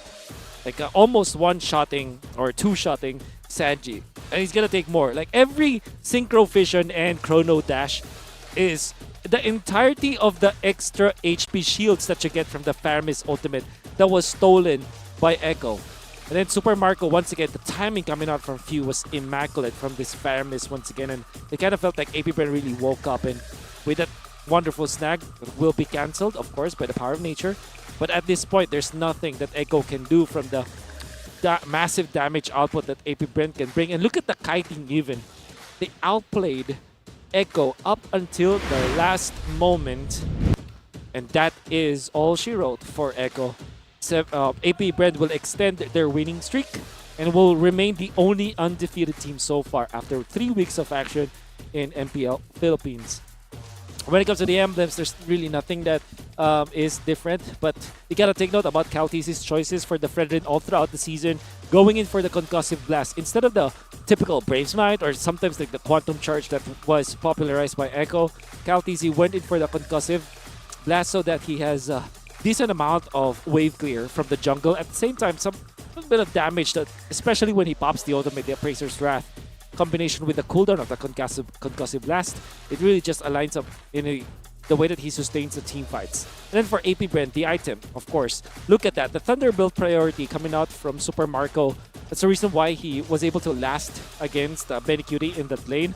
Benny Cutie, we have already seen that he prioritizes the Windtalker for the past 3 games. That was his item build-up.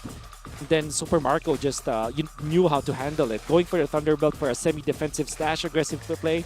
And all he needed to do was to call Ogwen onto that lane so that he can eventually win versus Benny Cutie. Mobile Legends is a 5v5 game anyways, and whether or not you win the lane on your own, it always helps to call your teammates, and that's exactly how APBR troubleshoot this game. This is that heat map coming out from Ogwen, going into the gold lane, then eventually transferring into that turtle pit. That's how quick he can.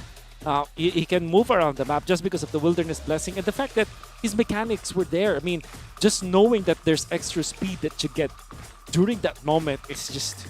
I can talk about it all day, but you know how it is. Ogwen, this is probably the first time that we saw someone actually, I don't know, expose or abuse that mechanic. Yeah. He made it look so easy, too. Exactly. Like, this is the thing that Master Ogwen does.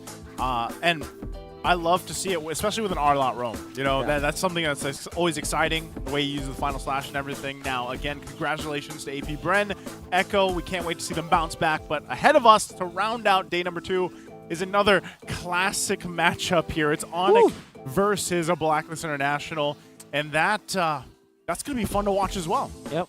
If I'm not mistaken, they're still at the top echelon as well, Blacklist and ONIC, so that's going to be very, very exciting. Yeah, can't wait to see it unfold. Again, we're going to be taking a very short break before we head on to that last match for the day. Again, I'm Naisu. This is Rockar and Wolf. We'll be back after this. 13th season of MPL Philippines is brought to you by the following sponsors. Smart, the official telco partner of MPL Philippines Season 13. Infinix GT Series, outplay the rest. Experience the MPL PH Season 13 action live at Shooting Gallery Studios. Tickets are now available on our official ticketing partner at /event.com. Don't miss any MPL PH action by following our official Facebook page and subscribing to our YouTube channel. Follow MPL PH on TikTok as well for more content. And don't forget to like, follow, and subscribe to the official accounts of MDL Philippines. To ensure the equality and fairness of our games, MPL Philippines is also monitored and supervised by the Games and Amusements Board.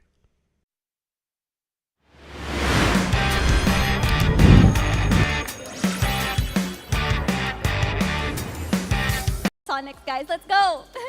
All right, now we're gonna see how ONIC will do right after this break. Keep it here, only on MPL Philippines.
Malakas, Pilipinas, malakas Kahit anong lane, we become the monsters Malakas, Pilipinas, malakas Face the golden sun and ribbon for the 3 stars Look at us to the top, no ifs, no buts Winning any game, para to sa PINAS Di mo matitin ang aming boses on your level Nasa kalye man o mobile window, I become a legend Open fire, we unite, we winners Built with pressure, the diamonds are made of Switch in a lane na parang gera HP racing, may reset up Built agad ang buhat ni Hilda Full load SS parang Lyra Susundan ko ang iyong bakas Kasama patas Tagumpay natin doon ay tayo'y malakas Para sa Pinas Nasa amin ang alas Hindi tuwa atras Kinikilala sa taas Kasi kami ang malakas Para sa Pinas Nasa amin ang alas Hindi tuwa atras Kinikilala sa taas Ganito kami sa Pinas Wow! Hold on Yeah, wala ka sa Pinas We are laging MVP No surrender, no retreat Pag nagsama-sama, just imagine what we can achieve Laging MVP No surrender, no retreat Giving 100 all my all Cause we just cannot be defeated We are unstoppable, immune and invulnerable Ready ang equipment, lahat frozen, malang crowd control Pakita ko na jab like pow East to the southeast. So watawa-tawa loud as every enemy we devour. Susundan ko ang iyong bakas, kasama patas, tagumpay natin to dahil tayo'y malakas. Para sa Pinas, nasa amin ang alas, hindi ko aatras, kinikilala sa taas kasi kami ang malakas. Para sa Pinas, nasa amin ang alas, hindi ko aatras, kinikilala sa taas, ganito kami sa Pinas.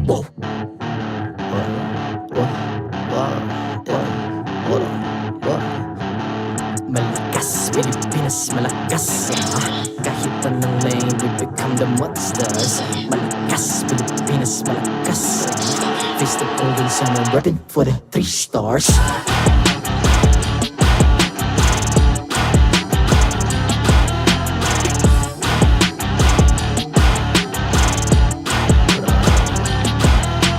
Ang lakas ng Pinas, we unite, be the stars. Ang lakas ng Pinas, we unite, be the stars. Ang lakas ng Pinas, we unite, be the stars. Ang lakas ng Pinas, we the stars. Ang lakas ng Pinas, we unite, we the stars. Ang lakas ng Pinas, we unite, we the stars. Ang lakas ng Pinas, we unite, we the stars. Ang lakas ng Pinas, we the stars.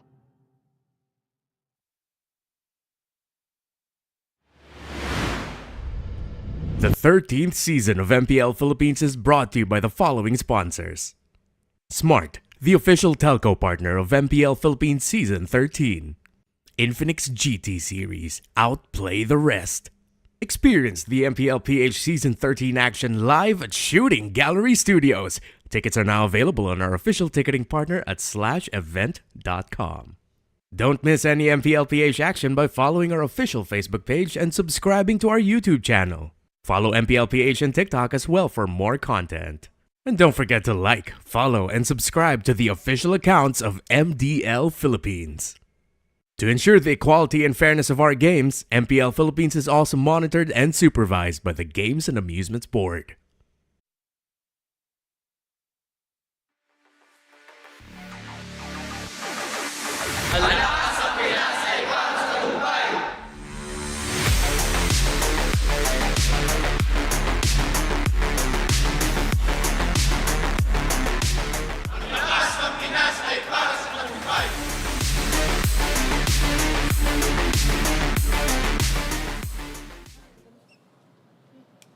Welcome back to MPL Philippines. Nandito tayo ngayon kasama ang ONIC, K&K Connection, Calra and King Kong. Hey, alam niyo, ang ganda ng okay kayo Okay kayo here. What's working out sa connection nyo? Pinag-uusapan kasi kayo. The new faces, pero kayo yung nagiging talk of the town. Siguro sobrang sync talaga namin dalawa. Kasi inside and outside the game magkasama kami. Kahit saan. Kayo talaga yung bagong besties ngayon. Kami po talaga. Bakit? Bakit inside and outside? What do you guys do outside the game? Nagmimerienda. Or kasi kahit saan papunta yung isa, kasama siya. Magkasama kami. So twins, Shadow. Sino yung mas leader sa inyong dalawa? Yung mas nagte-take over? Sino yung mas nagte-take over? Siya. Yung leader. Siya talaga yung pinaka-leader sa amin dalawa. Ikaw, Siya yung sa nagtuturo dalawa. sa akin. So nasusunod siya. So anong sabihin niya, masusunod? Okay. Eto, guys, alam mo, baliktad ba? Meron kami kasing naririnig ngayon eh. Sabi daw, yung MPL Philippines, boring daw. Boring daw. Hindi ko gets. Okay, para sa inyo ba? Ano yung boring para sa inyo? Ikaw muna. Ako na. Siya muna. Okay. Ang quiet mo Okay. Para sa akin yung boring yung sa mga bansang puro team fight lang ng team fight yung parang hindi ginagamitan ng brain. Hindi ginagamitan ng brain. Tsaka walang disiplina. Walang disiplina. Team fight lang ng team fight. Hindi ginagamitan ng brain. Walang disiplina. May clue ba tayo dito? May clue? Anong bansa to? May clue. Bigyan ng clue. Clue number 1.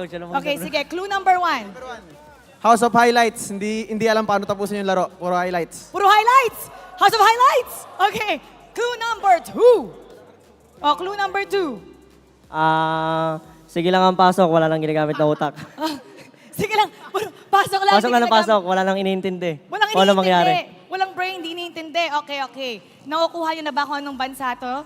Sila nagsabi nito, Okay, clue number 3. Clue number 3. Huwag natin sabihin kung anong bansa yon. Magbigay lang tayo ng clue. Clue number 3. Eto Max. Ay, si Eto Max sinihila. Ito, ikaw daw. Anong gusto mo sabihin? Ano? Hindi, nasabi na niya eh. Ano yung clue number 3 para alam natin? Manghula kayo dyan. Yung hindi na nanalo ng international. Munti ka na! Munti ka na. Munti ka na pero hindi na nanalo ng international. Munti ka lang. So, yun yung boring dito. pwede. So, sa lahat ng ating mga manonood, anong bansa kaya tong boring na ito na binabanggit nila? Kasi ako, makakamot ulo lang ako. I don't know. Pero tingnan natin kung ano nga ba nangyari sa kabilang panig. Hans, what you got? Teka lang, medyo madaming diskusyon dito kasi kanina ko pa sila tinatanong eh. Oeb, ano ba ang boring para sa'yo? Sila kasi, kaya naboboringan sila, hindi kasi nila maintindihan eh. Hindi nila maintindihan. Hindi nyo kasi magets, kaya kayo naboboringan. Tama ba? Kung naboboringan kayo, punta na lang kayo ng Pinas, papaintindi namin sa inyo. Ganun! Tama yung script. Approve. Okay, I feel like yun talaga yun. Pero may sinasabi sila kanina kamakailan lang eh. I am sure na yun yung, ano pa ba yung ibang meaning ng boring para sa'yo? Kasi ang dami nilang tinuro sa'yo kanina. Ayan na. Ang dami, ano yung option 2? Kasi pag lagi daw talo, boring talaga. Pag laging talo, boring talaga. Ano naman yung response mo dun? Boring nga, pero kasi yung bansa ang nangunguna ngayon. Yun! Pumasok! Tinuruan lang ako Pumasok, aprobado. And I think, feel ko, eto, off-script to. Mamili ka ngayon ng isang tao na sasagot dun sa kung sino yung, ano ba yung boring? Sige, si ano na lang. Si Haji. Haji. Ilipat natin. Umiiwas Yan. yan eh. Umiiwas, tama. Haji, harap ka dito. Para sa'yo, pre. Ano ba ang boring para sa'yo?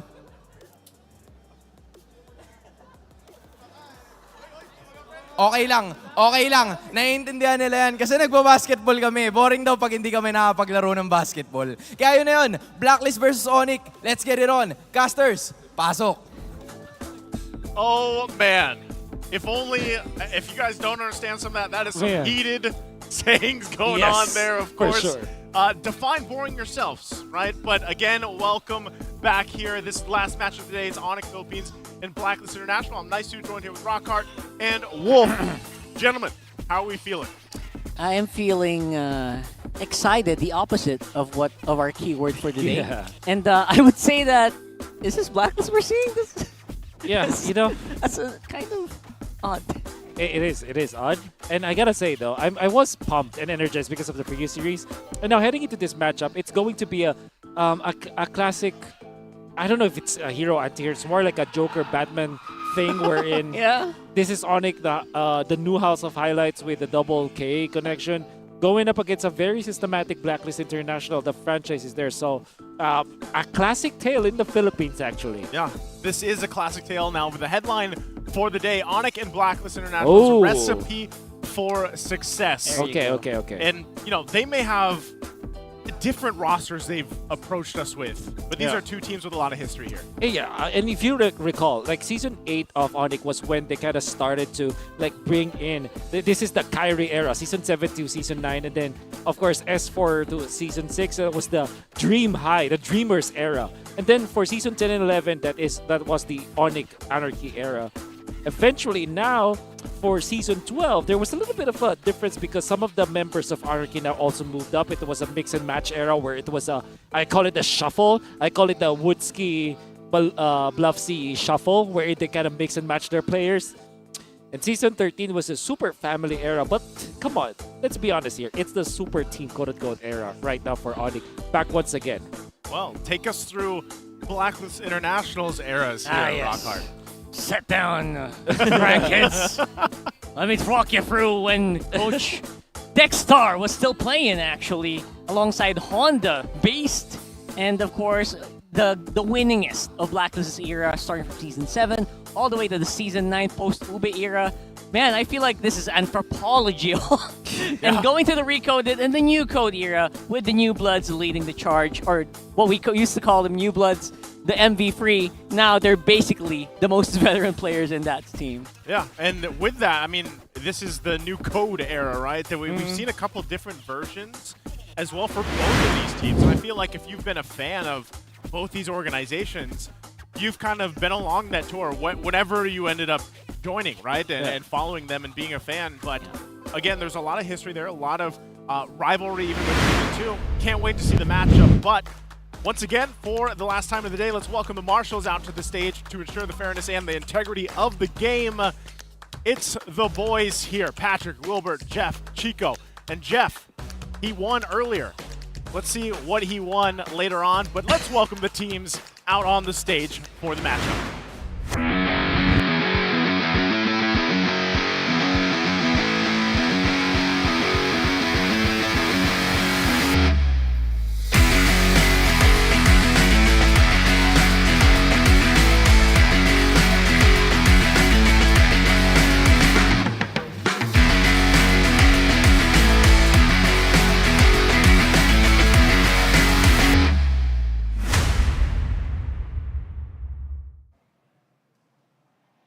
They proved just how strong this super team, super family can be.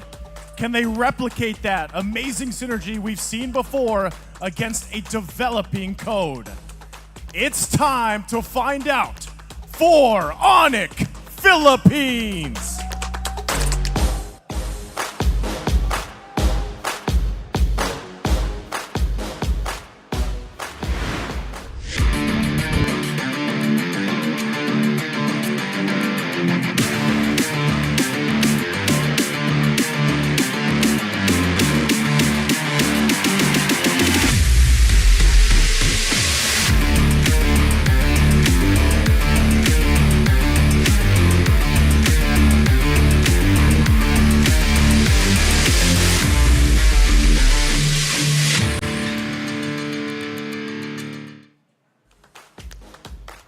Recoded and coded once again. Today we see a version of that code put through another test.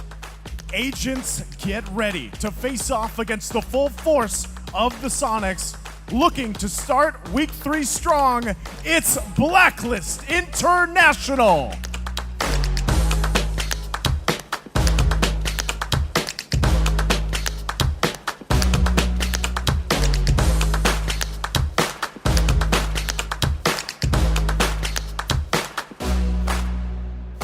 And their coaches, Coach Wynot and Coach Bonchan. To round out day number 2, we've got the final matchup of ONIC Philippines and Blacklist International. And to take us through the lineups here, let's take a look first at ONIC Philippines. How has this connection developed over time? I think I'm one of those casters that kind of said that doubted actually this composition between Calera, King Kong, Super Prince, Gemini, Calera. Some other people, already clipped about it, already talked about it, that I said that this could not be a good mixture. I think that this is mainly because of what happened during week number 1, but definitely there's a lot of improvements for this ONIC PH squad. Yeah, we'll see how it's put to the test here once again against the Blacklist International. These are familiar faces here. Rockhart, take us through it. Yeah, this is the team that, this is one of those moments where I would say, just keep the same recipe, and over time, as they mature, they will get better. That happened for Bren Esports, and I think that is definitely something that we can look forward to for Blacklist International here. Yeah, again, they've both kind of gone on their own Eras tour to get to this point right now. There's still a nice ton who said of... that. Nice who? Nice who just said that. I did. Okay. It was on the graphic. What do you think mean? you'd say it. Okay. Why not?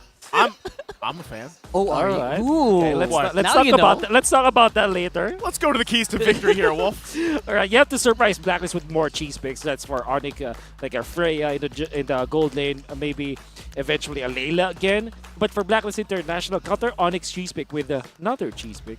Maybe a chip. We'll go with that cheese, you know? Oh, cheese All flavored chips. Yep. And of course, out micro. That's very important for both teams. There's a different approach when it comes to micro. For Blacklist International, they micro their opponents as a team. For ONIC, it's an individual kind of micro. So more on that for sure when we see the game. And I think it was also Wolf who mentioned if there was any team that was going to take out the chip first, yeah, it would be Blacklist, right? Yeah. Why do you say that though? Because they're a very experimental team. They have mastered the basics. Come on, this Whoa. guy plays the every single hero, you know, at its maximum. And I'm sure that they figured something out along the way.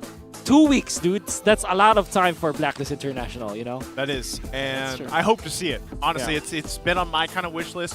I'm not sure. I haven't been able to keep track of all the regions out there. But I'm not sure if Chip has actually come to play yet. So would love to see it here, of course, in the Philippines. Speaking of the Philippines, MPL PH's live stream viewer rewards are now available to all of you. Come and watch the MPL matches in TikTok to join the goodie bag lottery. This has been going on all day. Be one of the lucky winners tonight. And all you gotta do is open your TikTok app, go to the MPL Philippines TikTok channel. That's MPLPH_official. And click on the live stream. I hope you're watching there right now, because if you're watching on the stream, you can just click on that goodie bag on the top left of your screen. And I think that a lot of that also happens before the base breaks. So make sure to keep your eyes on it. Do you guys hear that bell? I've been wondering what that bell is. Ooh. That's... Have you not heard it? Maybe Are they it's over selling on- something? I don't know. Maybe it's over on the Tagalog side. Anyway, Yeah.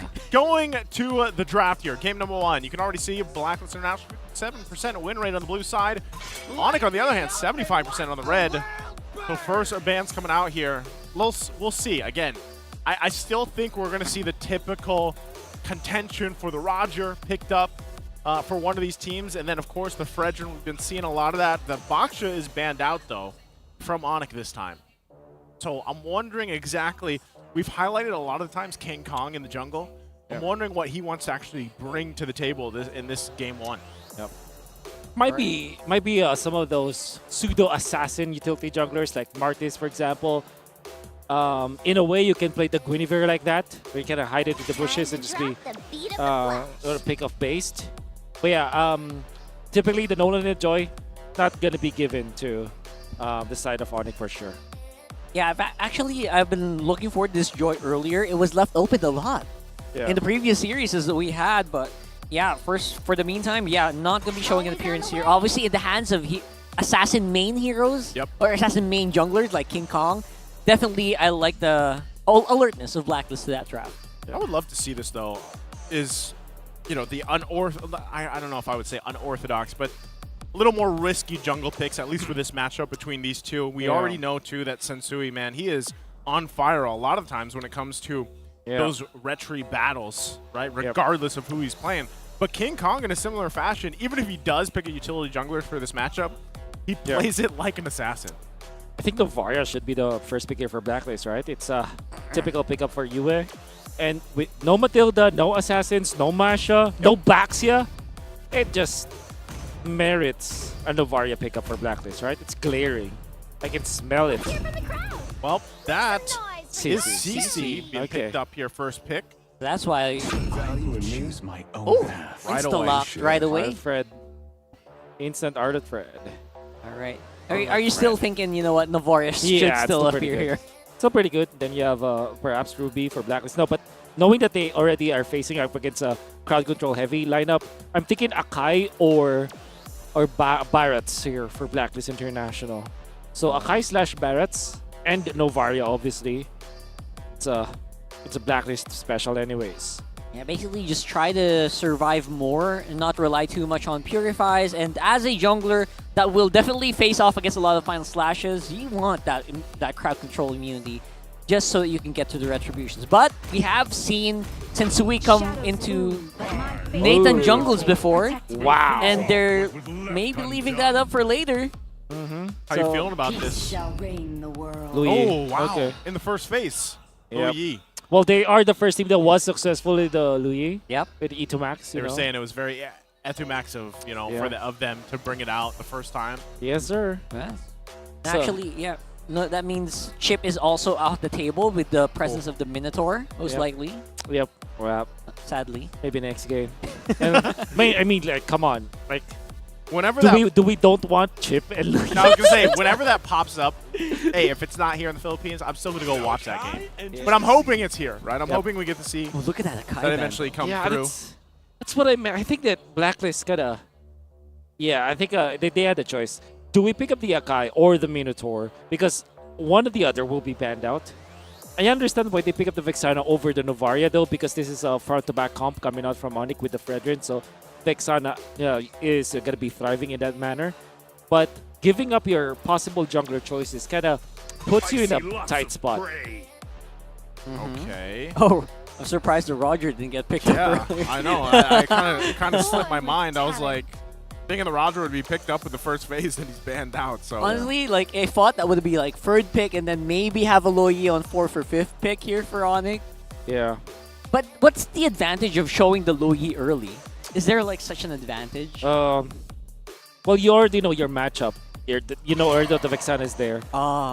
And apart from that, you secure your Super Prince hero because teams are starting to second phase ban the Loyi. So that's one of the advantages. It is in despair that I Okay, see Nathan. the A lot of magic damage from ONIC.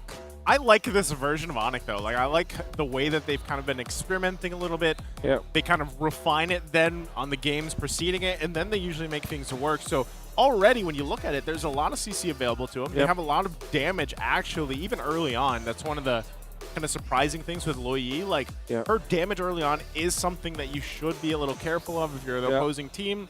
And then of course, like we saw earlier, the whole diversion thing, it can work highly in your favor and it can work against you. Barrett's Beatrix was what I'm thinking for Blacklist International. And because there's really no other way. The Beatrix is a Blacklist special. Can work versus Nathan.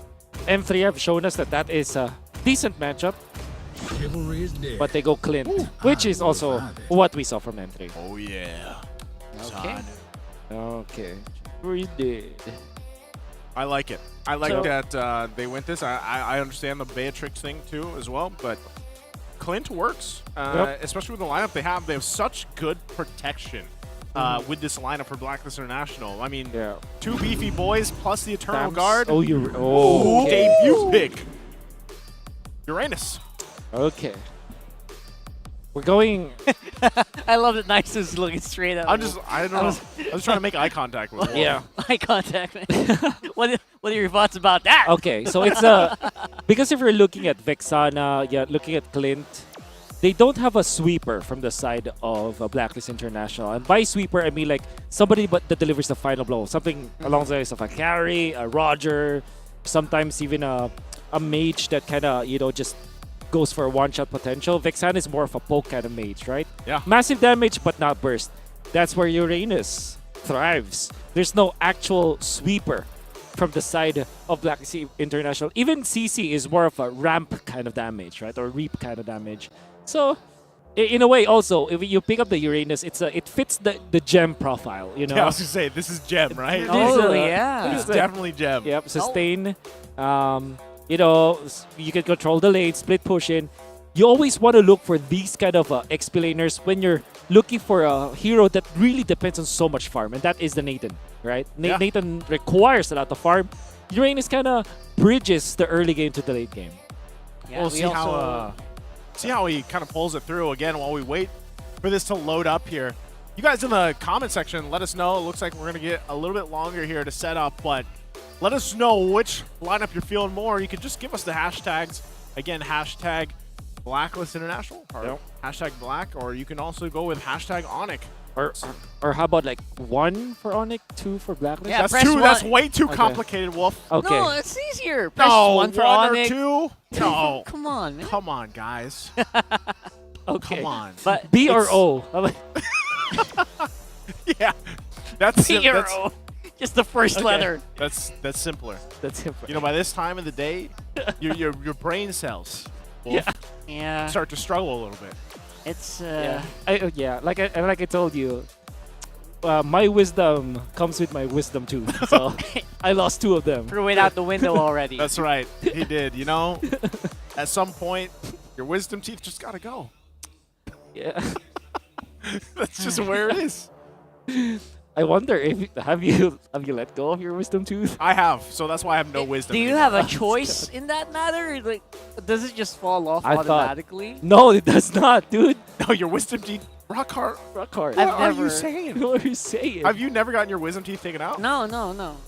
That's what I was wondering. He's one of the few lucky people And then- that goes through life that doesn't have to take his wisdom teeth out. Yeah. Well, yeah, I mean, is it super painful that you really have to have Yes. it taken out? Yes. It doesn't go out by itself. Yes, so consider yourself lucky, Yeah. Mr. Rockhart. It bugged me the entire Holy Week. Really? For the Philippines, yeah. Yep. It was, yeah, it is. It comes to the point that it almost kind of stops you from doing things. Oh, man. I was at the young age of 18 What? when I got mine out. Whoa. All Whoa. four, boom, one go, gone. 4 of them? Well, I think you have the Why 18-year-old strength and grit and tenacity That's right. that you can power through. Four of them at the same time? But yeah, Yes. wait, okay. Why 18 though? I don't know. In the United States of America, that's just how it is. That's just how it is. That's just how it Okay. is. I don't question it. They just told me, hey, it's time to get your wisdom teeth out. I was Okay. like, let's go. Okay. Let's go, Doc. But what age does it normally fall off? What about That is highly subjective. highly subjective? Yeah, I gotta say know? around some people get it around their mid-20s, you know. But here's the lesson for everyone. Yes. Have it checked. Have it checked. Yeah. Check. It's much better if if you take it out when it's just about to get painful than it is when it's already painful. Because when it's already painful, man, it's not nice. Like, I don't even know if you lost your wisdom. That is the most wise thing you've said Oh, today. thank you. Aside gained from some of it. Thank you. aside from the going hard content idea. Yeah. Well, that's good. Yeah. That's That's good to good. let the viewers out there know. Ladies and gentlemen, we're waiting as well, We're just waiting, as man. you are. And we hope in the meantime you've given it thought to go get your teeth checked. Please Yep. get your teeth checked. Also predict. Health as well. We have an ongoing thing, right, where you have to predict properly. So hopefully someone won that already. Actually, that's a good idea. I mean, that was from the last series. Again, keep an eye out, too, because if you guys are watching on YouTube, Facebook, you should, right now, check over TikTok as well, because that's where the goodie bag Look for the goodie bag. is. You know? I don't know about those people. I don't know if you guys have ever done this, but I've done this with other regions where I have like 3 screens up, maybe an extra phone, watching all these things, and I'm sure there's people out there that watch on simultaneously MPL PH. They watch on Facebook, TikTok, YouTube all at once. That is true. I've done that, and it melted my brain. So I can't always catch like when the code pops up. Yeah. I always want to catch that. Yeah, but have you ever wanted to catch a goodie bag? Yeah. What's in that goodie bag? Has anyone ever gotten a goodie bag? Please let us know what it contains. yeah. I think it's yeah, I don't want to guess. You don't wanna wanna guess. Yeah, maybe I don't know. Actually, if it's MLBB related, it should be Dimes. There's that ring again. That So bell again. the bell is about the game starting? No, I No, don't I think know. that's ice cream. There's a phantom bell in here. Phantom I don't know if it bell. comes through the stream, but guys, we are hearing a bell. I've been hearing it all day, and I don't know where it is. But Wow. Okay. for now, let's take a look at some stats here, Wolf. We got stats. Okay. Well, this is a surprise. I haven't seen this yet. But one thing that we can take note is the massive difference between the Team KDA as a whole. With obviously, you can see ONIC having a lot of that. When it comes to the first blood ratio, this is usually on the side of Blacklist International, and it is up until now 75% first blood ratio. Edward is always to blame for that one. Wow. For ONIC, they don't have a stat line that actually trumps Blacklist International, like pound for pound. So even with the record that Blacklist has, like if I'm not mistaken, 3-1. Yeah, It was 3-1? from what I remember, they're both at the same part of the standings. Yeah. And that's the thing about this is, you know, with the point system this season, that's something that people kind of have to remember too, you know, like whether you get a 2-0 or whether you get the 2-1, you get 3 points. Yeah. So, because I know some people go and they look at the points here on the standings for each regions, and that's how it works, right? So if they Yep. get a sweep, it's the same as if they get a 2-1. Yeah. And now that we're getting through, like Rockhart mentioned earlier, we're halfway through the regular season. Yeah. That stuff will start to come into play here when it Yep. comes to those points. I like that you open it up because I made a video explaining that. Oh, you did? Yeah. I did. You did. So what I did was to put Season 12 in a spot where the Season 13 rules were used. Whoa, look at that. Yeah. Running Man Challenge. Running Man. Running Man. So you made a piece of content. That's right. And you did a comparison. Yeah, I did a comparison, right? What did you find out from this comparison? Okay. So after week 5 of... So we only had 6 weeks. Yeah. During MPL Season 13. Season 12, I mean. All right. So the summary is TNC still had no chance to get into the playoffs. But you already know that just by week 5. So even when they have 3 matches, they still cannot. Yeah. So that's definitive because the gap between the winners is just too much. Too high. Yeah. Too high, right? Now, the big difference is there after week 6, if we apply the Season 13 rules to Season 12, APBR wouldn't have been top 2. Wow. They will be tied with RSG and Blacklist. And surprisingly, it was, I believe it was RSG. Oh, it was Blacklist that won both against RSG and the ONIC. Bren, surprisingly, even with the points that they've had, lost against RSG and Blacklist. So they will go down to number 4, actually. So that's those are the... That's a this guy thing. maths. Yep. So please watch my YouTube. No, you can. That's the easiest way to do it. His YouTube has subtitles as well, Yeah. so Yeah. you can bounce, you can rewind a bit if you miss something. Just follow the YouTube, man. just check it out as we take a look here as well. Technology. While the players get set up. King Kong and Sensui. A lot here in favor, of course, for King Kong. He's been quite impressive ever since his debut. A couple seasons ago, right? Yeah. I mean, when he first came through, and Sensui as well. When I feel like obviously he had like his own form of pressure coming into the lineup for Blacklist International. He's done an amazing job, and even when you look at this, the XP lane matchup, the comparison here, I'm still not used to seeing Edward's picture like this. By the way, It's just no glasses. Who is Edward. this guy? Yes. And then Gem. And you're talking about Sensui. You gotta remember, Sensui started in ONIC. Yeah. Back in Season 10, am I correct? Gem? No, sorry, Sensui. Sensui was Season 10. Started from That's right. in ONIC in Season 10, right? That's right. Right, there. Season 10. So, interesting stuff. What I love about Gem is that he's just like this rock in this lineup. Like when we talk about whether it's a super team, a super family, the connections, Gem is like that guy that has so much experience. And we're getting signal. Okay. He's that guy. The So chop. We'll see.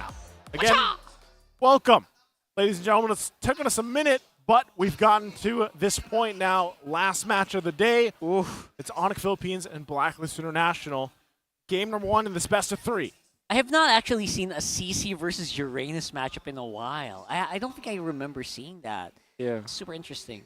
Who would actually come out on top there? Well, definitely not Uranus, but Uranus will stay there alive. I think he's gonna be. He's just basically gonna outlive the CC. Yeah, exactly.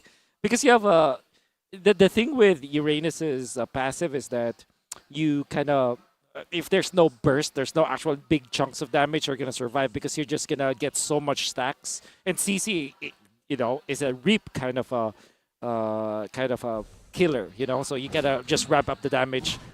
Non-stop hits. Non-stop. So yeah. For those that don't know, Wolf, what does the reap mean? It's it's something. I'm just kidding. Wow. Yeah. I was really quick for Haji. He was missing out because look at this. You was on the bottom side. So Yeah. Blacklist decided to go on the bottom side of the map quite early Yeah. without the Eternal Guard. So what was that about? We'll have to find out. As I think ONIC, they see an opening and they're trying to push hard where it hurts. And already, though, again, look how aggressive ONIC's being here. Sensui taken out of the picture like that. So now this turtle for the taking here for ONIC, but what's that again, about? Yeah, there seems to be some disconnect a little bit, but Can Blacklist International Oh. test this? Oh, very early activation here from ONIC, seeing that, you know what, we got some under-leveled Blacklist agents here. Let's see what we can take from them. And that's what they're going to take. They're going to take the turret. Massive disconnect from Blacklist International, though. They're landing the shots one after the other. Good usage of Haji's ultimate and Flicker. Good out from Yue. But then they did not chain their spells to all together. So it looks like Blacklist International are not that connected, while ONIC utilizing Super Prince in a way that there's so much counters you have for the Louis against this Barretts. Barretts actually suffer so much when there's Louis. And Super Prince has been known as one of the better Louis players, actually. Yeah. There's not many. There's right? not many. There's not many Louis players, but yeah, Super Prince does it well. And right now, ONIC doing a great job at kind of controlling this early portion of the game. Diversion up top. Are they going to put pressure here still? It looks like that's going to be called off. They see Sensui's up here. Still quite a bit of ways as well from the turtle. Final slash. I would say Escalera, very aggressive with the final slash. I like to see it. Yeah, with the flickers as well. Going back to the topic about Reap, and Reap is a term that was used in-game for Mobile Legends, but I generally call it ramp kind of damage, where if you compare Claude versus Carry, for example, Carry is a burst, deals chunks of damage right per attack. But Claude deals so much attacks in a smaller period of time. That's why it looks like a burst, but it isn't. So that's mainly the difference. Uranus loves to play against Reap type of damage. Yeah. You're not going to be able to burst him out right now, though. Escalera threading the needle in between these targets. Man. Not really going to have enough sustain here. Not even a Minotaur. Sustaining against ONIC right now, who seem to be just aggressing on Blacklist each and every opportunity that's given to them. Gotta have to hand it to OHIP. Salvaging that fight would have been very disastrous for Blacklist International. The fact that they only lost Haji and they gave a kill to OHIP, that's already very good. Oh, Freeman. A Freeman dive onto Edward, not even with the Vengeance. No way. Able to walk on out of there in the nick of time. But man, oh man, ONIC is... They know where it hurts. They know the wounds open by their attacks, and they are non-stop pressing on them. Yeah, that's what I like to see. ONIC playing very aggressively, especially early on. Going to control this, getting this next objective, and still looking for even possibly more fights if they want. Yeah, they're happy to just fade away that turtle and then go straight into the team fight, knowing that Haji's only level 5 right now and not really in a position to take these team fights yet. And ONIC are just going at it non-stop right now. Yeah. What an idea from ONIC. It's all about aggression and tempo control. Aggression in a way that you're utilizing the ultimate coming out from Super Prince to kind of deliver people from across the map. Oh my! And Escalera found another one, another final slash, but this time he gets 2.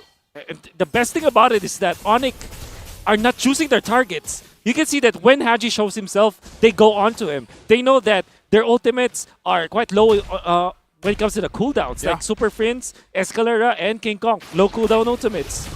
It's also very true for Gem, but that's not a killing kind of ultimate. What I'm trying to say here is the final slash in combination with the delivery coming out from Super Prince, it allows ONIC to be very aggressive that even Haji cannot breathe. A Minotaur for Blacklist International being gunned upon by ONIC because of the aggression. Not only that, too, but the first item from Super Prince, I believe, was that Necklace of Durance. Like, he picked that up early on.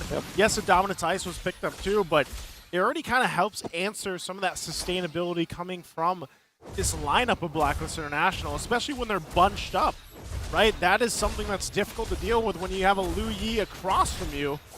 And so Kelra pushes that lane, gets that down on the bottom side. Yeah. And so ONIC finds himself 3.3k ahead at the 6.5 minute mark. That's not what I expected from ONIC this early on. The side effect of all of this is Keller just got so much free time on his own against turrets, against minions, not needing to participate in these fights. And that's a Nathan. Yeah.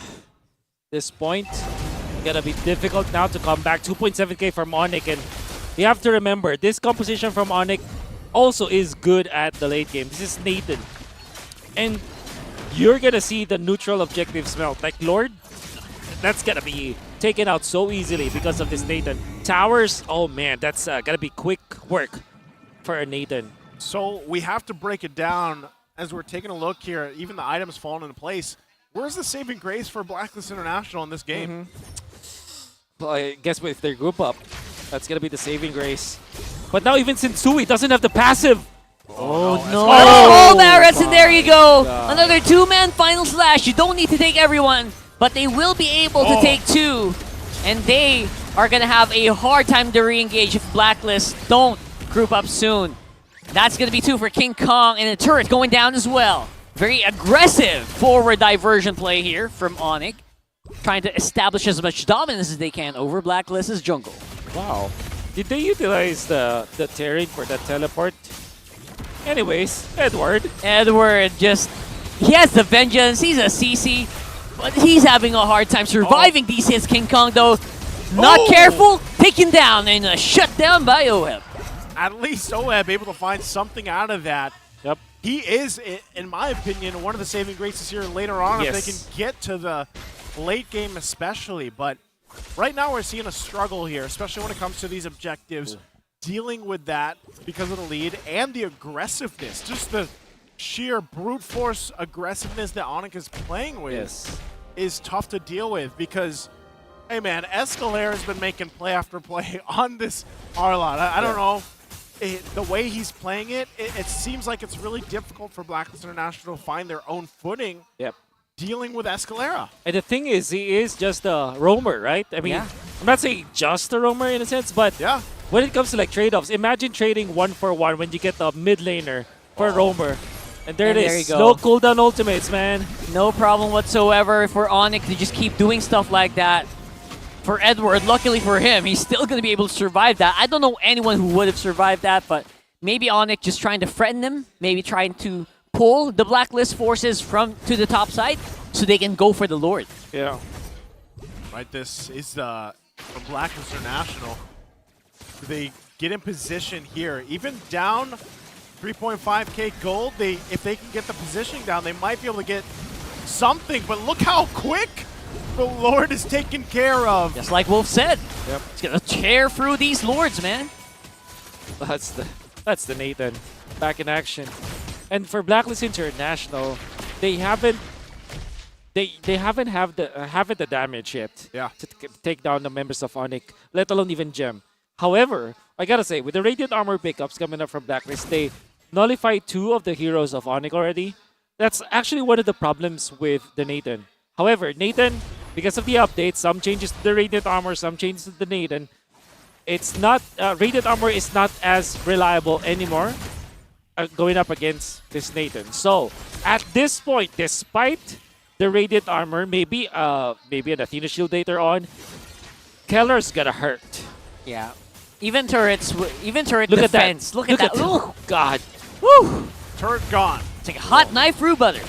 Escalera once again. And they're trying to get something done with the missile X right here, but Sensui not going to be catching up anyone just yet. 4-man of ONIC over this fence here. Trying to see if they can get some damage onto the Blacklist squad, but it looks like Gem's going to want to just absorb all of that, then regen right away. Okay, so right now, Blacklist International holds it at least together in the base. Real quick, items-wise, with a 6k lead, where does that put ONIC here, Wolf? Yeah. Good spot, especially because of the massive dominant size pickups and the Kiras as well. And then you have the Nathan, which at this point doesn't only needs the 3. This is a big 3-item power spike. That means that the next Lord is also going to be the same as the first Lord. It's gonna be super duper quick. And the Winter Truncheon also picked up by Superfit. It's pretty massive. So many outplay potential for the side of ONIC Philippines to play around with.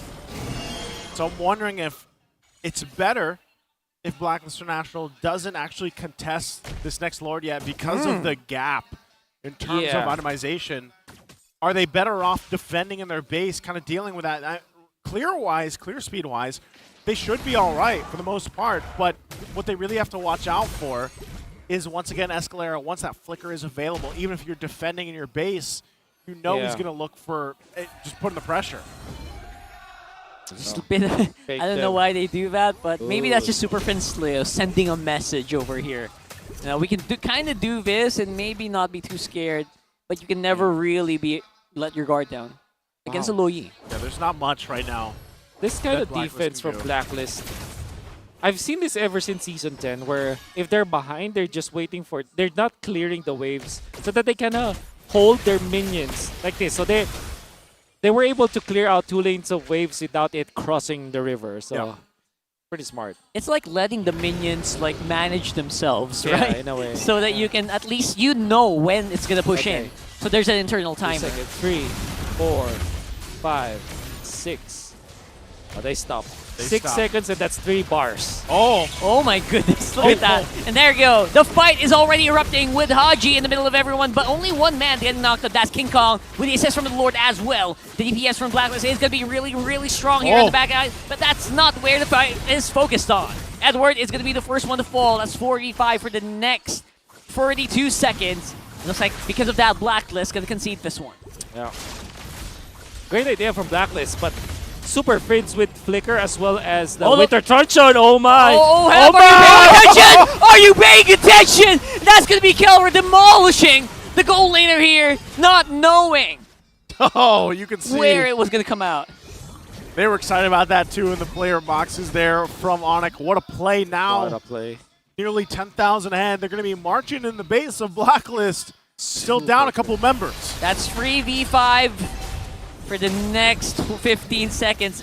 We're going to see some pushes happen here, especially with Keller positions up already on the bottom side of the map. That turret, again, just 5 hits, 6 hits, man. Whew. So much damage from the Nathan right now. That's tough to deal with. Make sure to check that goodie bag here on TikTok viewers. TikTok viewers, click the goodie bag. It could happen soon, but look at this. It's ONIC waiting for the Lord for the meantime, being very, very disciplined with what they need to do. Oh. And the aggression coming out from ONIC, but also calculated one. Ever since minute 2, I would say, when they got the ultimate on Escalator as well, Super Friends, they did not stop their grip. Fake diversion. Yep. Diversion on the bottom side, Escalera. And the bottom side, that's Escalera with a great angle on that final slash. Now the fight's going to be erupting. King Kong's quite low. Haji's going to go down though, so that's the front line for Blacklist gone. Edward also struggling here. They don't mess around, go straight for the base. That's ONIC with the victory. Wow. ONIC with a decisive victory in game number 1. Nearly 12,000 gold lead. Not giving a chance for the agents to breathe here. Man, Escalera, so aggressive on that R-Lock. This probably is, and I will say this probably is the best game I've seen ever for Escalera. Yeah. I've seen him for quite a long time now, ever since, what, season Back 8, from 7? TNC. Yeah. Back from TNC, that's right. But this is probably his game where he's always very decisive, he's very much on point, not missing any of his shots, and not wasting any time, very efficient with his pathing and with his movement. Of course, the diversions coming out from Super Friends were, you know, you gotta have to hand it to him. That's bonus points. But yeah, just looking at Escar, the way that he played, his confidence, his synergy with his team, something happened in the past 2 weeks for ONIC, and they have just sharpened their blade. It felt like he could do no wrong. No matter what angle he throws that final slash in, he always gets at least 1, 2 members, and then just finishes off from there. And I just realized how good that synergy is with a diversion and then having the R-Lot, because already people are worried about flicker, final slash combination. Well, what more with a diversion? So take us through this, Wolf. Well, he is indeed the MVP. As much as we can say that Super Prince played a wonderful Louis so far, in the past few days that we've seen, this probably is the best Louis player, Super Prince, but Escalera really stole the show for tonight. Oh, this is why he went for the Quantum Charge instead. That's why he was very fast and went for Wilderness Blessing, a different style coming out from Escalera. Full-on aggression, no sustain actually. That's why he died twice, but that didn't matter because his impact in the game was even really, really good. So this kind of emblem choice coming out from Escalera is something to take note of, and he made immaculate plays with this hero.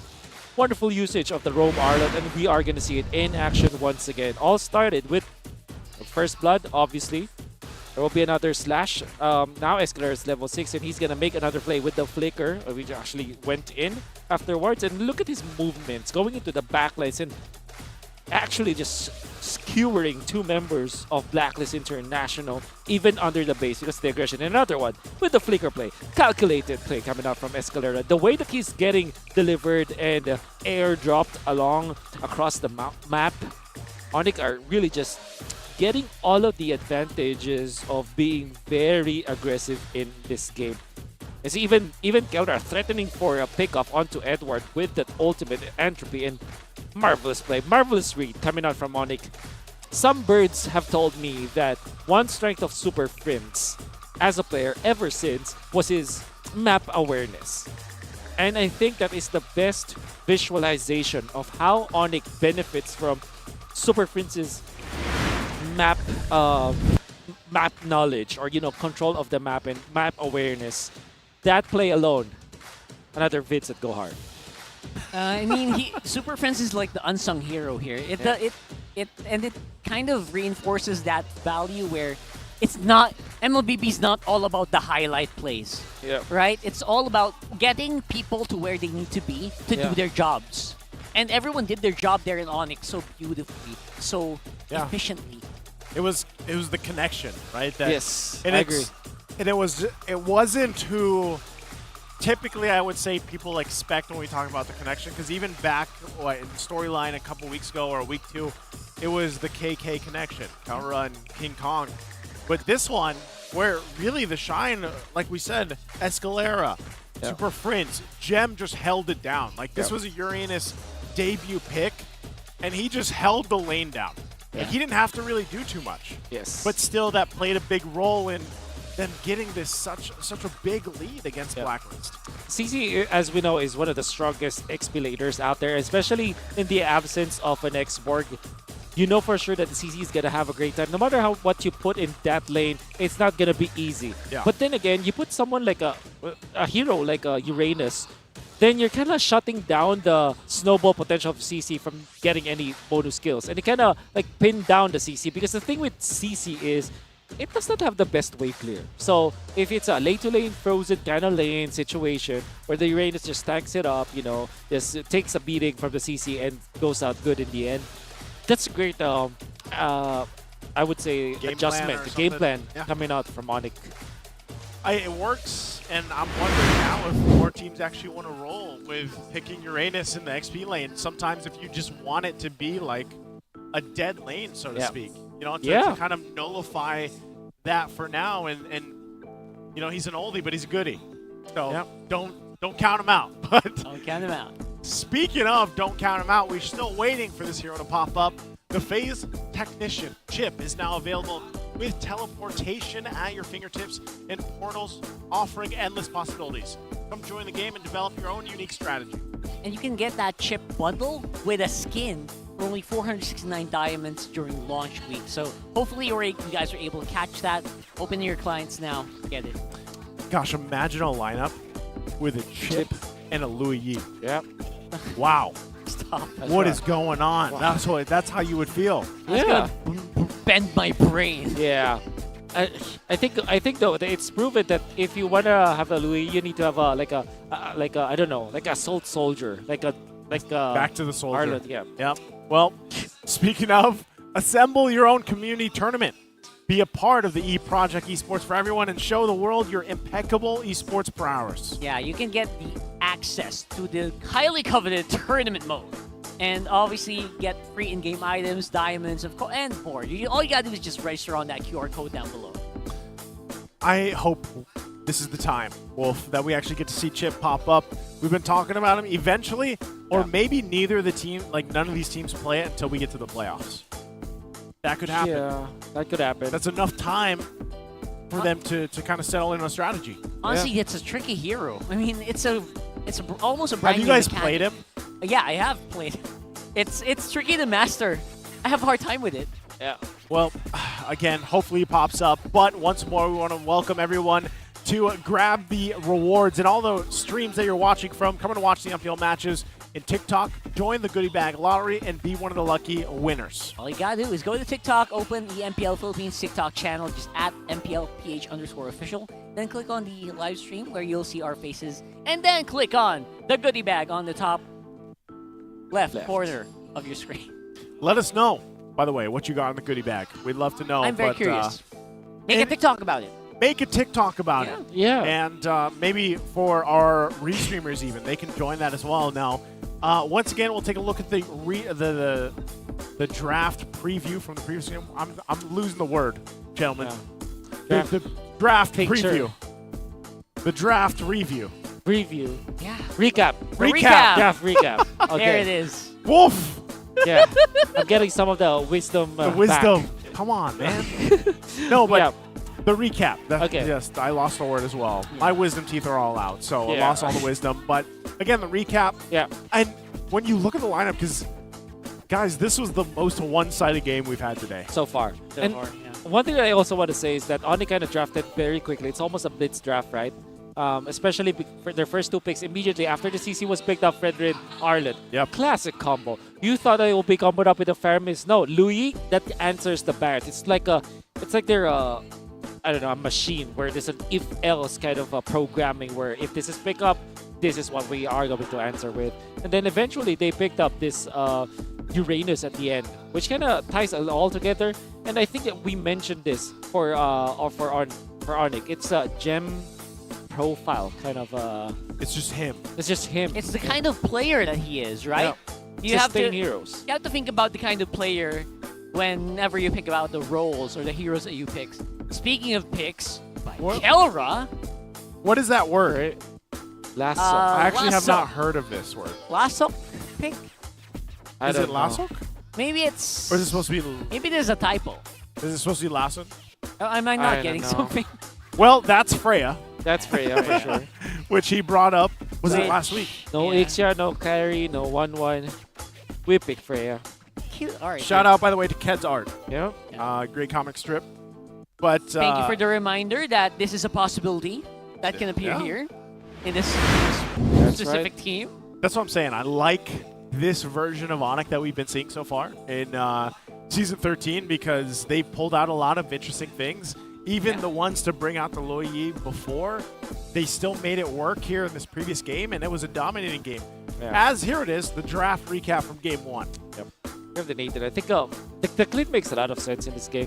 I think that they kind of messed it up when they picked up both Minotaur as well as the Vexana. Understandable why they picked it up, but I think that along the way, a Sensui hero should be the priority here for Blacklist International. Honestly, Akai would have been perfect. Like, even when there's a Louis, we know that the Frederick kind of struggles, and Akai is a very Sensui kind of hero. Blacklist International are really good with it. It's one of those heroes that kind of don't care about Arlet because you don't get stunned basically during or at least you kind of refresh the stun. So no matter what control there will be for the Frederick, you have your heavy spin, you take away and win objectives at least. It actually feels like ONIC drafted really hard for that because they fourth banned the Akai and then they fourth picked the Nathan, which means they banned out a hero and then counter picked, deny picked one from Sensui. Exactly. There's been a lot of good answers for the Barretts because Barretts has been popping up quite a bit alongside Fredrin, Baksha. So maybe that's the answer, for the most part. Louis is going to be kind of this, it was even a key to victory, the cheese versus cheese. Yes. And in a way, you might think of it that way for ONIC, right? The Louis comes through. Maybe we see a Freya here. But in just a second, now we're going to be jumping into the draft for game number 2. All right, Scary so stuff. I will not stop. I will keep my fingers crossed for that chip, which most likely, again, very low chance it comes up. But if it does, I'll be very happy. And number 2 is that Freya. So these are the picks that I think can go really hard. Yep. But at the same time, you have to take very special care for it not to get countered out. Because if you, for example, if you do draft a Freya, like there are a lot of heroes that can control that. Yep. Okay, Masha incoming for ONIC. You gotta ban it. Oh, you Blacklist. feel it, right? I feel it. If the joy, I think Blacklist will overthink and pick up. Oh no, that's Masha. That's a Masha pick. That's Masha, 100%. Is it really too good that almost any team is ashamed to not pick it up? There it is. Because it's annoying to play. It's good, at the same time it's annoying. You don't want to play up against that. So, Blacklist, you better be prepared.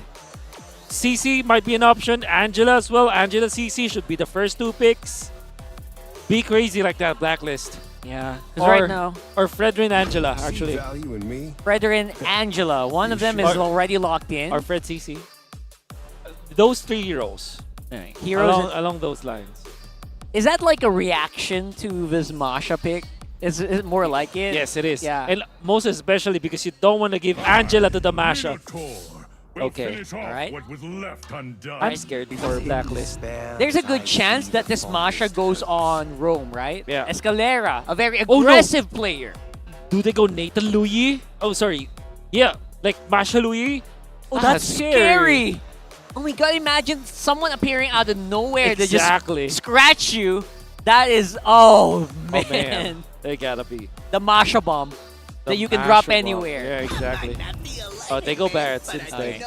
It's still up for grabs, but Blacklist will have a chance to ban that out now. That's right. Okay. So in this case, for Blacklist International, you can still pick up the Angela or the Faramis, but I think that there is a merit to picking up the Louis now. Because we know that it counters the Barretts, right? We already know that. 100%. So I think that will be a good deny pick as well from away from ONIC. At the same time, the Faramis looks really good for Blacklist International. You can almost see the gears grinding. And Roger, obviously. Onto Bonchan's head there. Yeah. And the Roger, oh my goodness, we forgot about the Roger we here. Forgot about that. Roger, man. I wonder if Oheb's ready to take that challenge, right? I'm sure he Roger's is. really good. Okay. Lilia instead. Lilia. Ooh. All right. I like it. So Roger's open. Isn't it weird, like, throughout the course of the day, we've What? seen so much of Roger.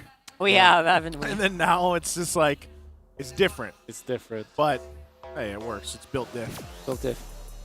Nice. That's a good podcast, by the way. You should Tom. catch that. You know what? Someone should take that. Yeah. You know? Built different. By the Just way. yeah. Hey, you know what? You plug yours, I'm going to plug mine. Yeah. I'm just- Yeah, it's a very nice podcast, That actually. sounds like a podcast that will utilize you being different from other people. Yeah. Wow. Wow. Oh, so deep. They still ban the Angela as we prescribed. Fortunately for Blacklist, they weren't punished for it. But yeah, they will ban it out. Benedetta, okay, now they're going to be stopping Edward and Strax. Maybe Yu Zhong, perhaps. It's the next ban. So what message is this? Is this message that ONIC thinks, you know what, Roger is... They're not scared of it? Are they not going to be scared of it here? You know why? Even if Because Oheb they have picks the up? Masha. Oh. Yep. Masha one hits like Where Roger. there is light, there How are also much impact shadows. does this I don't know if you want to call it the new and improved Masha or like the adjusted Masha. How much of an impact does she have now? Okay. At worst, you trade a position 5 for a position 1, right? With the late game. Like 3-item power spike. That's the worst possible case. Best case scenario, you kill the position 1, you get out, you force some rotations, you get for more kills, you regen, and now you go for the position 4.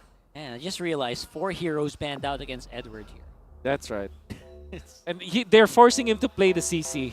Forcing like him on only the can CC. say, okay, pick up the CC, come on. Yeah. But they're not gonna do that. Knowing Blacklist, they might just go Thams actually. That's true. Yeah.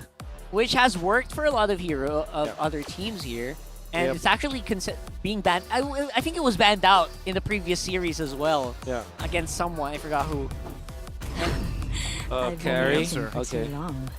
The carry. Carry's better than the Roger because Carry can go fighter/tank build, so you don't get one shot by the Masha. Oh, a you tanky still carry. get taken out eventually, but yeah, you can. There's an outplay potential. Okay. To be able to at least sustain longer, maybe? Oh, they steal the Faramis. This is so smart. Well, there's already Lilia, but yeah, Faramis. And then they're gonna be looking for an XP lane. Yu Zhong actually is pretty good for ONIC. Imagine he just goes the Uranus again. Oh yeah, You know what? That's pretty good. Just Yeah. does Yeah. the job. actually. Or Terizla, maybe for ONIC. Rizla. Well, there it is. Good Yep, call. there it is. And it's okay even when there's carry because there's Faramis for ONIC. Okay, so you're gonna be looking for EXP here for. Lane, yep. I think Thams should be the last choice here for Blacklist. What else? What else is there? Lapu? How far does that pool go for Edward? The hero pool. Well, a lot, you know. He can Lapu with that Philly, Lapu. for sure. Historically proven. Just don't Uranus. No, there's Don't no get way. That's not tempted. very Edward-like. Okay, there's the Lapu. It will soon be your burial ground. All right. Okay. Smart choice. We already talked about this earlier on in the day. Lapu Lapu against the Fairness pick. Helps with that Nether Realm, getting through some of that extra bars too. Yeah. But my main thing with Black International, especially going off what we saw in the previous game, guys, is how do they contain this, even the Masha pick alone, right? Because we haven't seen too much of Masha performance, at least here so far. You know, it's had its adjustments, it's had its wins and losses, but it's something to be said. After how we saw the previous game from ONIC and how dominating it was, they're on the momentum side here. So once again, how does Blacklist International develop this game plan to take them to a game 3? Well, first of all, they started pretty okay with these heroes. I mean, I think only the carry is most likely the most vulnerable point here for Blacklist. That's not susceptible to the triple thunderclap combo, right? That's right. So I guess they drafted pretty solid, but at the same time, it will take some time to ramp up. Yep. I do agree. I do agree with that. I think there's a lot of troubleshooting that Blacklist International were able to do. Carry makes a lot of sense. Lapu Lapu eventually makes a lot of sense. The only thing that I am afraid of is that they're choosing heroes that are generally weak in the metagame. It makes it to the draft, but it's generally the weaker heroes. Like A tier. Like A tier, right? If And you then, had a tier list, like our dear friend, Womi. Yeah, like our dear friend Womi. That maybe is the only problem. And Blacklist is a team that's known to do that anyways, as a franchise, so I think they're okay. Yeah, quite happy to go for that. And I just realized, you know what, Super Prince on the Faramis is no slouch. He started his career with this hero, and he is the most aggressive Faramis I've ever seen. Yes, I save agree. for a few, maybe. Yeah. He will use that Shadow Stampede and Flicker back every time the cooldown is up. Yeah. I think there is one player that kind of matches how good Super Prince is with the Faramis. Yeah. And he's all the way from Indonesia, named Aboy. Oh, that guy's good. A boy as in a boy. Yep.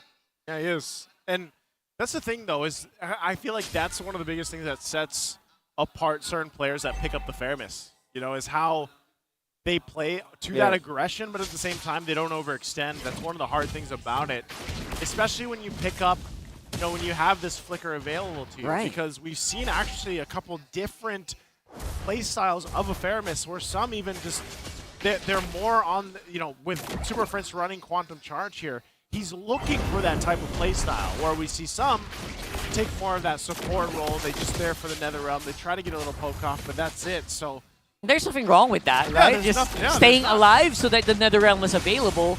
But it's a special kind of play style. Anyway, just thought we bring that up there. As we do see Edward already being gobbled up very early on by King Kong. And that will leave Super Prince to take that turtle. And now, it's going to be a question of how long can they out-sustain the Nether Realm. Here we're seeing that flicker forward on the Shadow Stampede we're seeing. Oh no! And we are... Oh!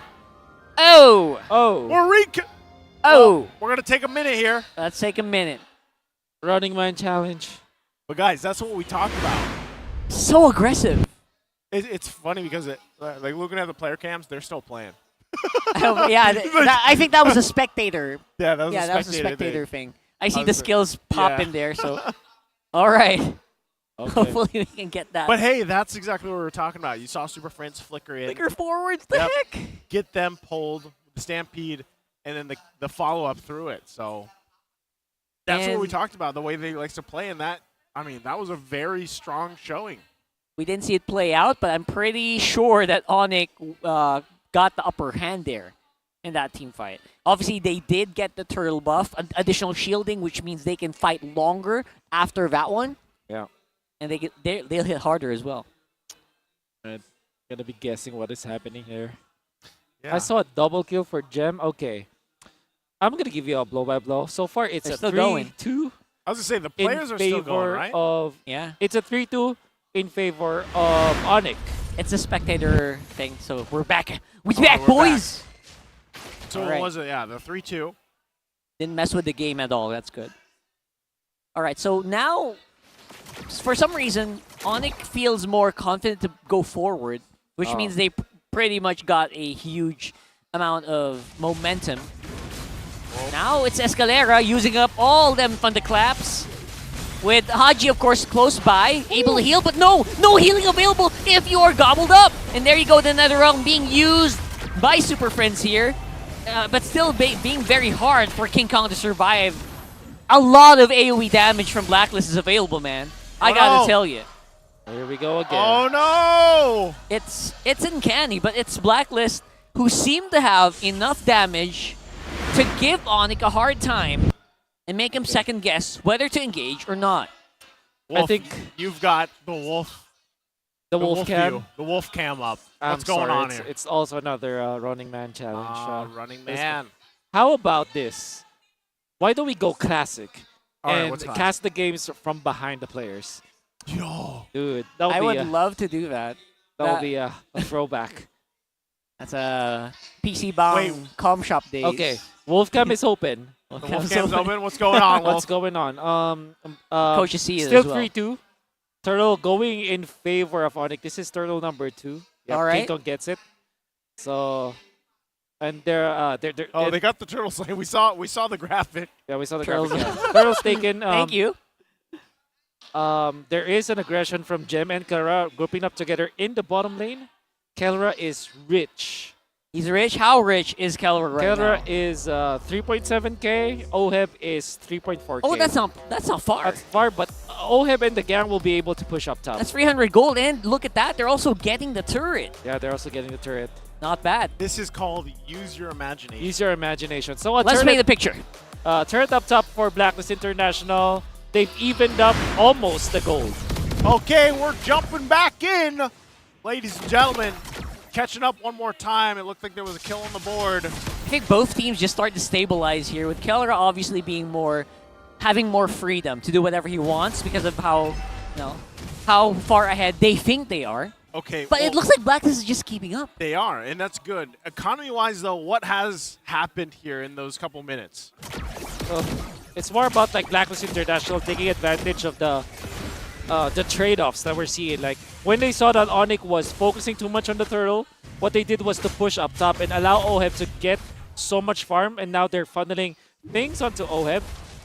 So that was the troubleshooting that Blacklist International did.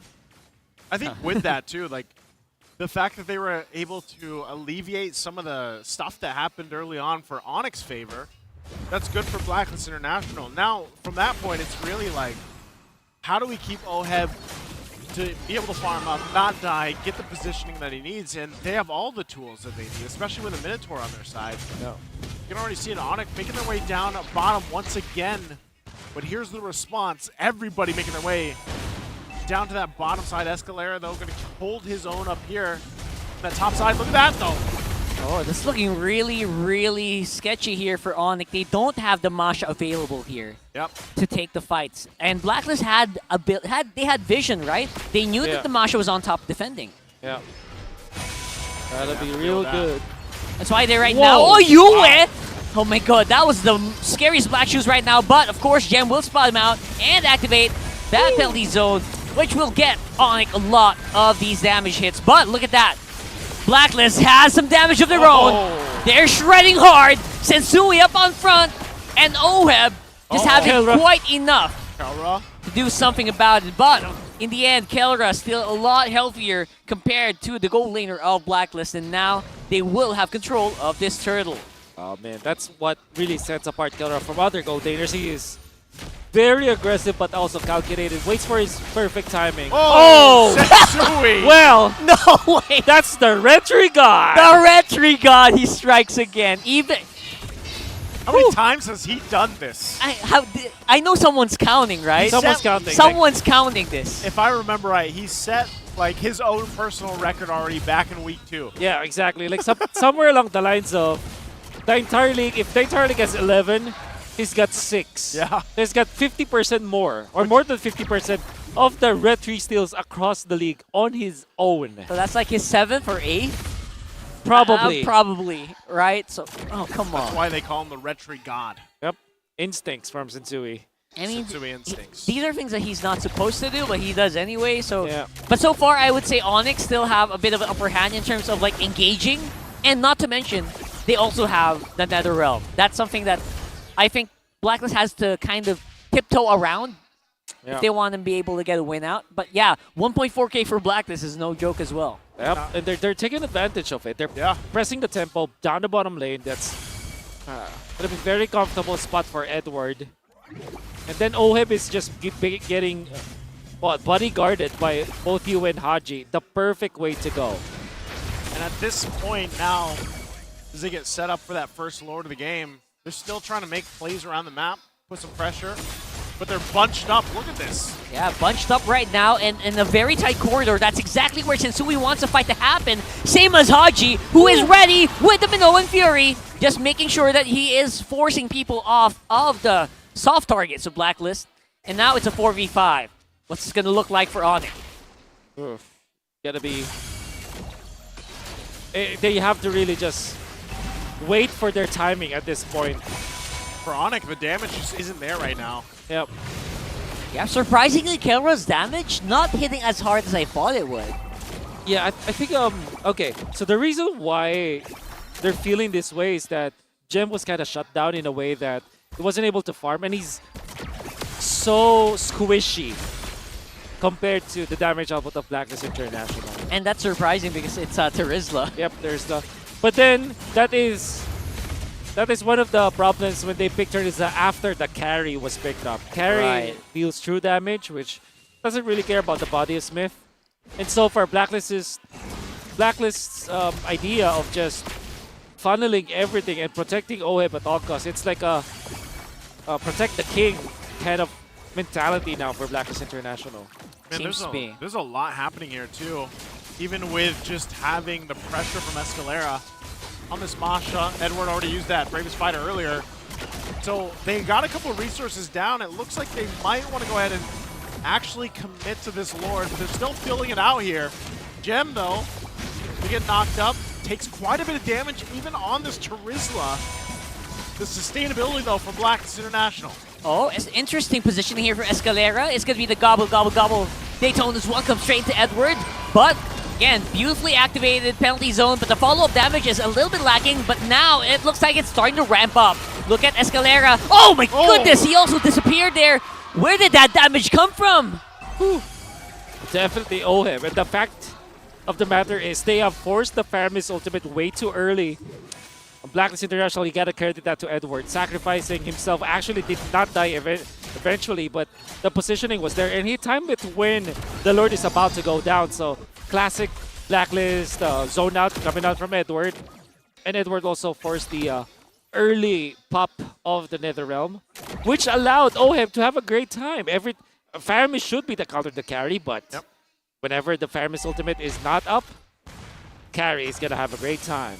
And it feels like they're waiting it out. They're not fighting into the NetherRealm. They're waiting for the NetherRealm to time out. That's right. Then that's when they go for the fights. Yeah. So with that, Blacklist International now nearly 6K ahead. At 6K ahead with this Lord as well to push in. They're going to work through it, forcing themselves in. Edward's beautiful dive as well, usually answered by Daytona's welcome, but this time around there is happening behind the base. They take out the turret, but Kelra has enough damage to push back the remaining members. Escalera going straight for Oheb, and that's a big chunk of damage removed from Blacklist International. Chases on now for ONIC. Escalera going to be punished here, but of course it's not going to be long before Sensui will also fall to the damage of Kelra, able to walk out at least with the healing provided by the Minoan Fury, the Minotaur. At the bottom side, ONIC is chasing, but of course Gem is going to be there for the defense. It's ONIC trying to keep the pressure going against Blacklist International. Wow, what a statement there from ONIC. Able to fight back, still might be able to get this turret.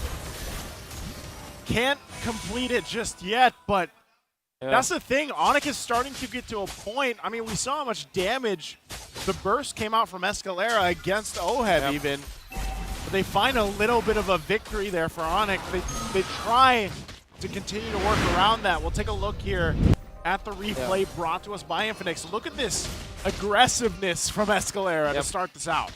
And then the follow-up of Super Prince, obviously with the flicker as well as Kelra. And patience from Kelra. You have to really respect the guy. Did not flicker, right? So they were trying to chase down. He wants to make sure that in this upcoming Lord fight, he is gonna have that flicker. Yep. And right now, 4 items up for the Nathan. Let's get a pack up a punch. 3 items now for Escalera after the Halberd as well as the Malefic Roar and Heptasis. You can see that he can one-shot OHEB. OHEB at this point doesn't have the Wind of Nature, so that is quite a surprise actually. And a weird choice from Blacklist to not remind him of that. Oh boy! Yue almost getting taken out here. Gem! What a beautiful penalty zone. Nice catch as well for Super Friends. They take out the Mage of Blacklist International. It's a 4v5, and Haji's gonna fall as well. 3v5 now, and Blacklist are on the run. Their base though too, they have to send someone to defend it. That bottom side, this might not be an easy Lord for them. Sensui's done it before. Can he do it again? They cancel. Oh, that's a lot of things happening right now as Blacklist do have Edward available, but ONIC, they know where Sensui is at. Sensui dived in, but the Lord is still pretty healthy, and now he's gonna have to face all that damage on his own. Oh, their base is half health though too. He needs help clearing the minions.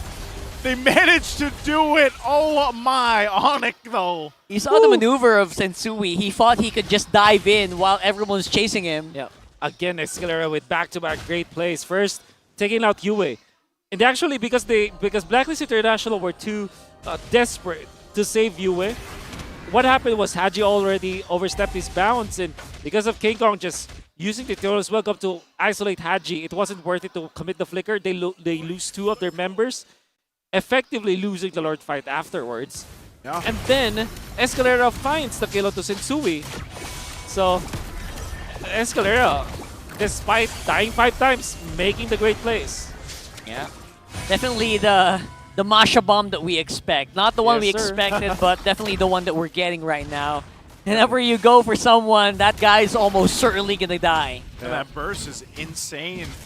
Especially if the job is just to, alright, get the black shoes out. If that's the case against UA, then he's much more susceptible to getting a kill. And that's what we see here. So for Blacklist, as they get ready to defend against this Lord push. Oh no, still no Wind of Nature from OHEB. Oh no. Oh, look at that. Super Oh, the questionable. beautiful damage. It's very hard for them to push back ONIC, but ONIC are very happy with the free lane push with Escalera on the bottom side of the map as well. Edward forced to use everything to push back this Masha. Yeah. They hold their base turrets for now. Blacklist International, but heavy swing in favor of ONIC. Still going to be looking for more if they can get it. Oh, Super Friends, you have to be careful there. Still very much so. I love the grit. Again, we talked about in the beginning of the match how beautiful the mastery of this hero, this guy is. Man, he is showing it day in and day out here. Oh, right now, finally, OHEB picks up the Wind of Nature. They're starting to get their roam boots as well. The last item, I think, should be like an Oracle or Athena Shield, maybe? For OHEB, you mean? For OHEB, yes. Or yeah. So, yeah, it looks like... I would like... say Immortality or Athena Shield. Yeah, there you go. So, it's going to be all up to this last Lord, probably. 37 seconds up next. And that minor advantage that Blacklist International has with holding on to their base turrets for now. It makes me wonder if ONIC actually decides to send, this is kind of the risky part, do they send Escalera to just put the pressure on a side lane, push to get one of those base turrets down? Yeah. But he's such an integral part to winning a team fight. Yeah. Because he's got to be able to be there to get that Masha bomb off, you know, go for UA to get the Black Shoes out, the Purifies or anything, or even OHEB. So this is where it gets difficult for ONIC to decide how they want to approach these fights. It's actually really difficult for Blacklist because we have to bring up that Super Prince hasn't died. Sorry, I hate to harp on this guy, but he has the stacks, the passive stacks. He's going to come back to life almost instantly if he does go down. So it's like he has 2 lives. Right now they hold things together. Side lane still being managed. Edward in position as well. Both junglers starting up this dance. It's half health. It's not going to be committed just yet. You can't assume that they're just going to go for it. It's really going to be up to the go signal. It's a fourth of the health now, though. Oh boy, who's going to start it? Nice assist there from the Lord with a knock-up. Gem's actually quite low. It'll be very risky for him to go dive in with the penalty zone. But Escalera finishes the mission. He forces the Black Shoes on the UN. Edwards going to go down, though, with the amount of burst coming in from ONIC right now. It is insane. Oh, they're going to chase him down. It looks like Oheb's got to get back with the rest of the team. Wow. For the taking. Kelra, a gold standard. Great positioning, and this time, he actually went in with Escalera. Escalera was more of a diversion, actually, to force Edward to go on to the Masha instead of the Nathan. Kelra didn't even have to pop his flicker. It was a trap. It was a trap all along. Okay, right now, ONIC playing around this. They go ahead and clear these lanes out. As the Lord goes down a bottom, you can see as well Escalera doing the job, leading in that top side lane. Yeah. UA and Edward will be up for this fight, so their Blacklist will be full force. And you can see King Kong even picking up a Winter Trancha here to deal with this. ONIC finally opening the base of Blacklist as well. See, Blacklist International, is their defense strong enough to deal with ONIC? Going to be pushing in here, looking for these last two base turrets. Kelra's damage is insane. He struggled a little bit in the early game in damage department, but he's done an impeccable job staying alive. Positioning. Twilight armor picked up by UA. Oh, that's how paranoid they are. I understand why, though. It makes a lot of sense. The mage of the Twilight armor is going to be very messy here. We don't know where it's going to start, but Sensui, oh my goodness, he's going to go down first. And that's going to be Immortality popped. Who's going to fight first? Haji! 4-man Minoan Fury, not going to be enough actually. It's now ONIC who are reaping each and every single member of Blacklist right now.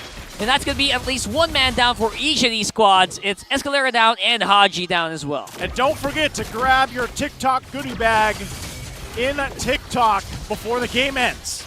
It's going to be very close here, for sure. Super Friends debating here. But we're going to look. We got to look who makes the first move. And Kelra dodges out of that. And he survives the movement of Kelra. Disastrous here for Blacklist. And now it is going to be up to ONIC to finish this game with a beautiful burst coming in from a gold standard. And ONIC Philippines sweeps Blacklist International. A showing here once again from the Sonics. This goes to show, man. It is just a tremendous statement here from ONIC that they can do stuff like this, even to a high caliber team like Blacklist. Man, they are on a roll.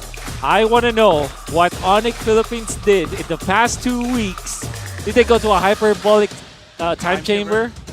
Did they go to I don't know, maybe a recreational activity? Did they just focus on playing Mobile Legends? Because my oh my, that is the most improved team of the break. 100%. And you know what I love about it is they have this unorthodox picking in terms of draft, like ban phase and everything. I love that they bring this certain flavor right now to the meta here from ONIC. You love to see it, and they play it so well. And it feels hard to predict, right? I mean, third pick Luoyi, then, you know what, we saw the Masha coming, but we didn't see everything that came with it. Yeah. That was insane. Insane. Well, Blacklist International takes the bow here. They've got some adjustments to make, and it's not to say that they didn't play good. It's just ONIC, for some reason, it's something about the connection that this team has right now. For sure. It's cooking. It's cooking. And it's the aggression, too, that we saw from ONIC. Paved the way for this victory. Again, I can't wait to hear from them. You can see them smiles on the face. Let's throw it over on the stage with Mara in hand and ONIC Philippines.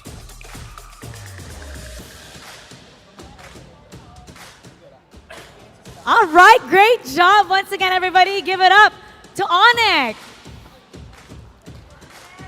Congratulations. It's been so long since na-sweep ng ONIC ang Blacklist International. If I'm correct, yung last time was Season 8. At yun yung time na nag-break yung 11-game win streak yeah. ng Blacklist. So ano bang bago sa this new ONIC? At anong bago din sa Blacklist International? How were you able to sweep them? Ang lakas ng loob mo kanina eh. Kailangan mo lakas loob mo po rin ngayon. Yung bago sa ONIC ngayon, you were able to sweep Blacklist International for the first time since Season 8. Siguro yung bago yung player. Pati yung mga ginagawa namin sa loob ng game and discipline namin sa inside and outside the game. So, with the new players, anong meron sa new players ngayon that were able to do that sa sweep natin? Sa new players kasi parang ano talaga eh. Talaga ako. Parang committed kami sa ginagawa namin ngayon. Talagang buhos lahat, bigay lahat. Mas committed ka ngayon. Kami lahat. Mas binubuhos. Mas binubuhos ngayon. And mas buhos din yung performance ni Escalera kanina, especially nung game number 1. Right? Escalera with a very commendable performance. I think pinakita niyo sa amin yung parang bagong kilabot ng rank games ngayon. Yung Nathan tsaka yung Masha na combination. You know, without giving your strategy away, kailan ba best case scenario na piliin yung Nathan tsaka yung Masha whenever you're using it? Ano po siguro, walang best scenario eh. Depende kung gusto nyo gamitin yun, laging pwede. What makes it so comfortable for you to use Masha? Bakit komportable kang gamitin yung Masha? Sabi nga naman Jin kanina, eskarera ka daw. Kasi legit na kinakarera mo yung ibang pwesto ng mapa. What makes Masha so comfortable? Siguro kaya confident ako mag-Masha dahil sa mga suporta rin ng mga kampi ko, tsaka ng mga coaches. Kaya mas magaan maglaro. Ganun. Sabi nga ni King Kong, parang ang dali lang daw mag-split ni Escalera kasi yun yung ginagawa niya with the Masha. Aggressive all throughout. Actually, may tanong din ako kay King Kong. Nag-split siya sa dating koponan. Speaking of, yung dati mong koponan, haharapin mo bukas. Next game, against TNC. Okay, all right. How do you think that's gonna go? Ano sa tingin mo? How is it gonna feel facing your previous team? Parang normal na araw lang po sa mga laro namin. Kumbaga, i-treat lang namin siya na na parang kung sino man ang kalaban namin, same lang na treatment. Okay. Kanina, may mga mensahe ka sa taga-ibang bansa. Ano ang mensahe mo sa TNC na lalabanan mo bukas? Good luck, kita-kits. Other than good luck, other than kita-kits, other than galingan natin, ano yung sasabihin mo? Nako, na-enumerate na King. Kita-kits bukas, kaldagan na lang. Kaldagan na lang, okay. Titignan natin yun, ha? Sabi mo, ha? Magkakaldagan kayo, ha? And congratulations naman sa ating MVP of Game 2, none other than Kelra! Uy, ba't ang galing mo? Ay, hindi ko rin alam eh. Hindi mo alam, basta magaling ka. Hindi naman ako magaling. Nadadala lang din ng teammate. At saka mas magaling kumpara sa ibang bansa. Mas magaling talaga. Mas magaling talaga. Mas magaling talaga. Congratulations. Once again, give it up to ONIC Philippines. You may now take your bow and take your walk of victory. It seems like they have done it again. The super fam na nabanggit, dati-dati lang nitong si King Kong living up to expectations and are really showing out. Making an achievement na hindi nila gawa ever since Season 8. Actually, that's one of the things that Coach was saying before the game started. Na pamilya tayo dito, and it seems like it's really working well. You can see how well they gel together. It is. And the casters are about to talk about how well they gelled within the game. So we're gonna take that analysis for you. Casters, pasok. Thank you very much, Mara. Hams, good to hear from ONIC Philippines. A lot of confident words that they shared and had. They should be because, man, they've been playing great now up to this point. And like we mentioned, it's that halfway, pretty much the halfway mark here of the regular season. We want to see how far ONIC Philippines can go from there. Wolf, take us through this sweeping victory of ONIC Philippines. Well, always it always has been like for ONIC, like there will be a time where the superstar triggers will be there, and Kelra definitely triggered the superstar trigger for this particular game, especially when he decided to take charge. And that's the thing for Nathan. At the early stages of the game, it's pretty weak. Sometimes teams are able to speed up the ramp up of Nathan by fitting him kills, but in this case, Blacklist International made it a little bit difficult for ONIC, right? But this was a great snag coming out from Edward. Great plays from himself. Eventually, Jim was able to land that, but it wasn't enough. And then it will be Blacklist International all over.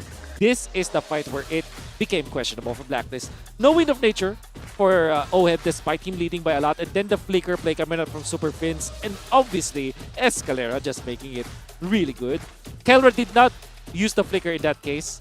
And look at his positioning, right? He wasn't at all tagged by Blacklist International in that exchange. And it will happen again. Look at him and Super Fins go together to save Escalera. Then popping the Fire Mist ultimate, Kelra was so aggressive because he knows that there's no one that can stop him afterwards. And he's going to be doing it once again. Look at the positioning coming out from this Nathan. It's going to be knocked up twice, in fact, but he's managed to take use of King Kong as well as the so-called teamwork. The missiles as well. Then finds the kill out to the left side. Then flickers out. Outplays Edward afterwards. Because he knows that Edward will eventually overshoot with the Lapu-Lapu, because you know that the Lapu-Lapu will eventually jump. So went to the left side, then finds OHEB. Kelra knows the hero. And if you look back at Season 8, when Nathan was one of the top picks, Kelra was also one of the better players of that hero. At this point, that Nathan coming out from ONIC is, or has to be, feared. Blacklist International, obviously, we saw them thrive in the early to the mid stages of the game. In fact, they were almost winning. Maybe the only thing that I will have to talk about is that OHEB did not pick up his Wind of Nature while they were ahead. And you'll understand why he went for that play, but at the same time, you cannot risk that against Amasha. This is one of the conditions always when you're going up against Amasha, because when you get the 3 items, no matter what start for the Masha was, even if it was 0 and 5, you're still one shot or one combo away from being taken out with a sprint Masha. 0-5 Masha with 3 items and you don't have Wind of Nature, you're just attracting death all over again. It went up to 17 minutes before OHEB was eventually able to get his Wind of Nature, and that actually allowed, or removed the tempo from Blacklist International. And you will understand why he did not pick that up, because he's up against the Nathan. And that's always the thing when you're going up against the Nathan. Of course, in the latter portions of the game, you will want to pick up a Wind of Nature naturally as a gold laner, but because it does not work against the Nathan, you sometimes forgo that route. But then, this guy with the Masha took advantage of that. Very difficult decision coming out from OHEB. And I gotta say, I hate to be in his shoes in that particular match, but you saw the results of him not having the Wind of Nature in the second Lord push.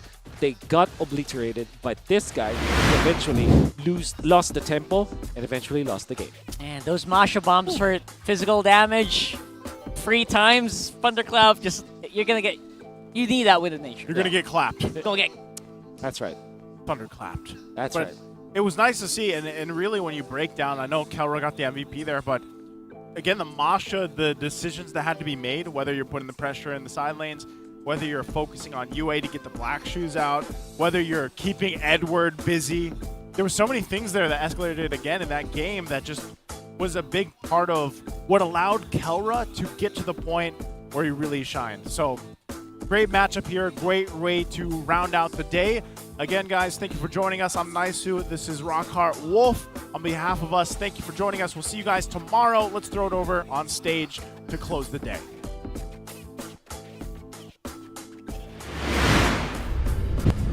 You know, Hans, after hearing our players and our community sentiments as well as witnessing today's matches, I think we can finally conclude hindi boring ang MPL Philippines. Hindi talaga. Pero tignan natin, sabi nga ng 2-time world champion and M5 Finals MVP na si Flap TZ, baka maging mas You know what? We've said it a lot of times today. I don't think hindi kailangan pa natin siyang sabihin any longer.